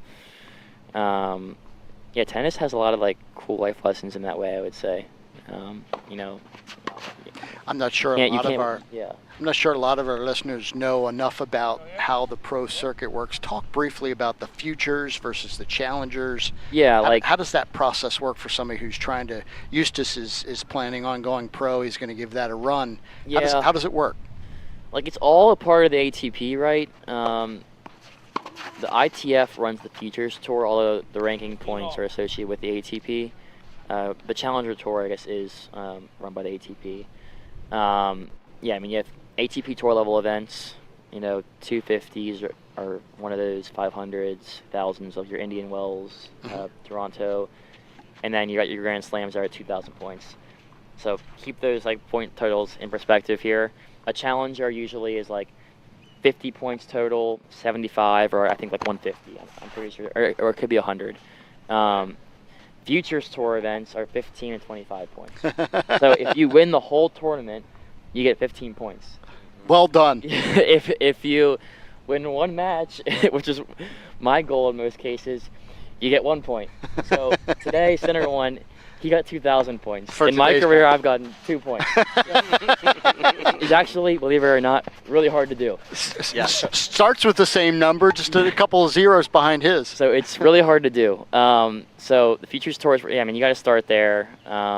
If you want to be like an actual player on the tour, you got to get through that pretty quickly. If you're spending a year, 2 years in futures, it probably isn't the most optimistic future ahead of you. I mean, I don't want to say that guys break through later, but like usually these guys who are making it on the tour get through that stage pretty quickly. Go to challengers, kind of got to reassess those, and then break through those, and you're playing ATP events. Qualifying for Grand Slams. That's where you want to be. That's where the prize money is to actually make it a career.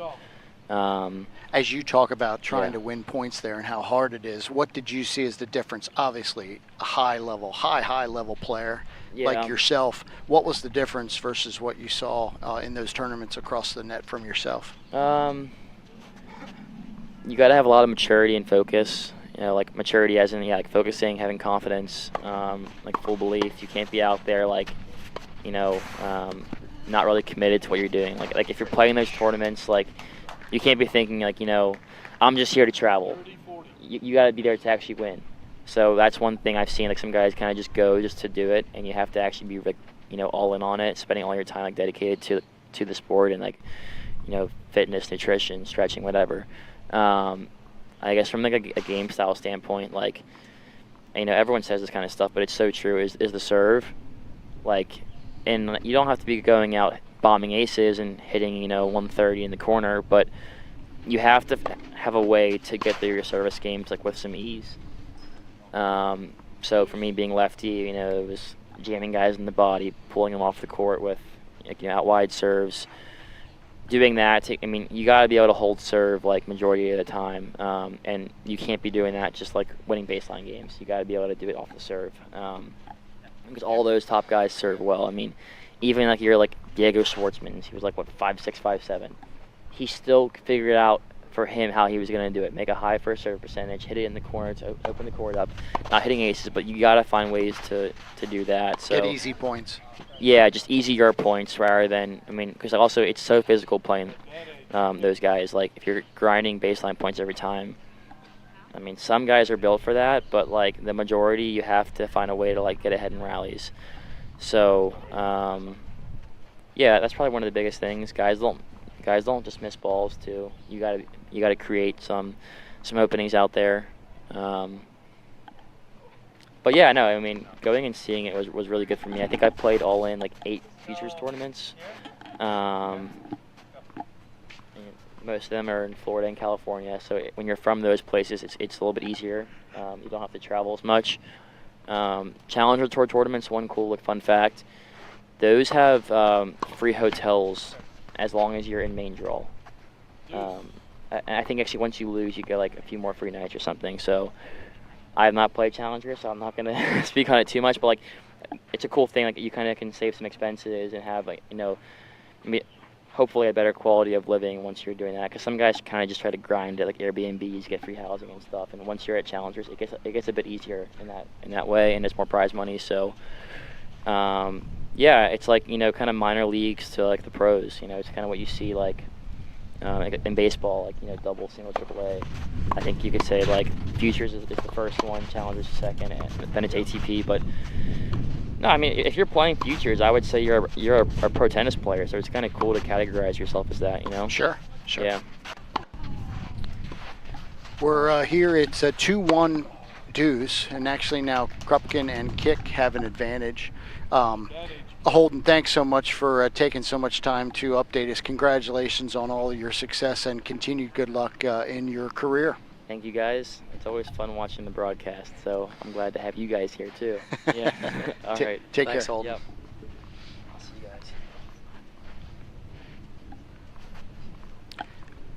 guys. Phil, we've got break point here on the action, looking to get that break back that they just lost for Krupkin and Kick. Quite a few break points, actually. They've been back There have and forth. been. They have been back and forth, yep. This is a very Yep. long service game. Yep. Kick has been, she's been over there lamenting a few lost opportunities. We saw that in the last match, right? Yeah. Oh, and there it is. Eustace misses Great the move, but easy just volley. couldn't convert it. Yeah. And we're 2-all. Oh, excuse me. Yes, we're 2-all. Got to get the score right. Back to square. You said earlier today the first 4 games can vary, don't matter, I think was a phrase you used. We've used up 4 games, and here we are at 2-all. Yeah, after the first 4 games, I think that's when both teams really start to kind of settle into their strategy and really start to try to implement that strategy during the match. So we'll start to see them get a little more grooved, except in the case of Mark, who seems to have carried over that strategy from the previous match of he's just going to absolutely smack every forehand he can and try to dictate with it any chance he gets. So we're fortunate enough to have a family member of one of the players with us. Steffi Yakov is down on the court. Please introduce yourself and tell us a little bit about your background. Hey everyone, Stan here, Stephanie's brother, sometimes coach, depending on who you ask there. What would she say?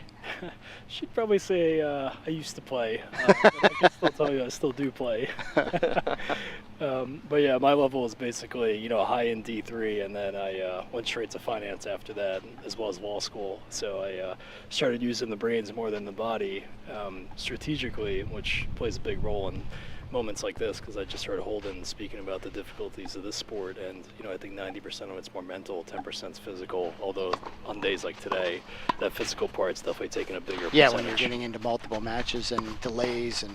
Yeah, on top of that, I was listening to the stream last night, and the comment I kept hearing was like the wingspan. So between Eustace and the opponents there, Mark, you have two guys that are well above 6 feet. You put them together, you get like a Boeing airplane. Yeah, yeah. Phil actually played against Eustace and spent some time earlier today talking about that wingspan. It's no joke. You can't make up 6'6", 6'7" for sure. Yeah, that's right. I was talking to Mike earlier, and I was looking at some of the sponsors and making a joke that's one of the construction companies is probably going to want to reach out to these players with how they got to construct the point around these wingspans in order to win. It's very physical and demanding at this point. Tell us a little bit about Steffi. Obviously, we have the bio, Harvard junior. Tell us a little bit about her game and growing up. Did you guys play together? Obviously, you're a little further along in your career. Tell us a little bit about the family. Yeah, we any chance we got to try to take her outside, but where we grew up playing, there wasn't really much opportunity, like tennis court-wise. However, once we all moved to New Jersey, it was a lot easier there, but those courts they're challenging too. It's like you look at it and you're like, are the tectonic plates shifting here? So there's cracks there, and like in the Northeast with the weather changes, right? Yeah, the weather is a whole other problem in the winter. So anytime we could get playing time, we took advantage of that. Her game, I think, sometimes you're fortunate to be playing people as tall as Eustace right away, because you weren't early on. You're going to have to be versatile in order to really make it far. And so I would say sometimes it helps to be unlucky, draw the first seed in the first round. You realize, all right, I'm going to have to start changing my game to be very different based on how things are going to go. And so I think for her, there isn't one set style, but it's more about thinking like, how do I construct a point consistently? How do I make sure that I end up more than 50% the winner of the overall points? Because at the end of the game, at the end of the day, it is a game of statistics. And so I think she really thinks... That's great commentary. Phil actually was commenting earlier on Steffi's game and the fact that the construction of the point and the way she's adaptable. She really, throughout the weekend, has shown a lot of adaptability. Talk a little bit about her college choice. How did she arrive at Harvard? Obviously, she had opportunities to go a lot of different places if she ended up at Harvard. Was Ivy League always in the cards for her? Talk, as you understand it, talk about that process. Yeah, it was a big mixture, I think. At the end of the day, I personally really wanted her to focus a lot on education, because you just don't know what happens with the sport. I think Holden was just saying how if you even have 2 ATP points, you're extremely fortunate. Phenomenal player, as you can see with him, exactly. Right? And that's 2, Sinner just got, 2,000. Yeah, 2,000. It's 100x of that, right? Or yeah. Sorry, 1,000x of that from that perspective. And, I think I wanted to make sure you can go to a school where you still have a high level of play that could keep you informed, and if you wanted to go pro after, by all means do it. Try to live life where you don't have regrets, but in the meantime, make sure that you're well-rounded enough that after the game, you can do whatever you want. We've seen careers like Soderling, just you get one illness and it just sidelines everything, and if you put all your eggs into that basket, it becomes much harder to try to recover from that. You get used to a certain lifestyle, so I think trying to mix it with having the solid education but also the solid athletics, I think, was the overall best picture. And there were a lot of schools that came into focus there. Harvard stood out in particular too. I know if you ask Steph, the answer is easier, because she's like, I don't want to be at home. So how far can we get? Maybe California's too far, but Boston maybe is kind of that perfect middle. I'm not in New Jersey. Yeah, exactly. Princeton was out of the cards, I guess. Exactly. Even though Princeton isn't exactly that close to us either, but I suspect it was out of the cards for that in-state bias. Boston felt a little bit better. That's right. And a great city. Obviously she's enjoying her experience, things are going well there? Yeah, absolutely. It is difficult to balance the academics and athletics, regardless of whether it's college or high school, even middle school, as soon as you start. But I think she's acclimated really well. The school has a really great support system for that. The teammates are wonderful. So I'm very grateful for that. That's great. Your first time here, give a little bit for those who may be listening on the live stream and have not been to the Country Club of York. Talk a little bit about the facilities here. You've been around and you've seen a lot of tennis. You've played yourself. You followed Steffi around a little bit. Talk a little bit, give a perspective on the facilities here at the Country Club of York, how you found the weekend to be. Yeah, absolutely. Really cool story because we accidentally discovered this because Elizabeth, courtesy to her, reached out to Steph. They actually played 3 years ago at a tournament, which I think also speaks volumes about just sportsmanship because, you know, you're nice, you're kind, small world, life goes on. And she's like, hey, 3 years later, we have this mixed doubles tournament going on. Do you want to play? And you know, for me, I'm kind of the full-time Uber driver, so I'm like, how far is this? 4 hours? All right, the same as Boston, let's do it. And even for Eustace, he's been a hitting partner to Steph as of 2 weeks ago, so just kind of a bit of a random small world coming together, but I couldn't be more thankful for being out here because it's just sitting here looking at the skyline, weather's gorgeous, facilities are beyond gorgeous. The history of this place being over 100 years old, like we've been to over 500 tournaments, and like you guys know I'm not getting paid to say this, but this is easily one of the best locations, best facilities, best events I've ever seen. Couldn't be happier to have discovered this the way we did, and this is definitely one of those events where we're like, block this date off in the future, we'll be back. That's fantastic. Thanks for that feedback. It would come off as if Phil or I paid you, but you're right, we didn't. But I'm telling you, I'm not getting paid at all for it. Yeah. This is all on me. There's been no script here. We're obviously just going off script. Really my first time commentating as well, you know. I'm sure my prior companies want me to give the legal disclaimer, so you know, everything's spoken from the heart here. Yeah, no, that's great. Yeah, really appreciate you being here. It's been a great weekend of tennis. We do have a advantage for Eustace and Steffi. That's a big hold. They get the hold. Down 15-40 there in that game. Yeah. 3 games all, first set. Strong. Phil, what's it like returning 130 miles an hour? You know, it's not the speed, it's not the pace necessarily. I've seen the pace, it's the trajectory from that height. So it really, seriously, like 130 through the court, a lot different than 130 when it's like 4 or 5 feet above your head. I'm like, okay, what do I do? Because, you know, the only success I really had was like trying to take it early. Yep. And you don't want to do that because he's hitting 130. Yep, that's right. You know, you start off thinking I'm going to hit a forehand. Next thing you know, you're in overhead position. Yeah, exactly. It's a catch-22. It's a lose-lose. Yeah, I've had my fair share of that too. And so when I first met Eustace, I was immediately thinking, yep, I would take that early, you know. And, you just take your chances. And you know, what I think the viewers would appreciate is, I think, Phil, you tell me because this is strategy talk now, but situations like this, you just try to survive as long as you can and you hope for that one breakpoint opportunity. If it's because of the net cord, you think whatever God you believe in, you know, and if you can convert that, typically you'll win the set. If you don't, that's probably the loss right there. And that's pretty much it, yeah. So it's like 4 hours get boiled into two moments, realistically. You know? Holden was talking about that in his semifinal match. He felt like, you know, a handful, 2, 3, 4 points really made the difference in their match. And usually the other thing that's different for a lot of these players, a lot of them, if they've never been here, including these two teams, probably have not played a lot of mixed doubles in their life. And it is a different game, and the requirement, if you're going to win, to have the ladies hold is really, really important. Yeah, absolutely. I think a lot of the game and mixed doubles here is you hold on the men's and you know you try to break on the women's side, and that typically ends up denominating. Or people don't know 30. How tough that is, Phil. That leaning back again. Yes, he's really, really tall, but that's in the back third of the court, and he with trajectory puts away an overhead there. Phenomenal shot. Yeah, and you know he's carried that level of play over from the last match where he was hitting overhead winners from anywhere on the court. If you're going to put it up there and it's on his forehand side, expect the overhead, and he's probably going to make it. 15-30. Yeah, I would also give a shout out to the Gladfelter Insurance Group, because if you don't do life insurance, I think if you're receiving overheads from Eustace, you better give him a call for that. Yeah. Otherwise, I would not be. There you go. Yeah. Well done. Excellent. Yeah, it's been a great weekend of tennis. We're sitting here right now, 15:30. Speaking of a potential break, Allie's second serve now to Eustace. Let's see if he gets after this return of serve. He does, but a little bit too much, and we go to 30 all.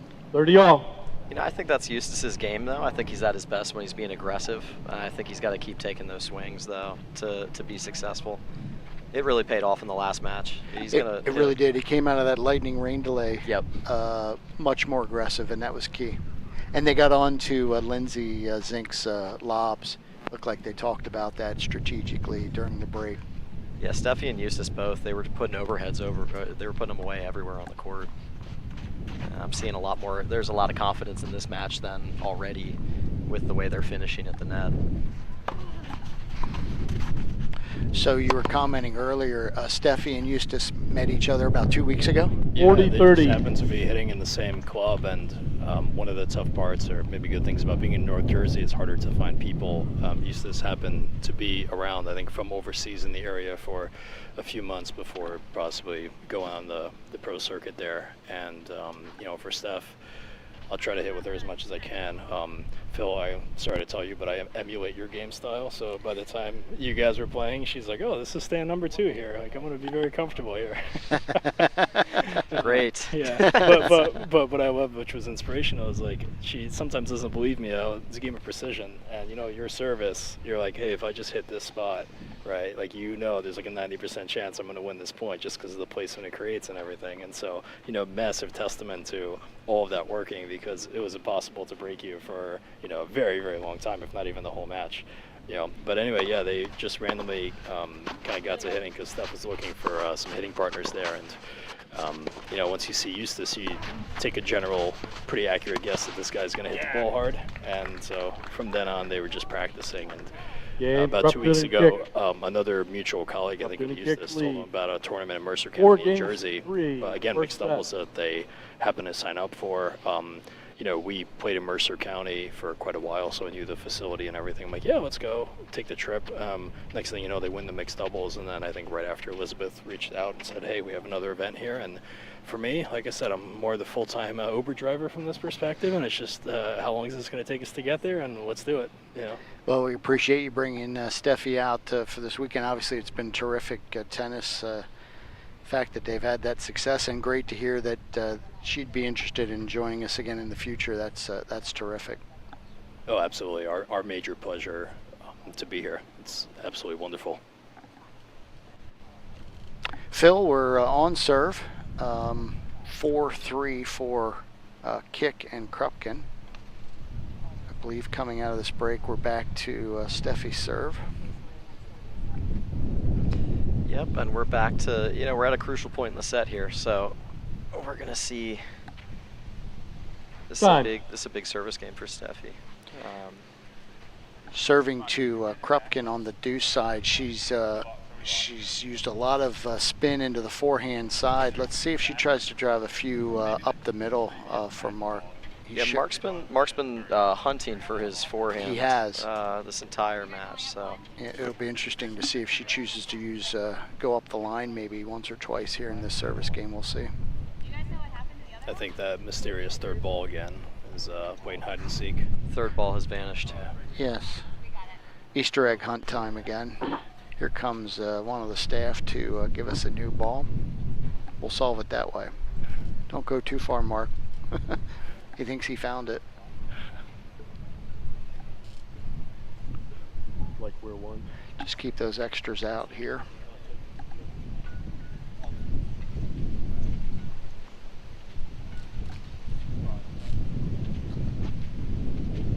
A little bit of wind has picked up again. The near side, as you can see if you're watching live stream, about half the court is in shade, so no longer any issues at all on any potential sun challenges for the server on this side. And Phil, we're late in the day. You believe the sun is a non-factor? Yeah, unless we get even later. Once it gets, you know, we started at 5:30 yesterday for our match. At one point in the match, when we're on the far side, we're staring into the sun on return games then as well.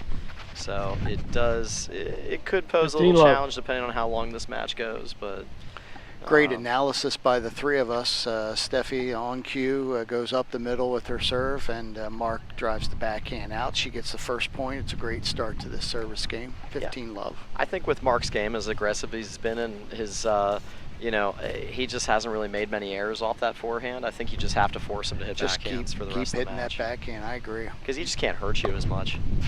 Yeah, you try to jam the body as much as you can. Another great serve. Make him comfortable. As we've 30 seen love. throughout the weekend, Steffi on the serve getting a lot of easy points. She's done a really good job moving the ball around the box and capitalizing on her service game. Quickly to 30 love.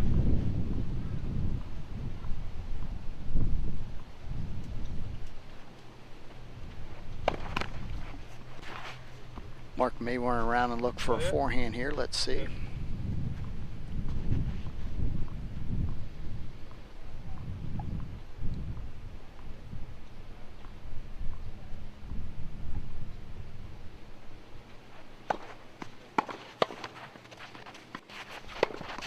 Great hands by Eustace. Jeez, great movement. There's the pterodactyl at the net. Just an unbelievable wingspan. Yeah, love that close at the net. Yeah, one step covers 16 feet. Yeah, yeah. 32 of my steps gives one of his. Yeah, I made that note yesterday. I said if he takes one step, he poaches. Yeah, and can to still cover where he was. Yep. We are at 40 love, a very easy game thus far. Go here? Yeah. Wind way picked up now. Yeah.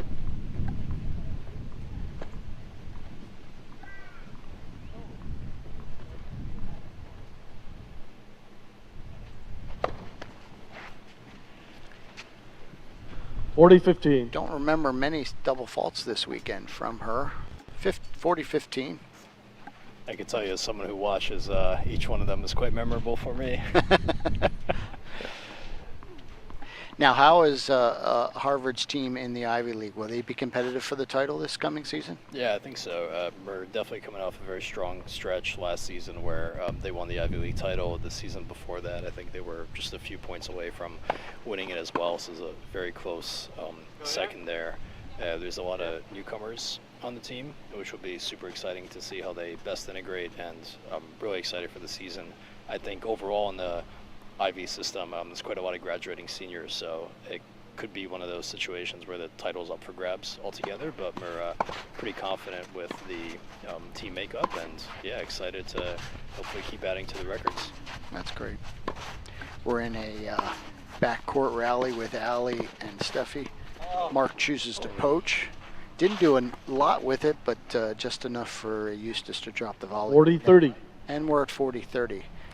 Allie's looking a little hobbled over there on the other side right now.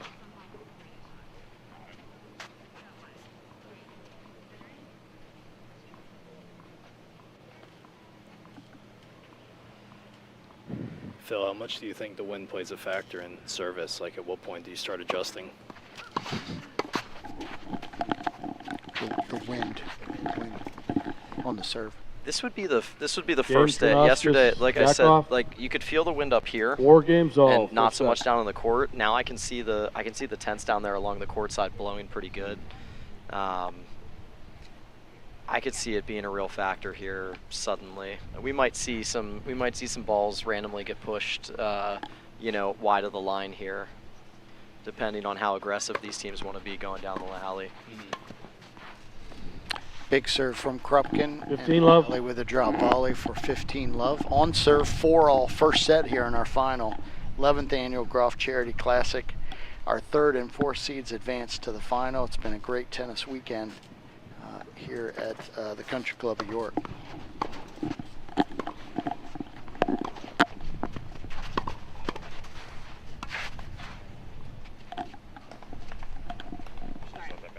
$15 all.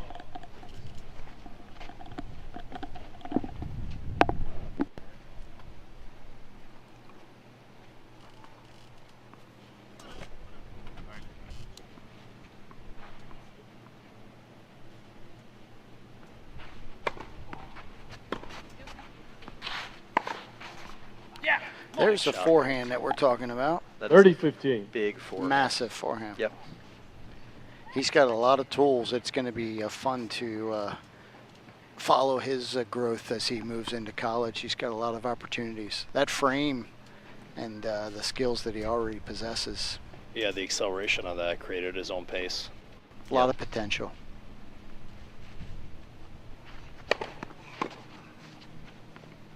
Followed by a big serve there. 40-15.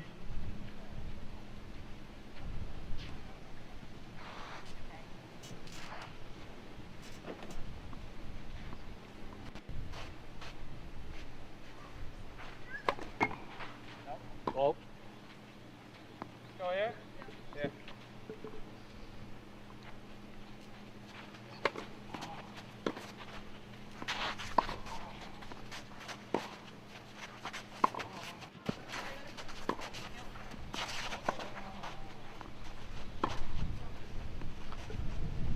Went for the backhand down the line and missed it, and we get Game another Groft hold, kick. and we're still on serve, 5-4. 5 games to 4. Groft kick coming out of the break. Eustace will be serving on the far side. Okay. As expected, we expected a close match, and again, we have that. A break point here or there could make the difference. We may even get into mini breaks in a tiebreaker situation. We'll see how the set plays out.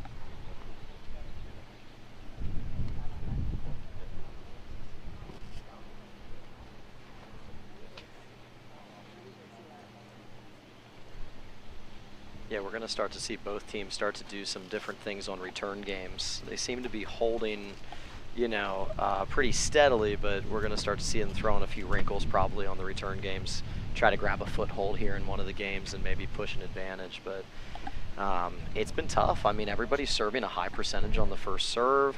Everybody's hitting spots. I mean, there's a lot of free points being handed out here. So every service game's almost always starting with like a 30-love lead. I think that first point is kind of crucial here. But again, when you're staring at somebody who's 6'7" and bringing 130 like Eustace, it's easier said than done. Yeah, but to your point, and we talked a little bit earlier, you get a double fault, you get a net cord, you get a bad bounce. I mean, this is one of those kind of matches where it looks like it's going to be tight throughout. Eustace serving 4-5 first set. Mark gets a look at a second serve here. Staying very far back, even on the second serve. He wants that forehand. Yeah. You see him move already. Runs around it. Heavy top spin.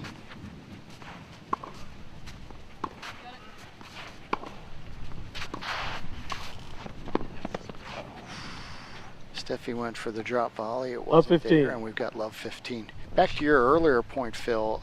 Alley kick seemingly not moving quite as freely as she was throughout the rest of the weekend. Continue to keep an eye on her. Well, third match in 2 days. Yep. And I don't think those knee bands are for show. So my guess would be might be starting to stiffen up a little bit.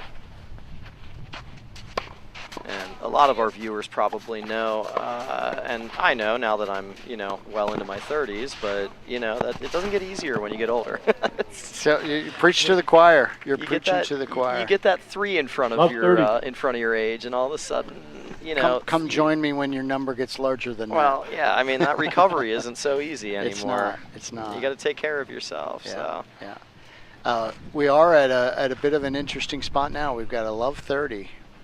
Eustace again probably looking for a couple of quick points here on the serve, but could be an opportunity. The door may be open. Yeah, look for the average power to increase in this moment. No? Yeah.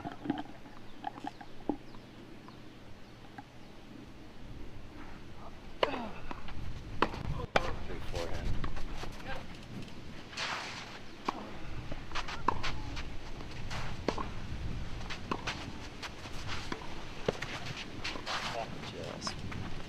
Pushed it wide. I think that wind's 40. starting to mess with it a little bit.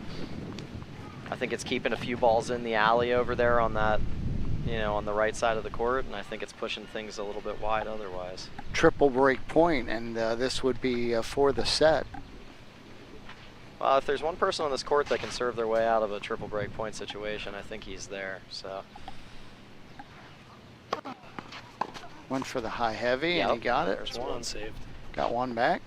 15-40. It usually works against somebody who's about 5'6", 5'7". High heavy to the back. Yep, and she was still on top of the ball.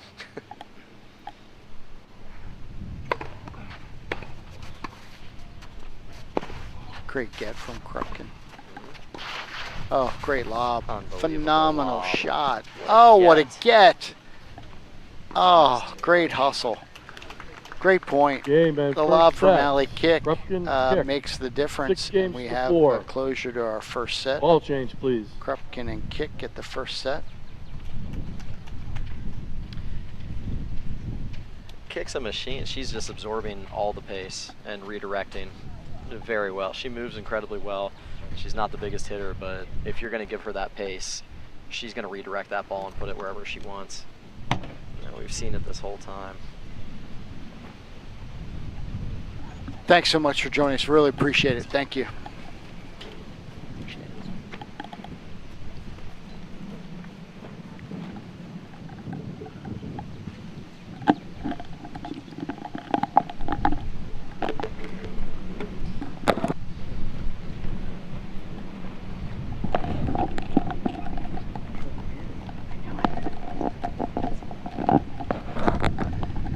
First set over, Phil. As you look at that, we talked throughout the set, but there at the end, again, a couple of key points really make the difference, and Krupp and Kick have the advantage as we move into the second set. Anything stand out to you there? Yeah, they really, you know, opportunistic returning there in that last return game. You know, it's that was just well done by Krupkin and Kick. I mean, they put a ton of balls in play.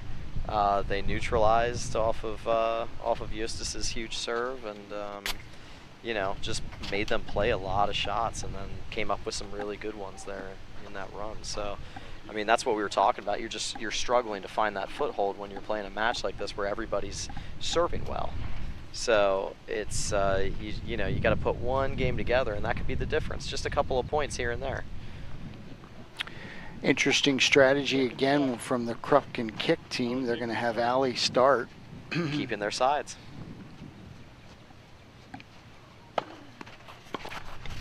She catches a line on the first serve. Phenomenal first serve. Unbelievable spot on wow. that serve.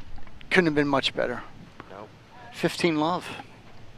First game, again, critical coming out of that first set. She has a very smooth game.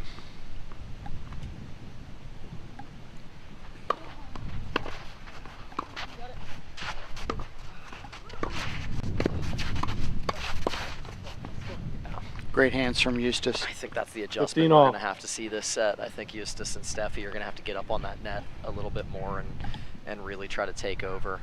They can't, I don't think they can allow, you know, Mark to run around up there and keep picking off balls over the middle. Here. Here.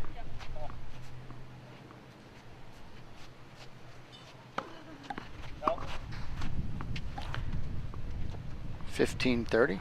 15-30. A couple uncharacteristic double faults here yeah. from the players. I think maybe that wind is becoming a bit of a factor, maybe with the tosses, maybe with the service placement. Mm-hmm. This is the most lively we've seen it all weekend. Wow, what a great eye from Steffi. She chose to let that continue to go.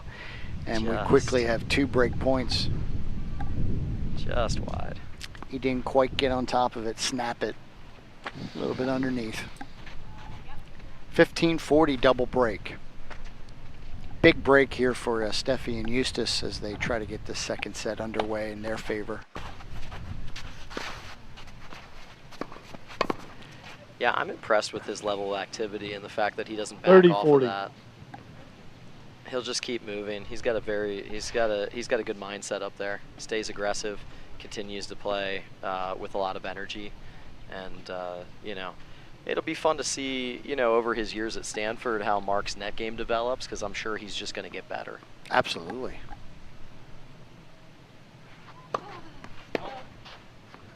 Eustace going to get a look at a second serve here. Still have break point. First game, second set. And pushes it wide. She covers both of those, and we're back to deuce. And I don't know about you, Mark, but I feel the breeze kind of pushing through us here, almost from right to left, and I feel like that might be. That ball was just a little bit wide there. I feel like that's the direction kind of the breeze is pushing the ball at this point. Yep. So they might need to make some adjustments there if they want to be aggressive on these shots. Go here. Here.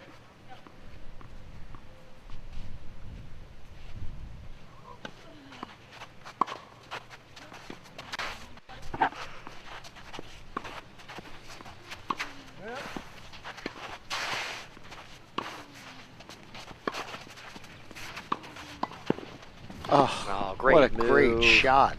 Great Phenomenal move. play. She saw him the whole time, put a little extra on, and he still got there. Again, that wingspan we've been talking about all weekend. Phenomenal shot. Advantage, Stranauskas. Yeah, I mean, he was basically, his foot was almost on the other single sideline when he made that move. He came the whole way across the court for that.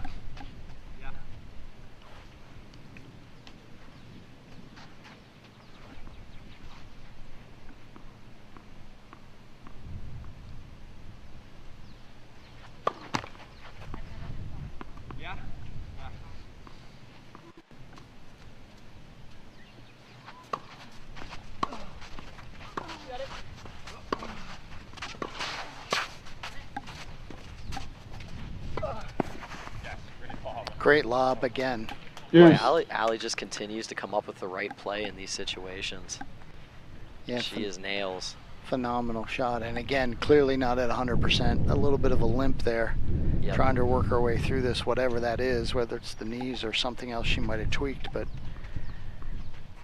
certainly continues to hit great shots.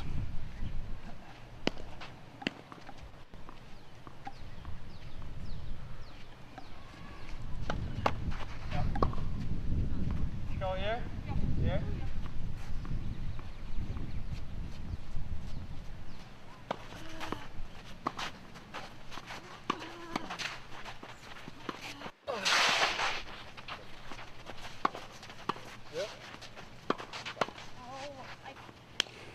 That's a big hitting from Steffi there. I think that's what they need. Advantage, Gotta stay aggressive. I was thinking she might try to go over the top there, but she decided to go right at her, and it worked. Yeah, we've got a break point opportunity. We do.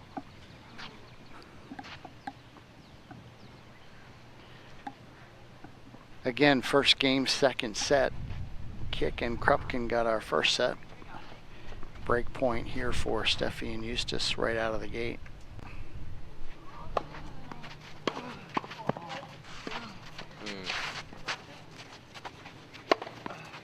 Yeah, I love that play. Phenomenal, yeah, phenomenal shot, and they got the break. Approach. And Allie shows some frustration by hitting the ball down to court 2.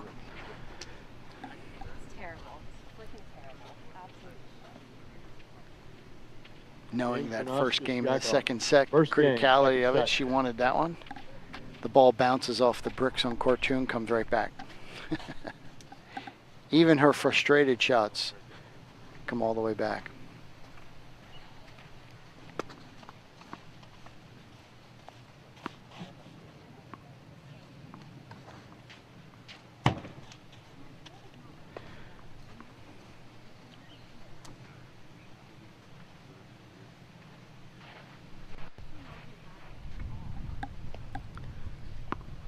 Eustace serving, unless they stay on sides, yeah. Eustace serving 1-love, second set.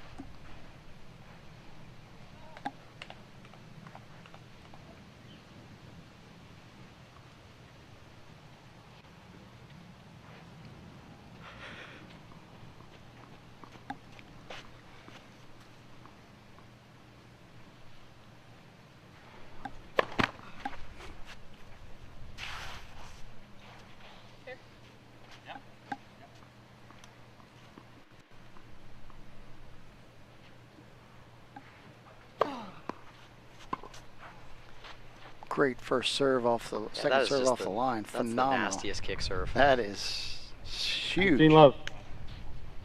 I mean, you figure that's even above Mark's head, which is, if that gives you any indication of how high that kick is. Phenomenal. Yeah. And again, he showed you mostly just flat. He actually is adding spin now. Yeah, and then he just, yeah. That's just silly good. Yeah. That's where he has a chance to continue to develop. You get those free points again. Yep. 2 serves and it's 30-love. Such an advantage. Yep.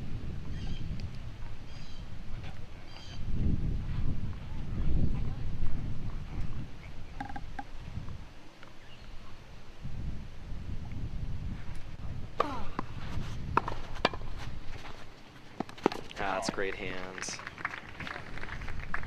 Kick continuing to 40 limit love. spots.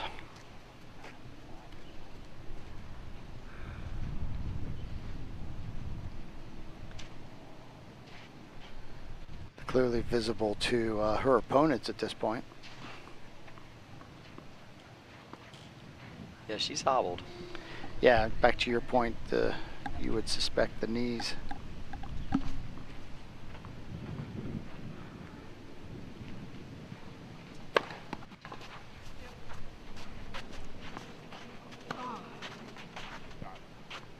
Yeah, they're not even on Eustace's serve when he has that kind of lead. Game Trinauskas, Yakov. Bit of a walkover. Yep. 2-0. Lead 2 games to 0. Trinauskas and Yakov. Let's see how this continues to play out with Allie's health.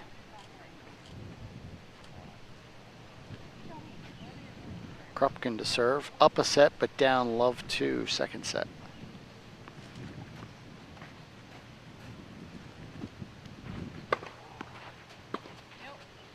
A lot of wind there, Phil, back to your point. You can see the ball move as it was being hit.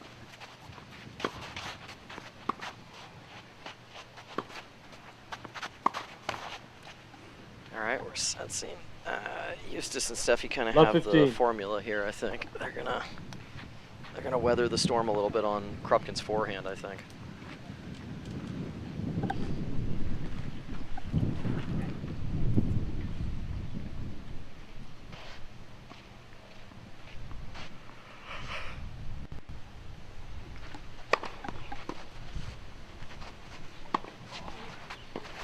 Yep.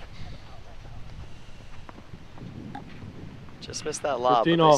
they seem to be on to something strategically here that's almost rope-a-doping him. Taking all the pace off the ball and making him generate all his own power here. 15 all.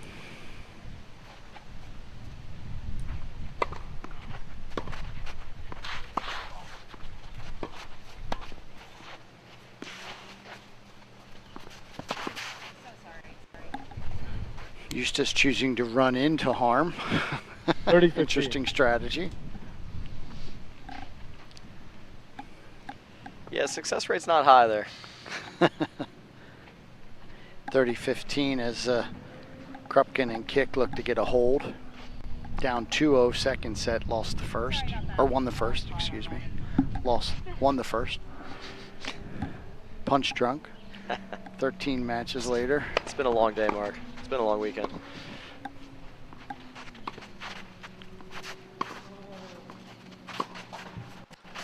Baseline rally with Steffi and Mark.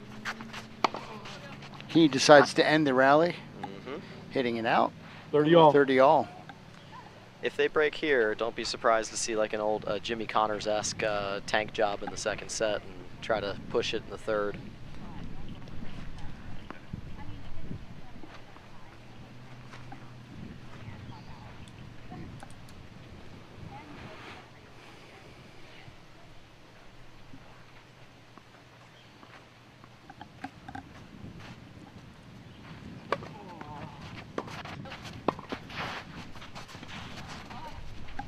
Oh, that's a beauty. Right back at you. Nope, it's deep. Unbelievable get. That was really nice hands from 30-40. Terrific. And another break point to get to 3-0.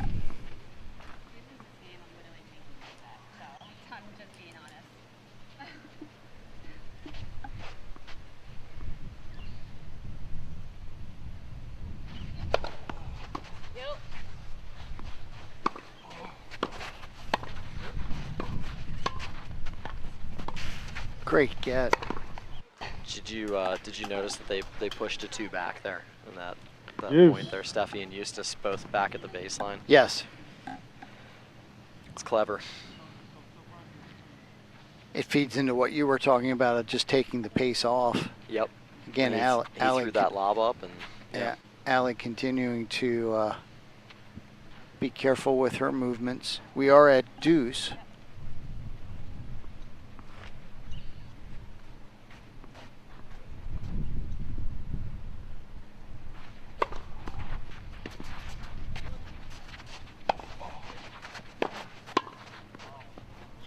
That up. Double bounce. Yep. And Krupkin and Kick take the advantage. Advantage, Krupkin.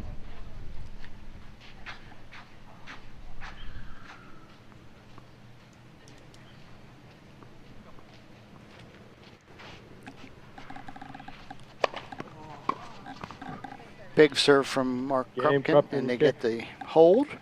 Keeps him in the set a little longer. 2-1 for Eustace and Steffi. Ionescu, Break up. Yakov lead 2-1. See how this Second plays set. out with First Steffi's set. serve here. Krupkin, Yeah. Kick. And again, continue to keep an eye on Kick's health.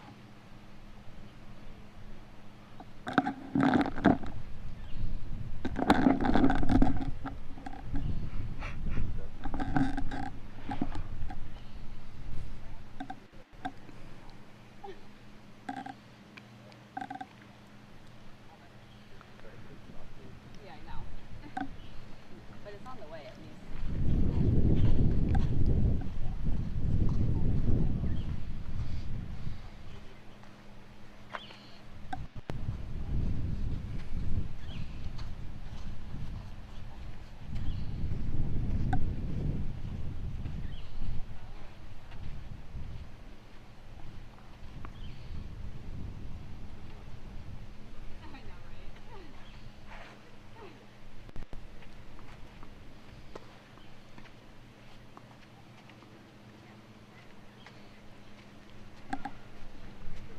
Steffi serving up 2-1 second set.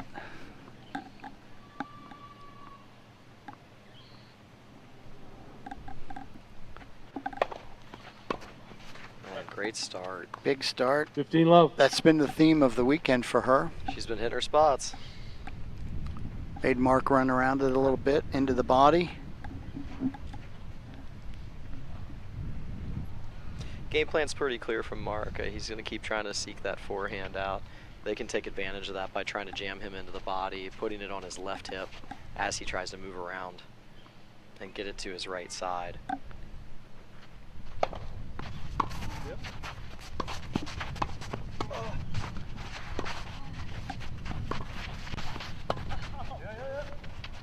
Oh, what a great shot from Allie.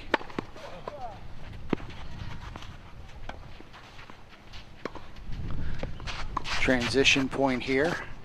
Back to neutral. Not for long. Krupkin puts the ball away. Boy, she is. Allie Kick is a clean ball striker. 15 all. Phenomenal shot making.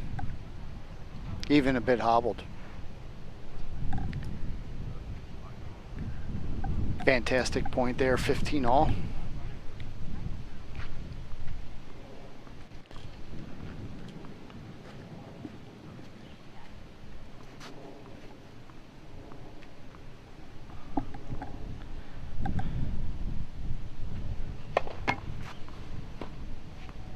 Go here? Here. Fine.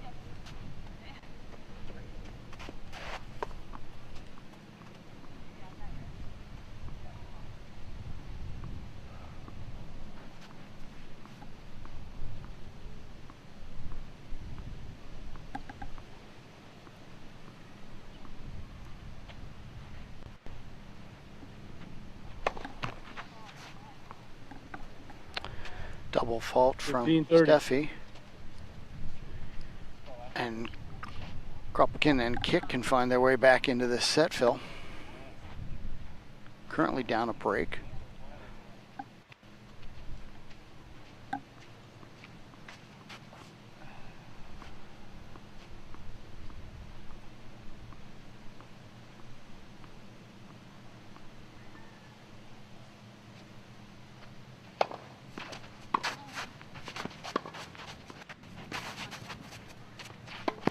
Oh, wow. What a shot.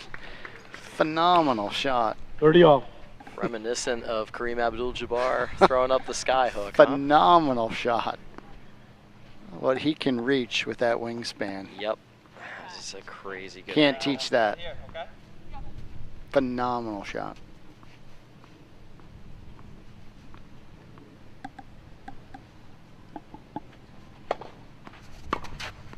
Yep.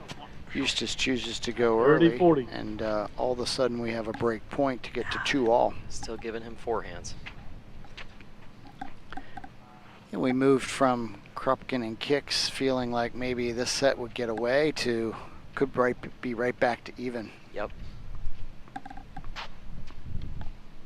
But they're immediately going to have to defend kick serve. Correct. If they break here.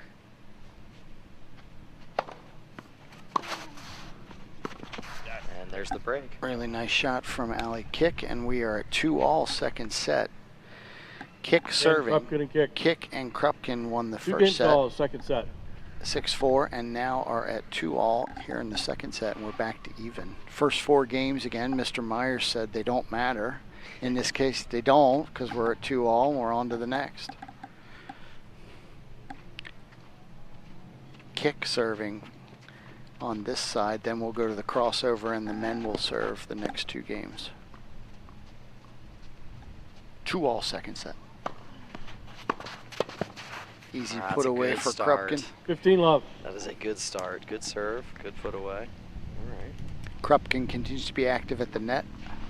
Momentum is a tricky thing.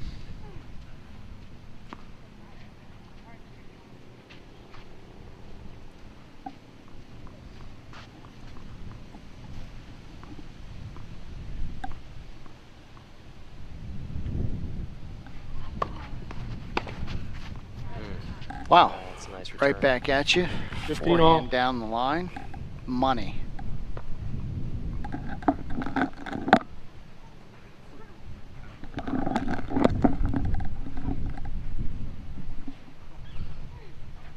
$15-all.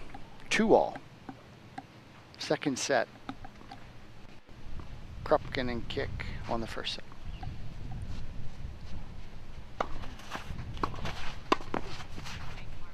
Great first serve. 30-15. Opens up the court. Krupkin has an easy put away, 30-15.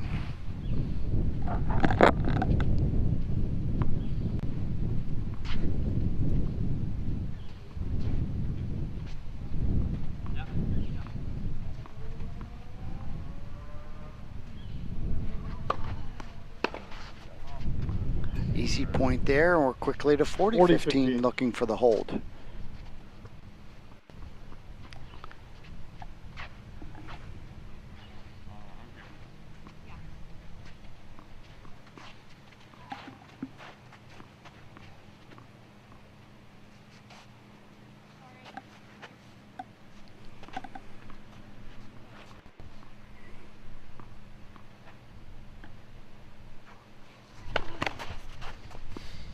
Full power here? Here.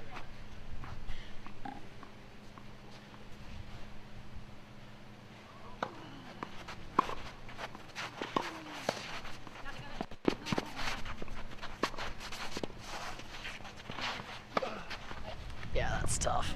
Great control from Ali Kick there prior to that, though, with the backhand. 30-all. Trying to keep that in play as she's running up. Still another chance to hold. Yep. Correction, 40-30. 40-30. Yep, Yep, 40-30. Russ had it backwards.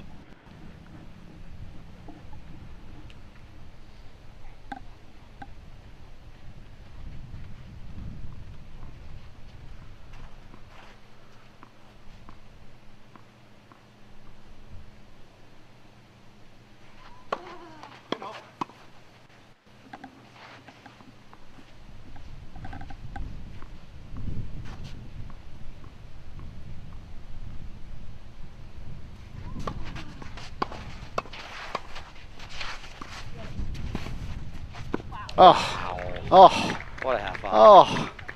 What a half volley. Holy smokes, what a great shot. Ali, I thought, had the great shot on the topspin backhand, rolled it over. Mark with a half volley backhand scoop. Untouchable. I tell you, Eustace's arms just keep extending. Excuse me, yes, Eustace. They just go as long as they have to go. Yep. Yeah. That was a great stab half volley.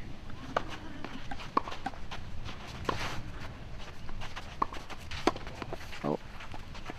Didn't quite handle it. That was in. That's in. Ali goes for the reset lob. Notice that. Oh, that is a huge forehand. from Notice Steffi. that Allie has not come to the net at all. Again, something wrong with that, the knees or something physically, and we're at a break point. And honestly, she is very dangerous up there. She is. She puts a lot of balls away. She can angle them off. That's a part of the game that has been lost here, as she clearly dealing with an ailment of some sort.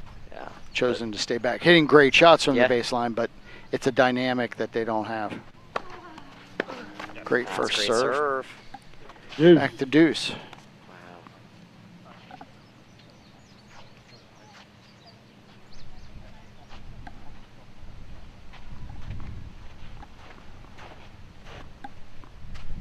Two all deuce, second set.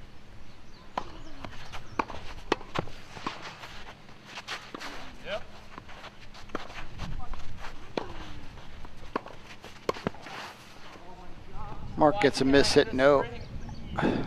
He gets a miss hit, put away.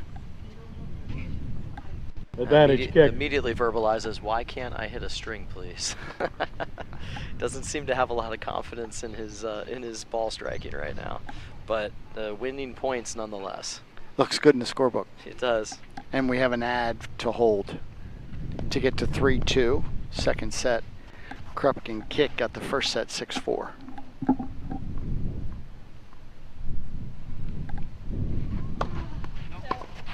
Just wide on the serve. Eustace going to get a look at a second.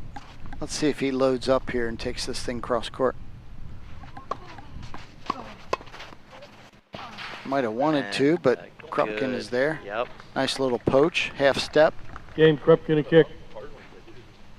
Krupkin and kick lead 3-2 on serve, second set. 1 set to love.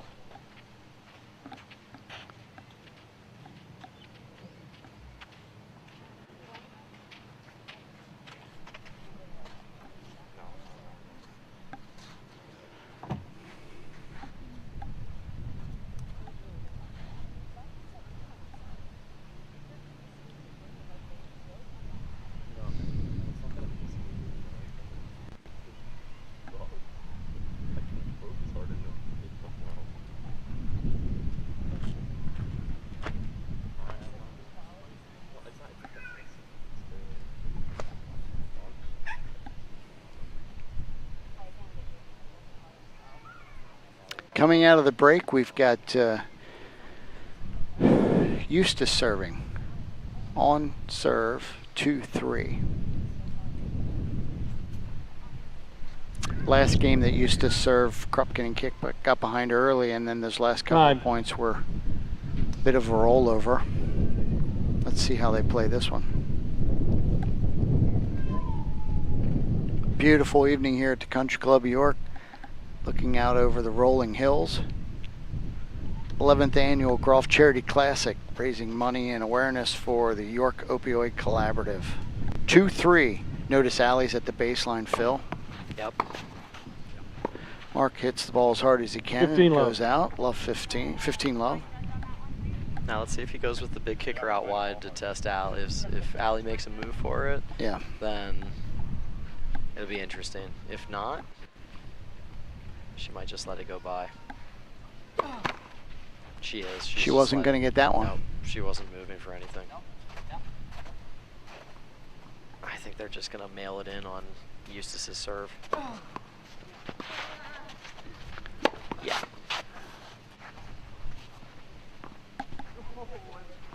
Quickly 30 love.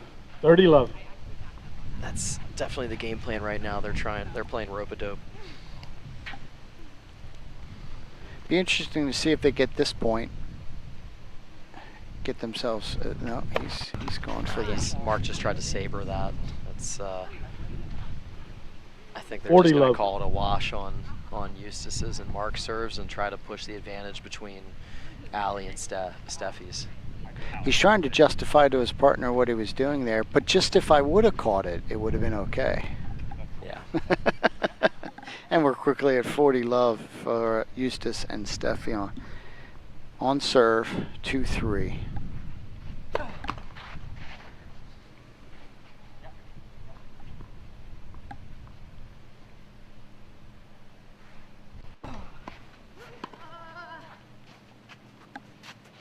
Phenomenal lob.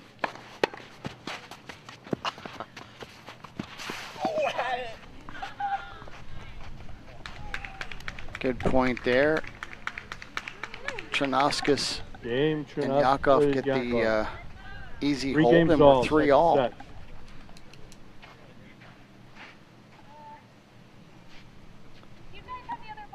Krupkin to serve, missing a ball again. Easter egg hunt time. One went over. One did go over. We had some free ball, some extra balls underneath Russ at one point. Did we use all those up? We might have used those at the set switch over for all we know. You only have 2. Yeah. We've got 2 there. No, he's got some extras. Somebody find a third. There's Russ bringing ball 3 back into play. Kind of like going to the fair and throwing an extra ball in. Yeah. 3-all, throw in ball number 3, Phil. 3-all second set. Krupkin kick serving up a set. On serve second set. Really nice lob from Steffi. And we're getting some wind action here. Kick going for the poach there. She is moving at this point. Yeah, I could sense that one coming. Yeah, Krupkin saw Eustace move on that first 15. point. Kind of opens his stance up. There's a tell there. He opens his stance up a little bit when he wants to turn that down the line. And then he just slaps it.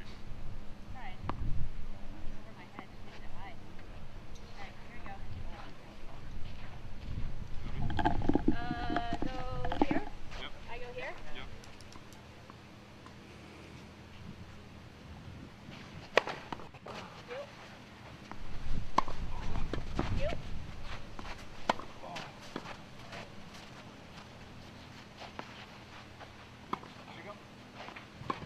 All right, good on those 2 for working their way out of that situation. Nice baseline rally going with Steffi and Mark right now. Steffi more than holding her own. Just back. Yeah. And we're quickly at love 30. Yep. Love 30. Momentum clearly for me, Phil, lying on the near side here with Eustace and Steffi.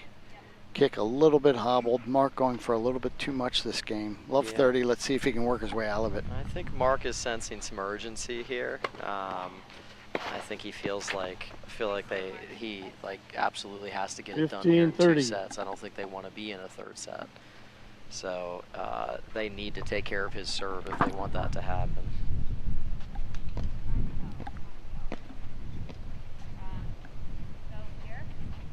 If they lose his serve, that's going to be a big ask. Yes.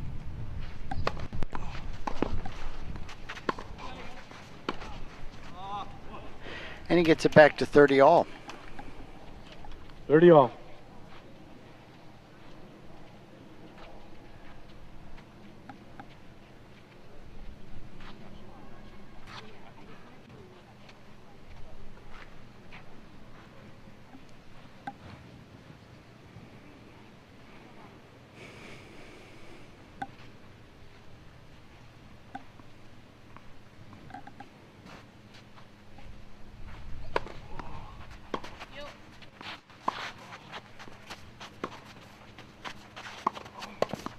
That's just a good move from Eustace. 30-40. We have a break point. Steffi doing a good job of keeping Mark at bay with those deep rally balls there too. She's more than holding her own in those rallies. Yeah, she's playing a high heavy forehand. She did it last night too, and she puts a really nice angle on the ball too. It's a tough ball to poach on, so it's just difficult to get across on. So it sets her, really, I think it goes well with, Eustace's ability to, be all over the net essentially. And that drives deep, and we have a break. 4-3, Eustace and Steffi. Trinauskas, Yakov. Coming out of the break, Steffi will be serving. Lakov lead. We'll see if she can put together a service game a little bit stronger than the last one. They were already up a break in this set, gave it back. So they're going to definitely need the consolidation here. And if they get that, they would have to feel really strong about where they're at, given how Krupkin and Kick have handled Eustace's serve. Yeah. I absolutely agree with that. And then to your point, again, Allie Kick clearly a bit hobbled. A third set was not what they were thinking about for sure. Yeah. But now down a break. Let's see how this next game goes. Steffi serving up 4-3, but down a set. Yeah, and I mean, we're talking about a former professional tennis player here. I mean, tennis is a grind, Yep. Absolute grind. You know, she's an American. She probably spent most of her career on hard courts growing up. And I can't imagine the kind of wear and tear that could have on the body. Absolutely.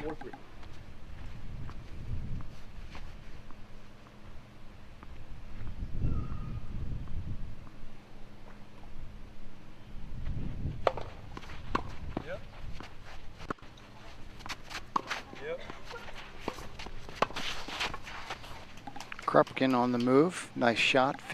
Love 15. Russ is now in shade, probably thankful for that. I would be too if I was wearing pants in this weather.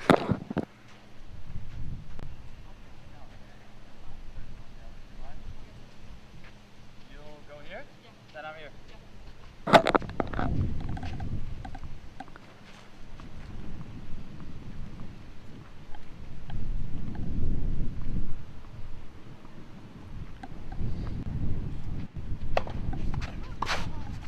Big first serve. Great backhand. Guess what's coming here? Maybe. Yep. Maybe an overhead. 15 all. He has been absolutely killer. Moving backwards to his left and hitting that angled overhead winner. He did that about 6 or 7 times last match from the rain delay on. Making it look easy. Yes, exactly. Just two strides and a scissor kick, and that ball that's as good as gold. Great setup from Steffi there. The backhand into the corner, almost to the stone wall. Yep. 15 all. Looking to consolidate the break they just got. Up 4-3 second set. Lost the first set 6-4. Oh,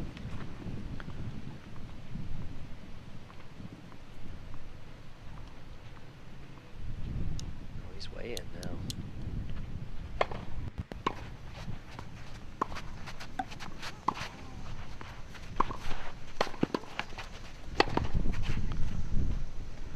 Krupkin continues to put away some 15, shots 30. that are close to his opponent. 15-30.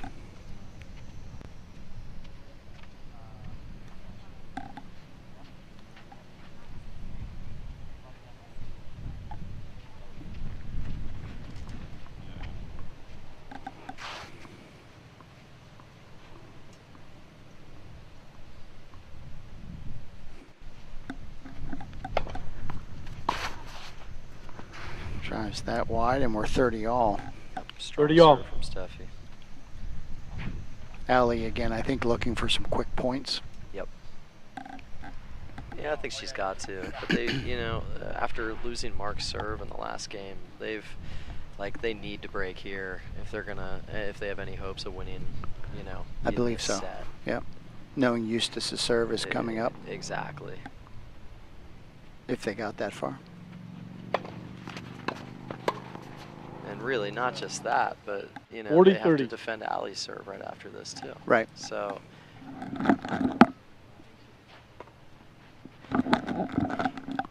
Advantage for Yakov and Trinauskas. Yep.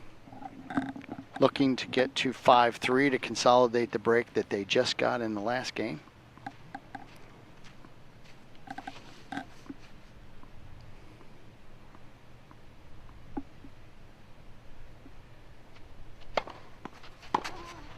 Oh, she made Great that shot.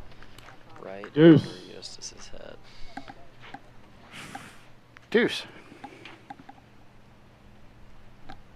It's a commanding return. Really nice forehand. Yeah.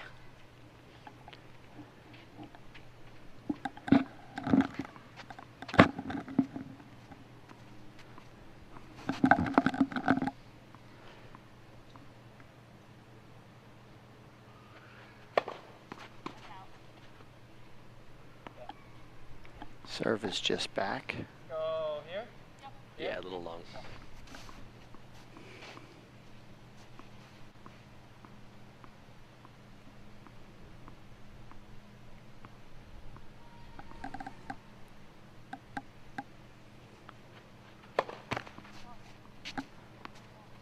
And we have a break point. Advantage kick.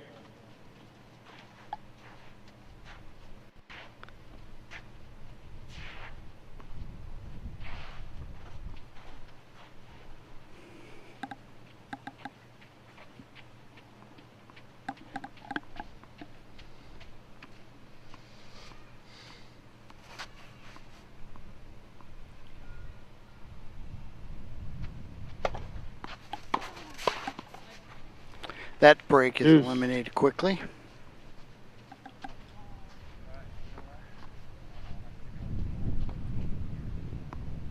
Think about Eustace for a minute, Phil, and then think about the Pro Tour today. Now, those players have not had a lot of major level Grand Slam success, but you got a guy like Alpaca at 7 foot.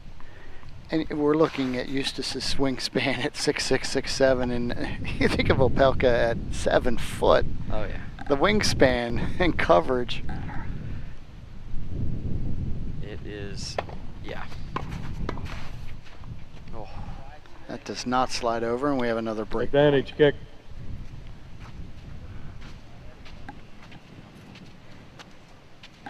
Yeah, I mean, it really is. It's like a small aircraft. You think about him on grass again. He's going to hold serve almost all the time. If he finds a way to get a break, it's just so difficult. Yep.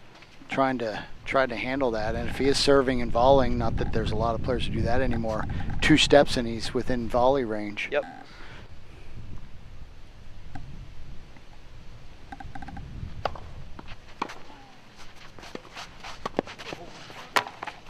Krupkin wanted that one.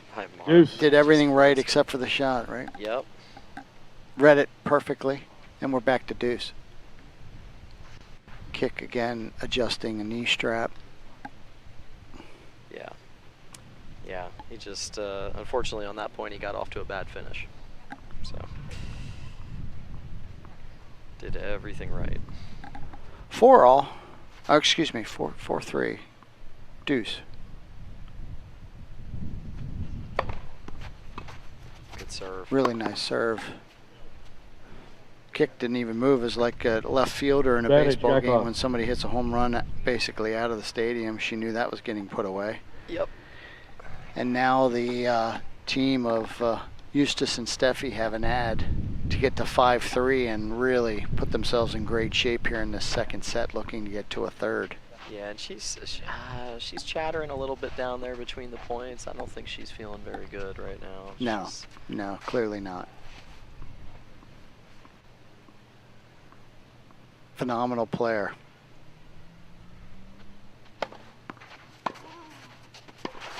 Oh, wow. Look at that Good pickup. Phenomenal shot there. Fan in the background. Janoska, We go to Yakov. 5-3. Yeah. Janoskis and Yakov 5 games to 3. up Second set. 5-3. I mean, the fact that Allie is putting like some seriously quality shots in play still is ridiculous. I mean, she's a good tennis player. Phenomenal. Great Yeah, tennis player. Terrific player. You can see why she won some major pro events. Oh, absolutely. Oh, 2 shots in a row. Up to Steffi speed. just hitting unbelievable balls. Come get some. This is a big game here too, Phil. If they get the hold, They got to force Eustace to serve this out. I think, yeah. you know.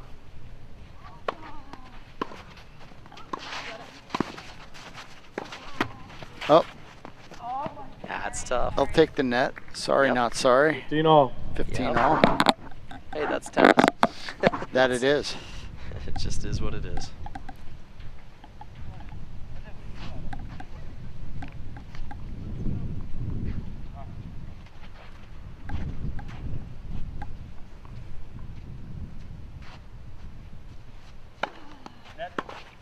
Let First serve. 15 all. 3-5. Kick serving. First serve. Trying to stay in this second set. she went to the well again. She did. She pumped it up. I wouldn't necessarily 30-15. say the well is run dry, but you definitely don't want to go there too often here.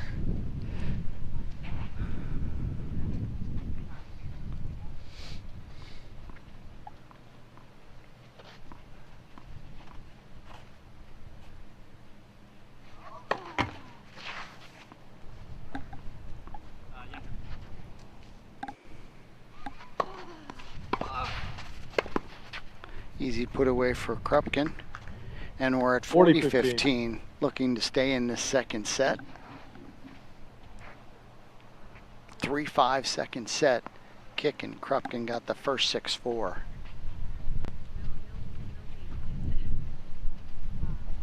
You can tell the weekend has worn the players down as well, and the fans. It's fairly quiet, and the players are certainly conserving energy in between points. And the fans are soaking in the shade right now. Really nice shot from Steffi there. 40-30. 30-40.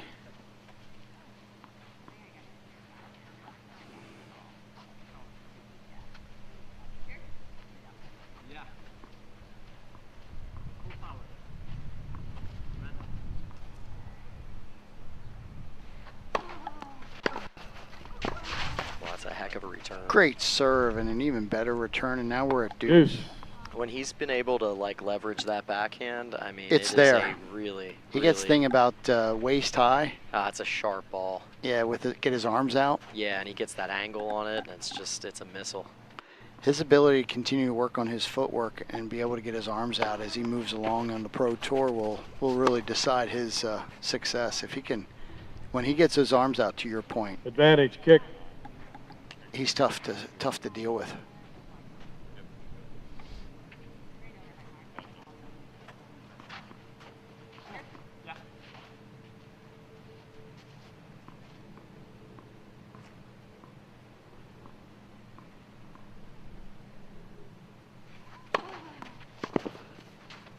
That's a good hold. Really nice hold. So they're forcing Eustace to serve this out here. I mean, this is definitely the tough one. So it comes back to what we said earlier. They lose that service game Yakov by lead mark 5-4 with a few loose Second shots set, here first and set, there, and crept in and kicked. Suddenly that's really where they needed to hold. Making all the difference. Yeah. It's really a game that they shouldn't lose. Correct. Yeah. Correct. Not with somebody who's serving like Blank that. sheet of paper, you would say they're not going to lose that game. Right. Yep. Right. Yep. But we could say that about Eustace's serve too, and he's been broken. Yep. So it's not unbreakable, but it's pretty close. They get that first or second point and get off to a good start. I would think that Kick and Krupkin may be looking for some short points. Yep. Could be advantageous or could be a quick game. Yeah, we'll see if Krupkin sticks to tradition here and goes for a massive forehand on the first return. So.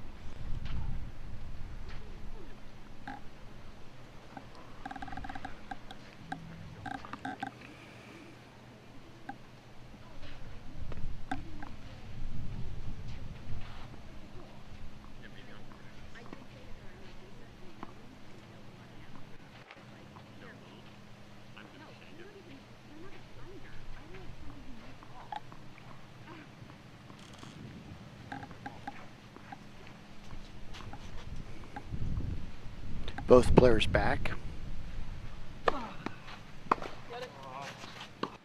That's a good return.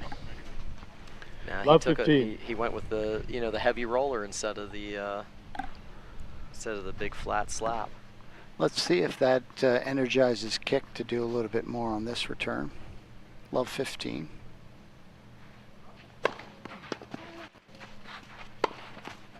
Oh, that's a great finish from 15 off. Steffi. Fantastic Scissor kick overhead. What a great return of serve. Yeah. By the way. Yep. Steffi on the way back though, phenomenal overhead. 15 all. Great first serve. The fact that Ali got that back in the court is unbelievable because the angle that he hit that serve at was silly.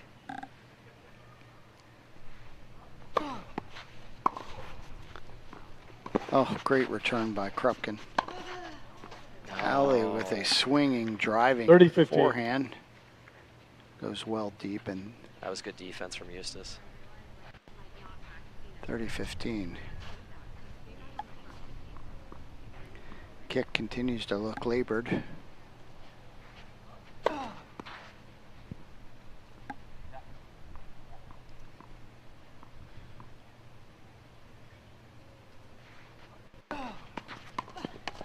That is a vicious kick. 40-15. 40-15. We have 2 set points, Phil. About where we expected it to be based on, you know. How it's been going. Yeah. Looking for a ball. Yep. Quickly found it on the left-hand side.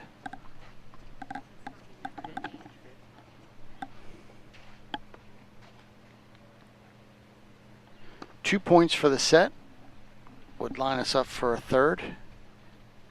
Would seem apropos given the quality of tennis we've had this weekend. Almost have to go 3 sets, don't we? It's got to happen. Based on the semifinals, the quality of that match, and then this one, yeah, love to see it.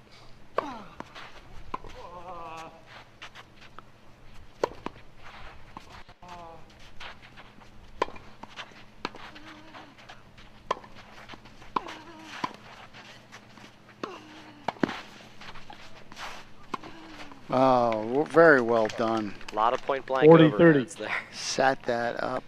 I was thinking Steffi might let one of those bounce, but Yeah. she chose to take them both out of the air. Yeah. Might want those back. 40-30, still a set point.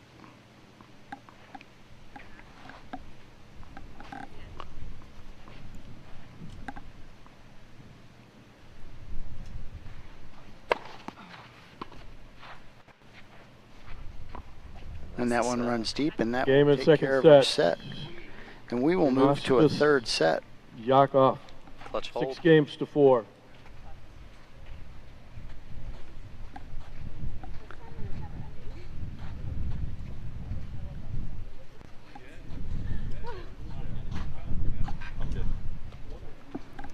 Six four, 6-4. We'll get ready for a third set. It's stay on side, so we would think Krupkin will start the third set with serving. And then switch sides, and Eustace would switch sides and serve the first game in the third set for his team. One thing we'll obviously continue to keep an eye on is the health of Ali Kick. Clearly labored throughout that second set. Looks like we're going to get a break and a redo of the courts here. We are, so we're going to. And probably new balls, I would think. I would think, yeah. So we'll spin off. Cliff will run up the sponsors again. We're going to take a quick break and rejoin you here in about 5 minutes or so. Looking for a Medicare plan? UPMC for Life is listening to what you want in your healthcare coverage. Our new PPO Essential Care RX plan has a $0 premium and gives you $100 back in your monthly Social Security check. Enjoy $0 copays when you visit your in-network primary care physician. Plus, $0 copays on your Tier 1 and 2 prescriptions at preferred pharmacies. Find out if there's a better Medicare plan for you.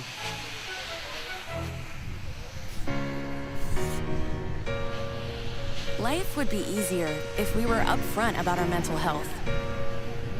But it doesn't work like that. To help our members feel more confident, Highmark Blue Shield has added over 6,000 mental health professionals, so everyone can get the right care right away. Because whatever you have on the inside deserves to be seen. Because life, Highmark Blue Shield. Today, there may be feelings of despair and anxiousness, but tomorrow could be different. Tomorrow could bring hope, healing, and wholeness to you and the life you experience. For 65 years, WellSpan Philhaven has provided a safe place for people facing behavioral and mental health challenges. Our 300 highly credentialed therapists and doctors care for the whole person. We're here to help you today, tomorrow.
not many people here. I was sort of surprised.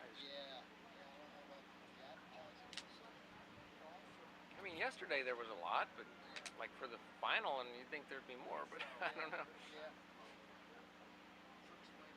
Grabbing the live stream, were you able to keep track of? Yeah, and there's not a whole lot there either, but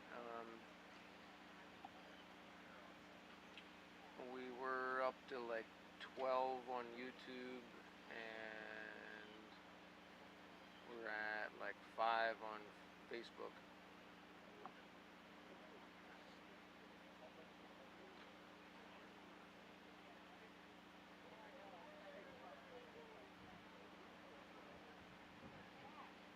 I guess being a Sunday night, maybe people not really go out on date night or anything on Sunday night.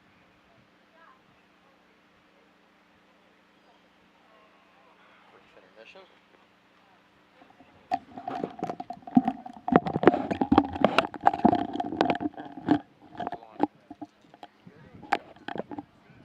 Okay, we're back. The courts have been cleaned. We're getting ready for a third set. Phil, this is it. This is it. We're energized. We're re-energized. You've got your mojo going here, and we're ready to go for the third set here at the Country Club of York 11th Annual Groft Charity Classic. Phil, as you look at the court, it now is in full shade here this evening at just about 6:30. To serve. So we'll see how that plays out. Krupkin to serve to start us third set. Everything on the line. 11th Annual Groft Charity Classic Mixed Doubles. And we'll see how this goes, but I think there's some serious momentum on the near side of the court here for Chernauskas and Yakov. They really turned it around in that set. Alley Kick's movement is a little bit hobbled. You know, they've essentially started to just, you know, kind of seed Eustace's service games. So, you know, we're going to see here in this first game, you know, depending on how Mark serves, pretty much how this set's going to go. Yeah, I agree. It's going to be tight, is it not? We don't know. But he's got to hold. There's just no question about it. Can't give up breaks. Here. I'll go here.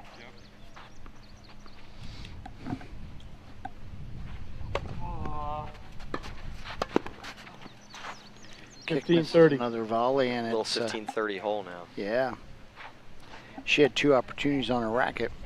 Yep.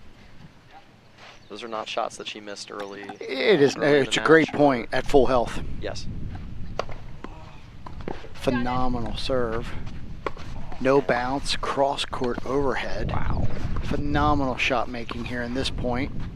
Critical point. Oh, it just pushes it Steffi wide. drives it wide, and we're 30 all. That was a great point. That overhead from Krupkin. Silly. The severity, level of difficulty. 9.6. Phenomenal. 30 all. First game, third set. Each team obviously has 1 set. This will decide the match. Steffi will get a look at a second ball here. See if she drives it at alley.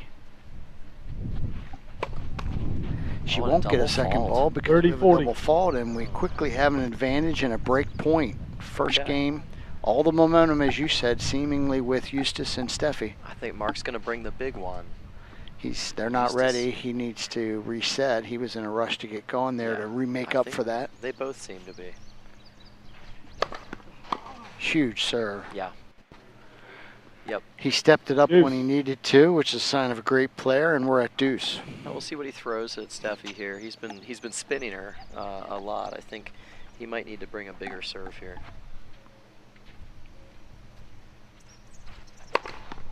And he did, and it worked. Yep. That's just a good serve. 2 quick serves, and they now have the advantage. Oh, hold on. We got a question on the call.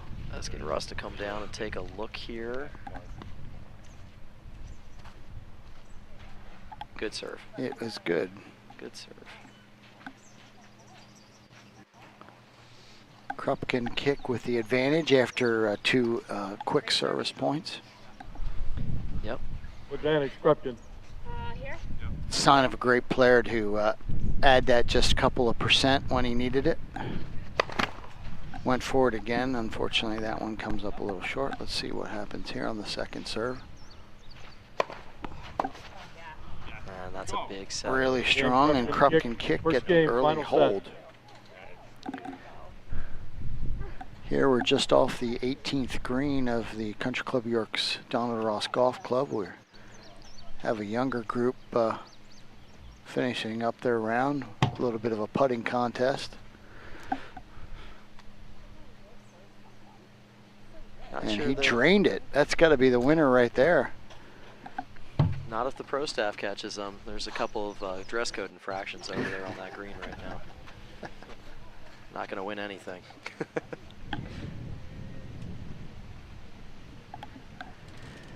Okay, quick changeover after the first game. Eustace will be serving Love 1 on serve, obviously, here in the third set.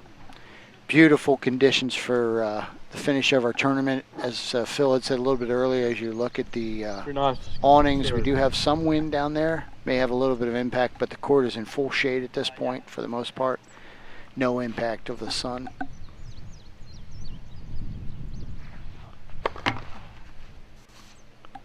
Mark gets a look at a second serve here.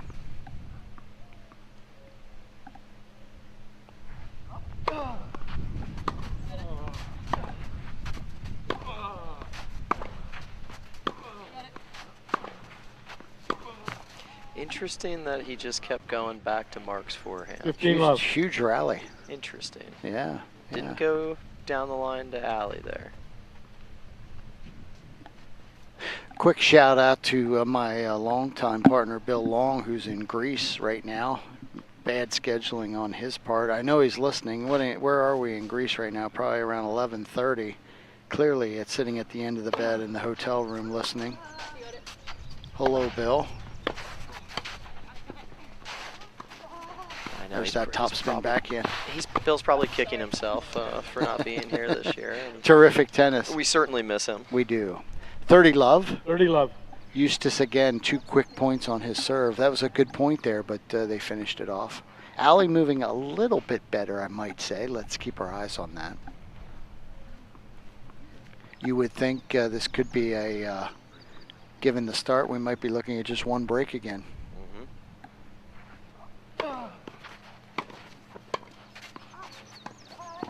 Oh, wow. Unbelievable. She's got that rollover on the backhand. That's a phenomenal shot. She pulls that angle out. That's just unbelievable. Great play.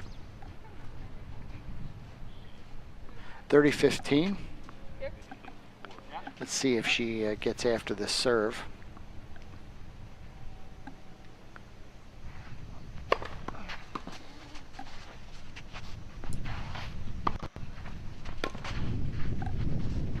Miss hit.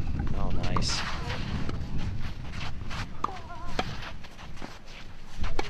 That's beautiful. Great play. From everybody, really. 40-15.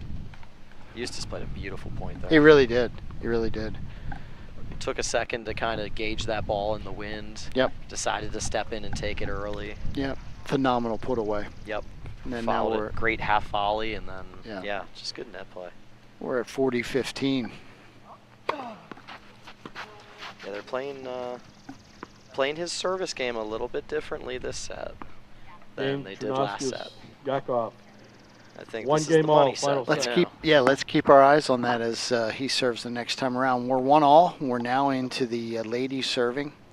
Allie Kick will kick it off. No pun intended. 1-all third set. Let's see how her health holds up here. She'll need to be a little bit more active with her movement. I would expect Steffi and Eustace to try to move her on their returns here, Phil. Yep. And honestly, they've been having less trouble holding Allie's serve than they have with Mark. Maybe because of her movement, you know, while she's at the net on Mark's serve. Let's go here. Yeah. Yeah.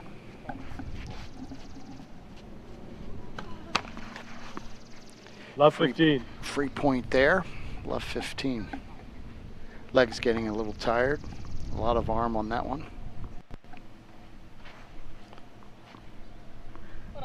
Kicked ready to serve. Eustace is not ready.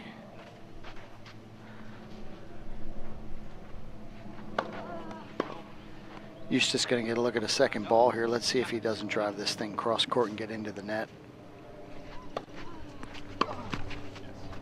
Instead, he dumps a backhand into the 15 all. Got him. It looked like on that one he got himself a little bit tight. He didn't get his arms out.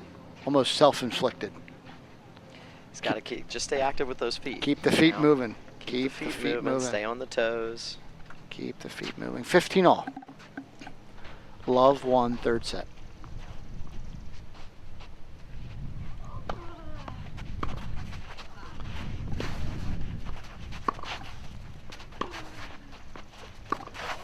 Oh, phenomenal shot from Steffi. So early. Yes.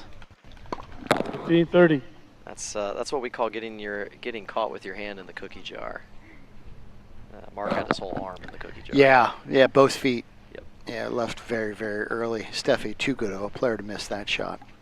15-30. A little bit of a window here for Steffi and Eustace, looking for that break rate out of the gate at 1 all.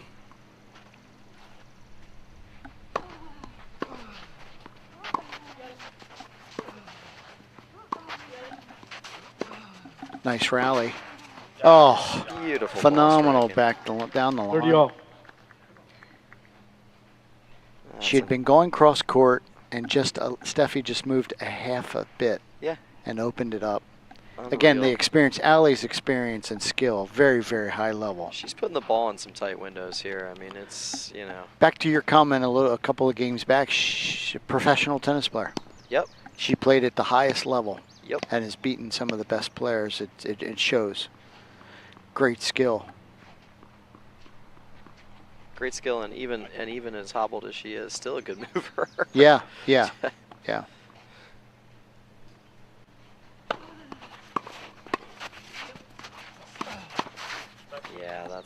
you gotta have that point. Now we've got 30-40. a break point. Good return from Steffi and good finish from Eustace. Key spot in this third set, Phil. Break point. Yep. If you're Allie, where are you going with the serve? Body. Eustace going to get a look at a second ball here. See if he can get his arms out. He does. Krupkin is there. Interesting choice on the return, though. Yeah. Deuce.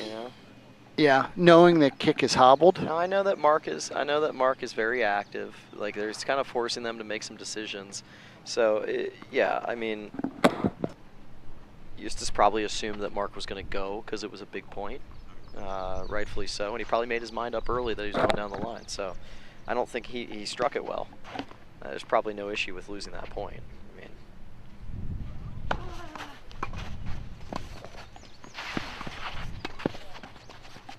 Great shot making there from Krupkin. Yep, and they get the hold. Oh, they get the ad. Advantage. Again, kick. 18 years old, showing an awful lot of skill. Mm-hmm.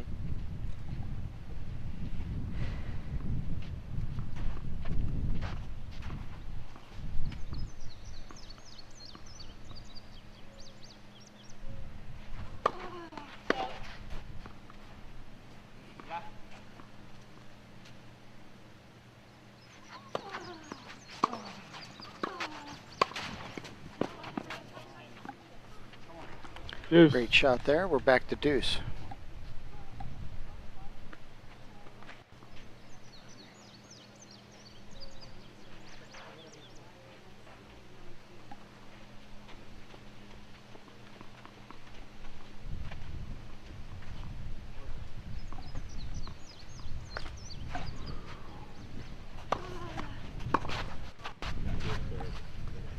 Advantage. Back to kick. advantage.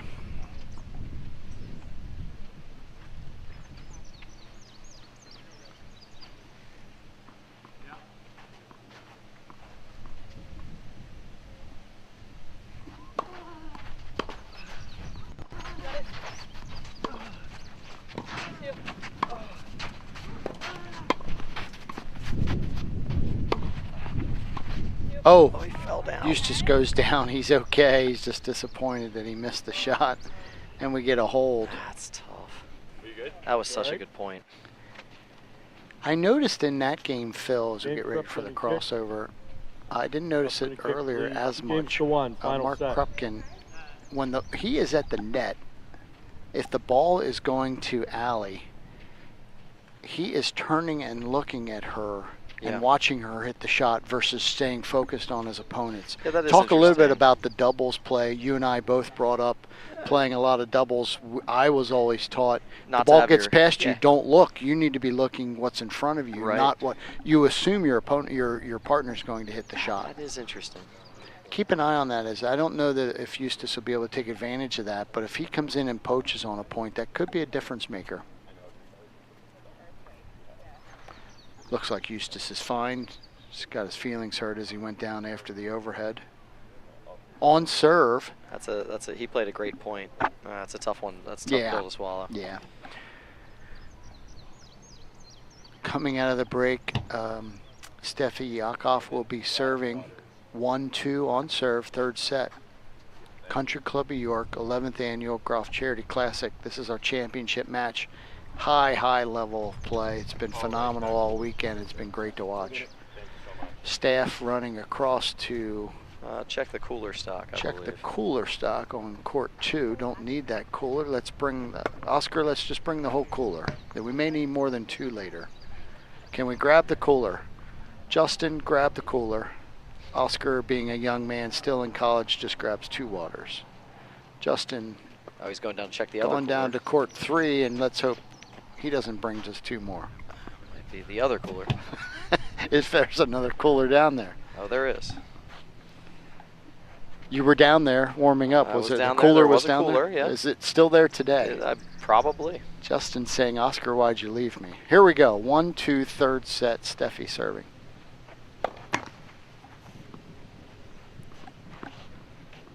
Let's go here. Mark way in on this return, and even Allie moving in. A bit of gamesmanship here.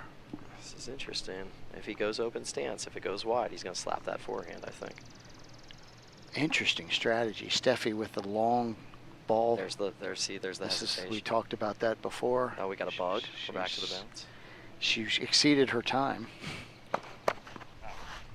Yep. And No, this it's is where it comes in. This is what happened our match yesterday. She threw a few double faults in.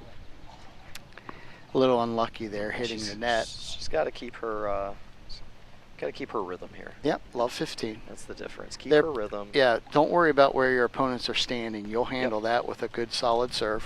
Yep, just go and get it. See, here we are. Keep the legs involved. Okay, we got the bounces going. That was fairly normal. And that's a good serve. There you are. 15 serve off. from Steffi. Great serve. Yeah, Easy that put away for that Eustace. double clutch, I think, just throws off her rhythm, and Yeah. I think she's got to get past that. And I think those double fault issues just go away. Quick update on the staff. Justin's coming back with 4 bottles, feeling like Oscar didn't get enough with the 2. We now have 6 bottles filled, just to give you a quick update on inventory of water. Serve is long. Back to the match. Steffi. We'll see if Cliff can get those stats up on the screen for everybody. Cliff, Right? if you Yes. could help us out. Work on a graphic for us, Cliff. We're 15 all. 1-2, third set. Cliff's done a great job for us again this year. Shout out to Cliff. Yeah, every year since 2020. Phenomenal job, and he improves the product every year. If we could get some announcers, we'd really have something going. Ball is out, and we are at 15:30. You know, as this is a charity and we want to put as much money towards the charity as possible, I think, announcers are they're not in the budget. No, So- voluntold. Yep, and so I was voluntold again this year, yeah, and happy to give back. We are 15:30, 1-2, third set. That's wide, and we're now 30 all. Good serve, good. It's a solid body serve up into. Interesting for me too, Phil. Allie has made so few unforced errors all weekend. Yep. But here we are, third set. Yep. A little loose on the forehand side. She'd love to have that one back. We're 30 all. Yeah. And Steffi got that ball up into her right armpit, and that's a tough spot to return from. Agreed. A little bit of wind. Steffi again resets.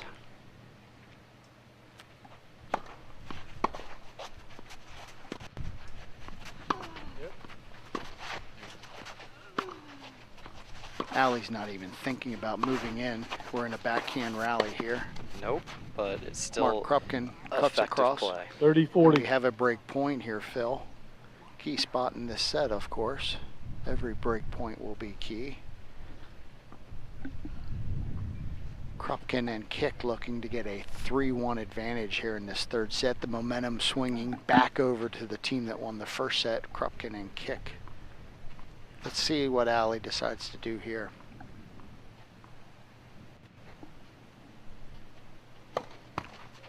She's going to get a look at a second serve.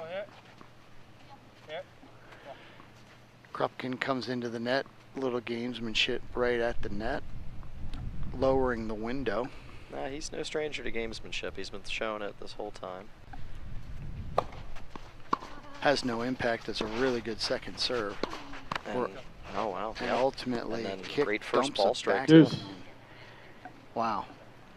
So wipes away that breakpoint opportunity. They're chatting it up right now. I think, I think Steffi needs to get that. I think she should work a little slider down the tee, try to get that ball in on Mark's left hip, try to keep him from hitting that forehand. You got to make the first serve here, because if you're still looking at a second serve situation, he's going to get a forehand out of it. Exactly as you said. Nice lob from Krupkin. touch. Really nice touch. Wow. Phenomenal lob. And we're in a backhand rally with the ladies. Let's see what man.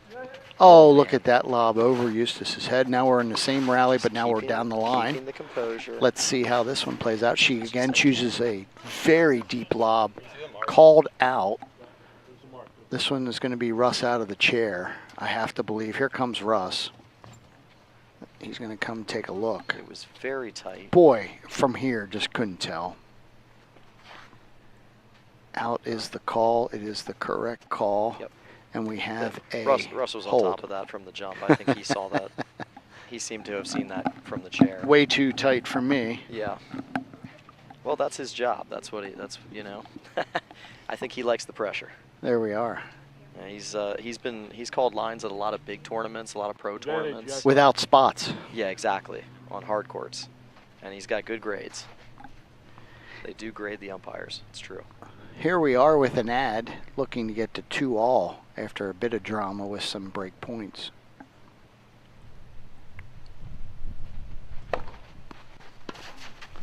Allie again tries the lob, and that's a big hold. Yeah, and we Usually. are And, 2-all. and I have to say, in that situation, after a rally like that kind of point, yeah, you got to get out of the chair and go check the spot. Like, too close not to. Yeah. Eustace pointing at his hand. Not sure what that was. Ladies and gentlemen, Mr. Trinaskit is receiving a bleeding timeout. He's bleeding. You want to do it? We've got a little bit of blood on the hand for Eustace Trinaskis. Probably from when he went down. Could be. A few games ago. Yeah, it could be. Still wearing that shirt with the hard true on the back, although he's going to play through it. He's got a nice little clay angel print on his back. Yeah, memory from the tournament. Yeah. Probably an elbow or a finger. Yeah. We are 2-all. First 4 games are done. They don't matter, as Phil tells us. And we're 2-all. It's a lob. Really nice overhead from Allie Kick. Love. Quick first point. Break points saved on both sides in the last 2 games, if I'm not mistaken. So really key. Some opportunities have been there. Well, an Allie Kick is seemingly a little bit more energetic this set. She can see the finish line. Yep. Oh my, what hands. Probably not the rally. Not the rally I'm going to want to be in there with Allie Kick. I think I switched that up and maybe make Krupkin come into the net on that one. Agreed. But again, easy from here, undefeated. I did notice that Eustace is flexing his left hand. Don't know if there's impact there. Big solid first serve. Oh, great get from Steffi. Oh, and great eye. Phenomenal play right there. 30-15. The skill in letting that ball go that was inches out. Phenomenal. Really a high-level match here. Well, I mean, that's as hard as Mark has been hitting, from him falling backwards on that one and trying to go big on it. That's tough.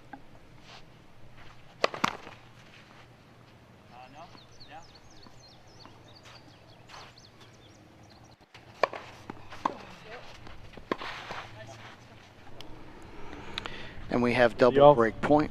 Oh no, 30 all, excuse me.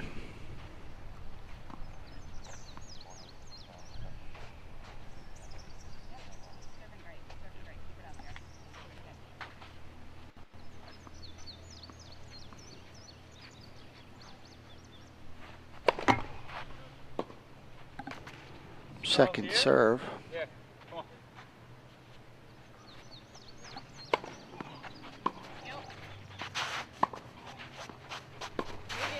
Kick looking to poach there. Yeah, and that's not what you want. So good. Great hands. 40-30. Such a good player. Mark forces the issue by coming forward, and Steffi thinks better of it. I think in that situation, because he's still further back, I think you put that ball at his feet and leave it up to your 6'7" partner to kind of clean up the mess after.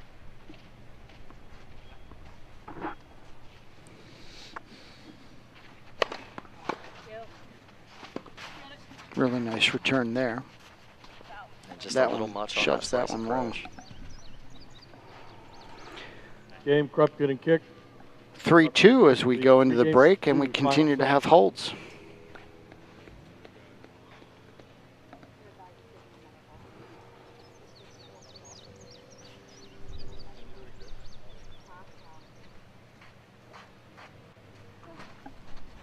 Who flinches first? That's where we are.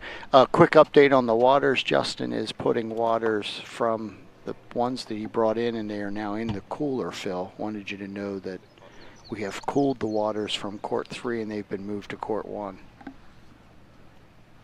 These are important facts. As you said, Cliff will add that to the stats for next year. Yeah. Number of waters moved throughout the weekend. We'll use a little sidebar on that, Cliff. Yeah. It's an essential service. Just got to be when you're hosting a tournament like this. There's a lot of moving parts to it.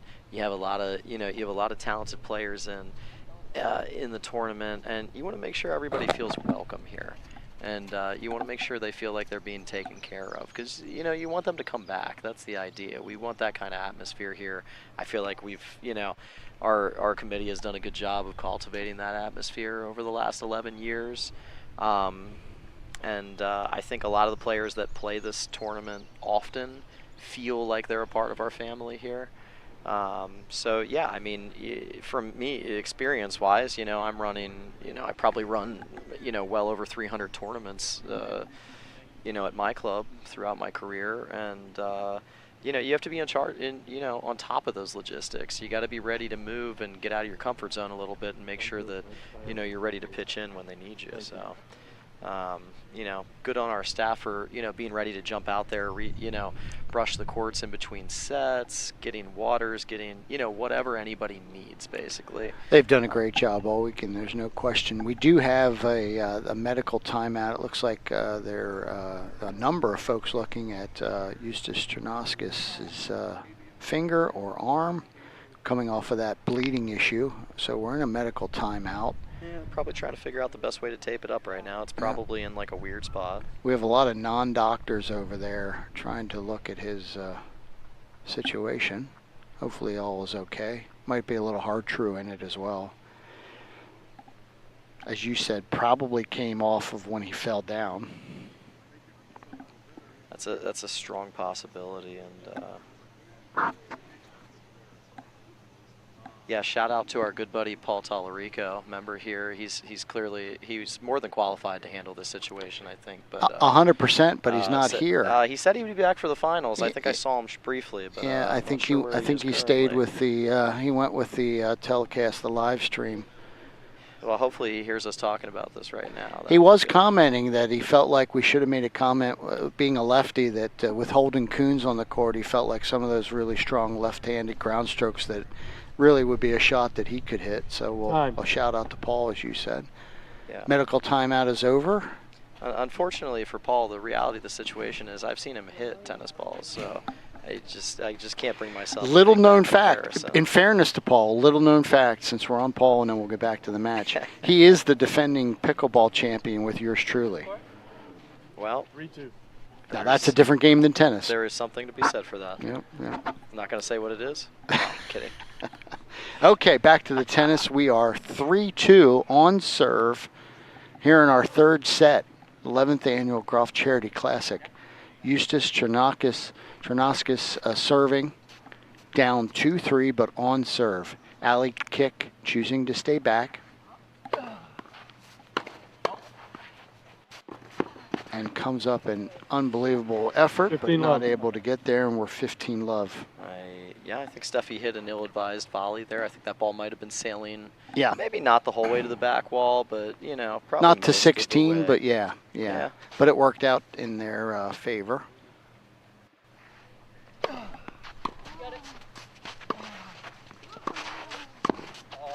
Just floated it a little bit. Yeah, sure did. Yeah, he's got to get down and dig those out. I know we're in the second 3-setter of the day, but you know, Legs matter here. he's got to get down and dig Yeah. that out. Yeah. And again, headed to the Pro Tour. Yep. Those are key shots. 15 all. Kick has moved into the court on this one. That's a nice Phenomenal spot. serve and a great Oh, here we return. Watch that one. Oh, Another nice jab. get. Not this one. You're not going to get that one. He thought about it. He wanted to get out of the court, He play a little thought bit of about it. padel if he could have got outside of the fence, but different game. Not allowed. 30-15. And actually, big shout out to member Steven Askling. He has been up and Look about. and the pace with which he chased that down. Yes. Now he wants to know where am I to throw it. Let's see where the throw goes here. And the Oh, accuracy. look at the throw. I mean, absolutely right where it needed to be, although on the wrong side. But again, he's been, to your point, he's been there all weekend for it. Yeah, all weekend. No matter what match is out there, he's the one that hops up and gets it. It's like he's got a motor that never stops running. Just wide. Ali is aware and sees the line. Ball coming into court will move that. And Russ confirms the call. 30-15, 2-3.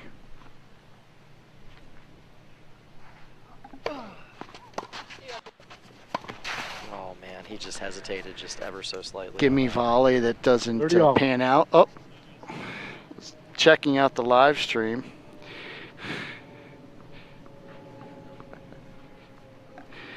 Another shout out to Paul T. 30 all.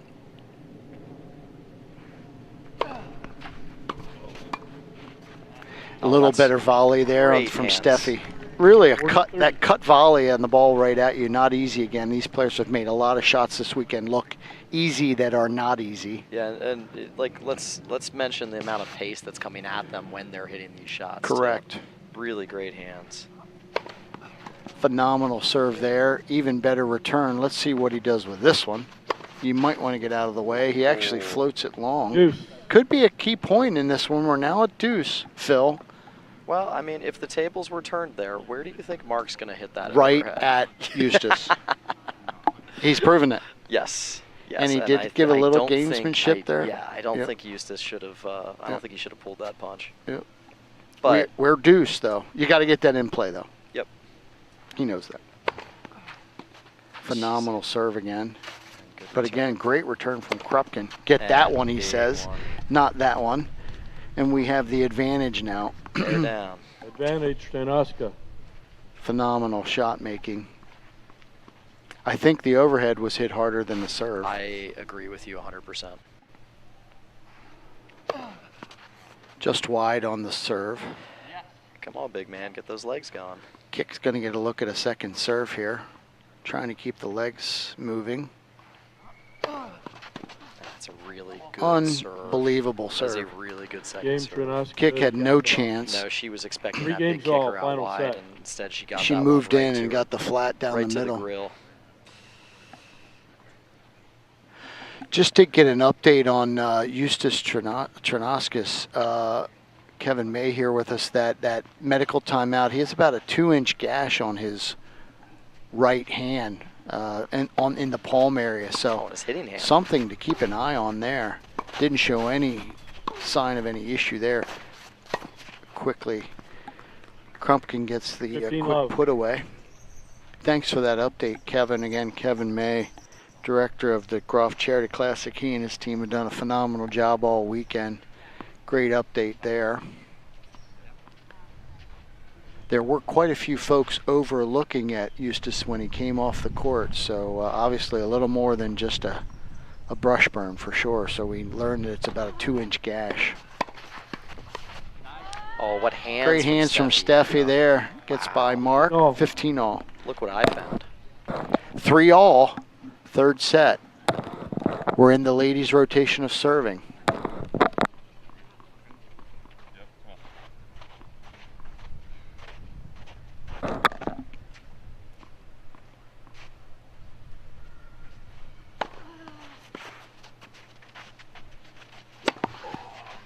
Alley kick with a brilliant serve there. 30-15. Caught a line down the middle. Steffi did everything she could to get it back. Beautiful placement. Nothing you could do there. 30-15. And it is interesting as we move on. We're in the third set. We're well along in this match. This is the 6th set of tennis that these players have played today, and they are still summoning phenomenal shots. The quality is just, it's unparalleled. Wow. Not fantastic shot there. Great put away. The movement, everything. Yeah. It's just, they're extending points and they're ending points on some unbelievable shots. These next 2 points are key here. We're 30 all, 3 all. Danger zone anytime you get into that deuce area. Great serve. Really good return. We're in a rally here. Steffi chooses a really nice lob. Alley kick, interesting comparison here between the two female servers. Steffi takes quite a while to line up. 30-40. Alley kick is almost into her motion before she even steps up to the line. She is wasting no time here. And we have our break point here. I mean, Mark's not even at the net yet, and she's ready to serve.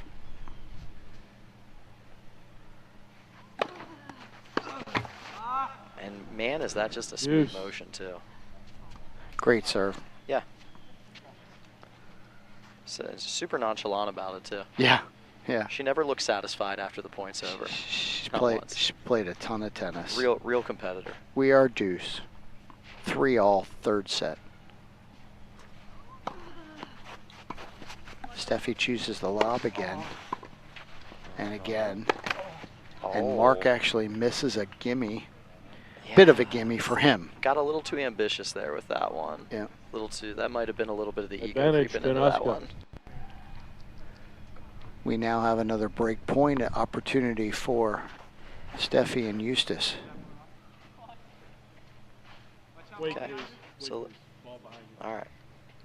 Now she didn't want to move back and move that ball. She's ready to serve, to your point.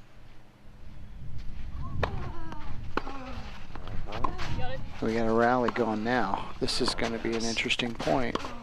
Eustace. A lot of pace from Eustace. Oh man, it's too much. That's a big striking from Eustace. You could tell he was feeling it there. And we have our break at 4-3. We'll get to the crossover. Steffi Yakov serving coming out of the break at 4-3. At that point, a hold. You must consolidate. And if they do, they would have a huge advantage to win this match, knowing Eustace is behind it. Yep, absolutely. Mark would like to have that overhead back at the deuce point. I'm sure he would. 4-3. 11th annual Groft Charity Classic. It's been a beautiful weekend. We had a bit of a lightning rain delay today for a couple of hours, but otherwise fantastic weather. Cliff drew it up just like we wanted him to again this year. Beautiful blue skies here this evening. The courts are in shade. Phenomenal tennis we're getting a chance to watch. Professional level players joining us for the end of our championship match here in 2025. Steffi Yakov getting ready to serve. 4-3, third set. They just broke Alley Kick and Mark Krupkin. Be interesting to see how active Eustace is at the net.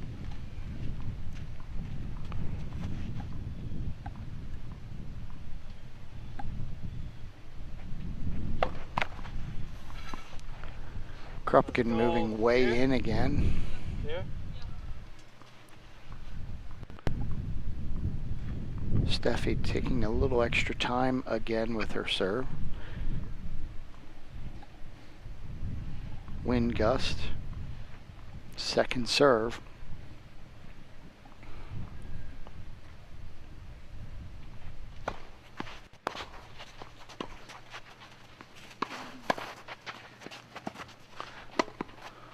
Yep.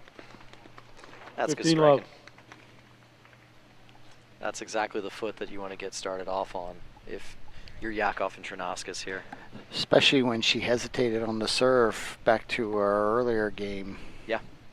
She was able to stay focused. Krupkin takes the long walk to court 2 to grab the ball. A little gamesmanship. Yeah. Love 15. 15 love, excuse me. A little bit of a reset.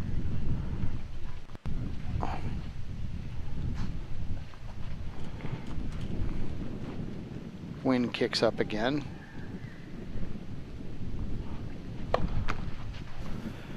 Alley kick going to be looking at a second serve here.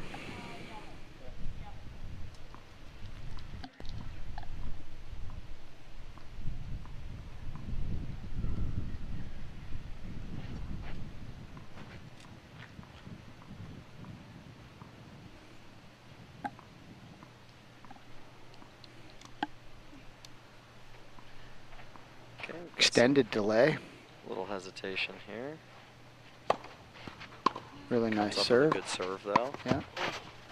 Good hands by Mark. Yeah. He poaches Alley in. kick, ramping it up a 15 little all. bit there Yeah. on the pace. That was Yeah. a big forehand. Got to go. It's time to go. Yeah. 15 all. This is make or break. And I think for Krupkin and Kick, you got to be thinking, they have to be thinking, we've got to get a break here.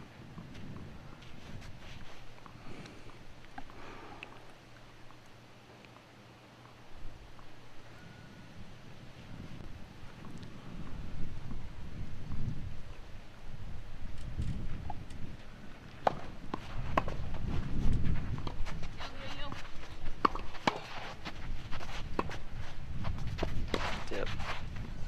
Boy. Great shot. Oh, she Great nailed shot it. from Steffi. Hits the line in the back. Phenomenal on a broken string. Wow. It's always how it happens, Mark. You can only break strings on forehand winners. That's my motto. Wow. I thought I heard it come out a little bit different. Yep. And if she doesn't break the string, that ball goes long. Probably. Most likely. Yeah, sure. Yep. That's the story we're going to go with. 30-15. Big point. Obviously, they're all big at this point, but you want to stay on the edge as you're serving. A little bit deep. Alec Kick's going to look at a second serve. And yeah, I mean, I wouldn't say that there's nothing strange about the way she hits, but it is, she places it well. It's a heavy serve. And it's very effective. Solid. Especially in doubles. Very solid. Especially with the partner that she has. 30 all. Yep. 30 all. Again, deuce point here. Opportunity, doors a little bit open for Kick and Krupkin. Looking to get that break back to get to 4 all. 2 really big points coming up here.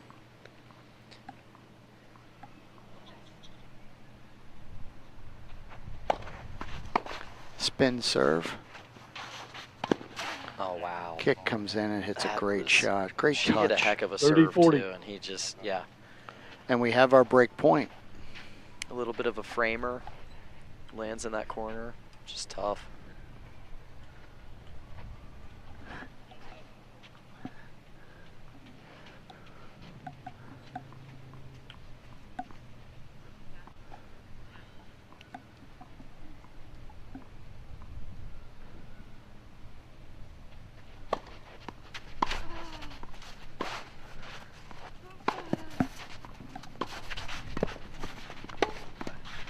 Great shots. Oh, what wow. a pickup. Wow. And we get the break, and we're right back to neutral. When you're in that 4 games all, situation final and you set. see Eustace going up for an overhead, you just can't imagine the point ending where they don't win it. 4-all. That is ridiculous. Phenomenal break back. Had to have it. Yep. And now here we go. Krupkin, no blood, 4-all. Both, everybody served twice. Krupkin and Eustace up next. Here we go, 4-all. Flat up the middle. Catches a line. Oh. And Eustace drives the easy overhead deep. 15 love. Couple of unforced errors there.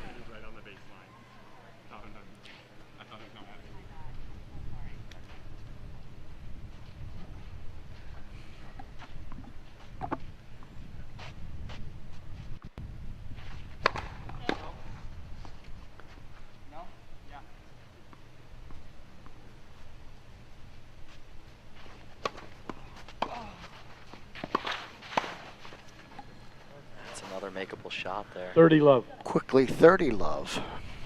I wonder if his hand is coming into play here a little bit with the feel on some of these. Could be. Certainly on that one there was a potential. Yeah. That overhead, the you ground wouldn't strokes think. seem not to be affected that much, but it seems as though he's, you know, he's a little off on the touch. Which I can attest to. You know, your ability to feel the racket in your hand when you're hitting, you know, those kinds of shots. Did get a double fault there. Very important. Absolutely. And playing over the years, you know, situations where, you know, you develop blisters, you develop cuts, you know, anything like that, that can hinder your feel. No question. It doesn't exactly make it easy to hit something like a volley, especially with this in these conditions. That kind of pace coming at you.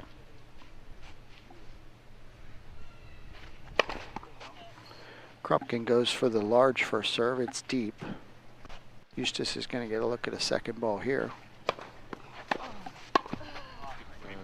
Alley kick comes through, 40-15. She is ready for that. 40-15. Yeah. She's a gamer. She absolutely is. You can tell she's been here before.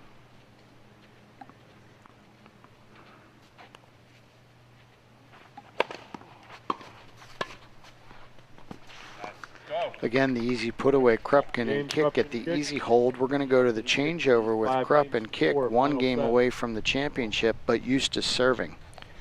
Let's see if that hand is any issue on the serve. 5-4, Krupkin kick.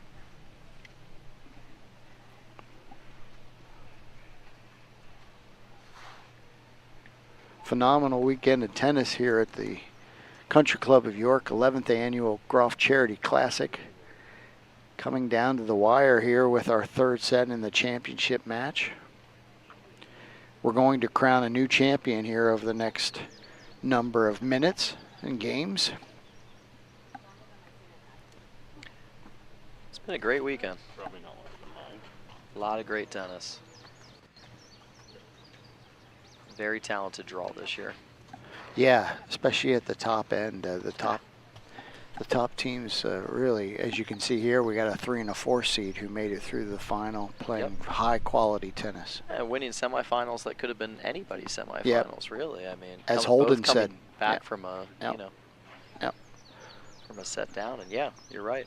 As Holden said, got a handful of points here and there. Yep. Which in close matches and closely competitions, it's a point here or there. Yep. And here we go. And it's the important ones. Correct.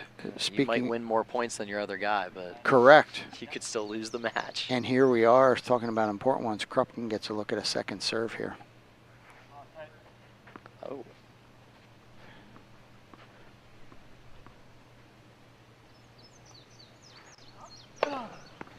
And we have a fault.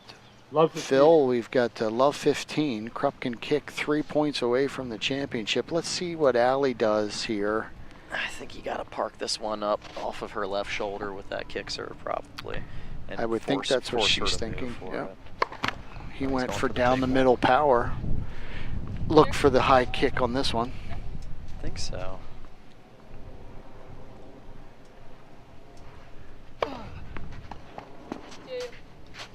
I thought the serve was wide. It's played as good. Russ is gonna come down from the chair. We had a lot of rackets moving lines. It was out. It is called out, and we're love 30. We're now 2 points from the championship. I thought as I saw it, but I'm way too far away and too old to be sure. It looked like it might have been wide, and it was. Yeah. So that's 2 double faults here to start this. Two game. double faults to serve what could be the last game of the match. Krupkin runs around his backhand to get a forehand, and now we're in a male-male rally. He breaks that, goes at Steffi at the net. Yeah, because you just don't want to. Allie is able to redirect and put the ball wherever she wants. And there's an error. And now we have a third unforced error. We're on triple match point. 2 double faults and a loose volley from who has been the best server in this championship match. Yeah. He's won. Early in the match, as you commented, Kick and Krupkin were giving points away at times. Love 40, triple match point. And that's just... Kick blocks the serve back. Oh, that's just And too there good. it is. Krupkin and Kick find a way to get a break against the largest server. Mark Krupkin and Allie Kick are our 2025 Groft Charity Classic champions. Phil, thanks for spending the day with me. Had a great time. It's a real pleasure, Mark. Congratulations on your continued success at Wisehaven. Thank you so much. Look forward to having everybody back again next year. I assume they'll have a ceremony down in the court here where we crown our new champions. Phenomenal tennis weekend. Allie Kick can't wait to sit down and get a little bit of a break. Terrific tennis throughout the whole weekend. 18-year-old Mark Krupkin and Allie Kick, professional women's tour player from a few years ago, are our new champions. Great weekend of tennis from Eustace Trenoskis and Steffi Yakov. Nothing to hang their heads about. A great weekend of tennis. Cliff, thank you again for all of your stellar work on the audio visual. Continues to raise his game. And we will be signing off here. See if they're going to do a brief, quick ceremony. I'm looking for Kevin May. He's behind some of the Yep, I see him down there. curtains there.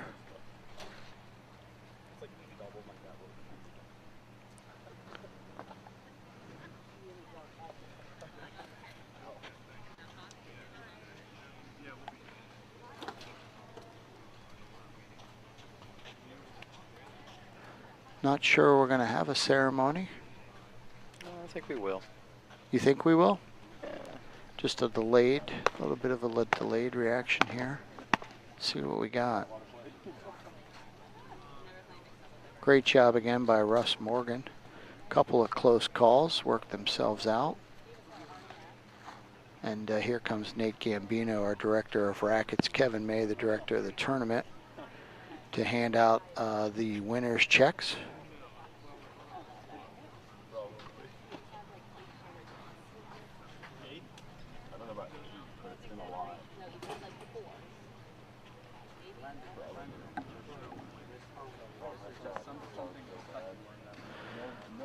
Nate going to hand the microphone to Kevin.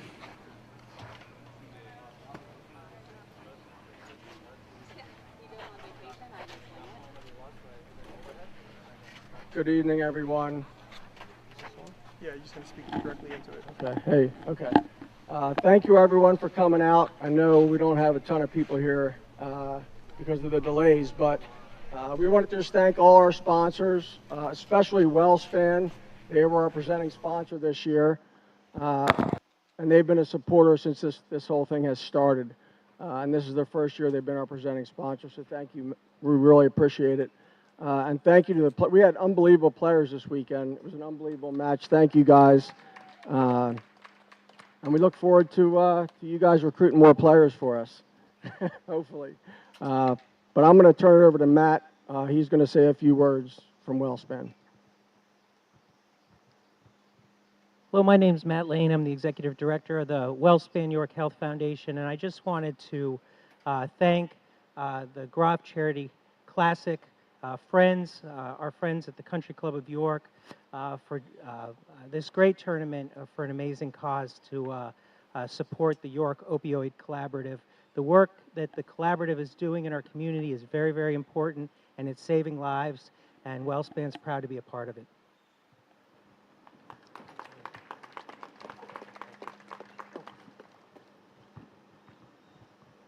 All right, we want to congratulate our finalists here. Both teams did an awesome job. It was one of the highest level matches we've ever got to watch here. So congratulations to both teams.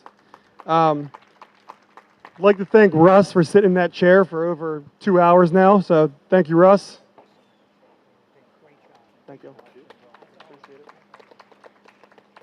it. Thanks. See you next year. Give it to Kevin. I'll take it.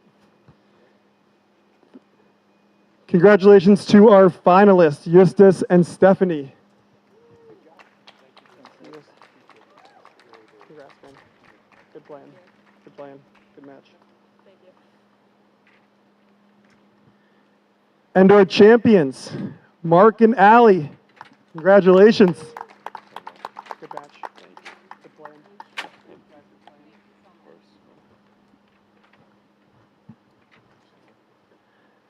Thanks again, everybody, for coming. Thank you, Mike and Tracy Groft.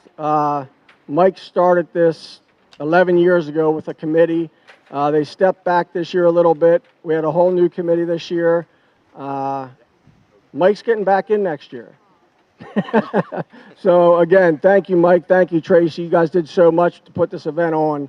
And we look forward to having you guys come back next year. Thanks again to all the sponsors. You guys were great. Thank you. Very good, and that is a wrap on the 2025 Groft Charity Classic. We'll look forward to seeing you again next year.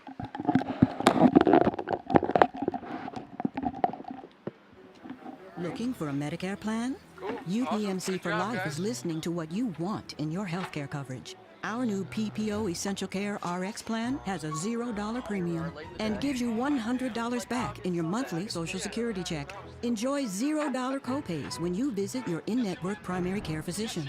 Plus, $0 copays on your Tier 1 and 2 prescriptions at preferred pharmacies. Find out if there's a better Medicare plan for you.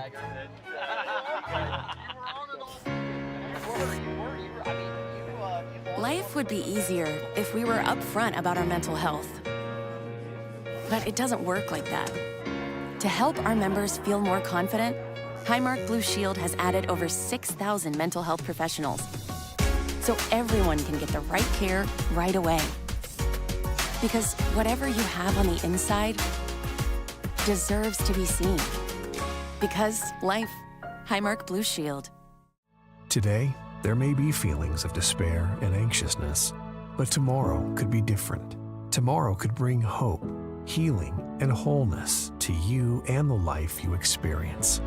For 65 years, WellSpan Philhaven has provided a safe place for people facing behavioral and mental health challenges. Our 300 highly credentialed therapists and doctors care for the whole person. We're here to help you today, tomorrow.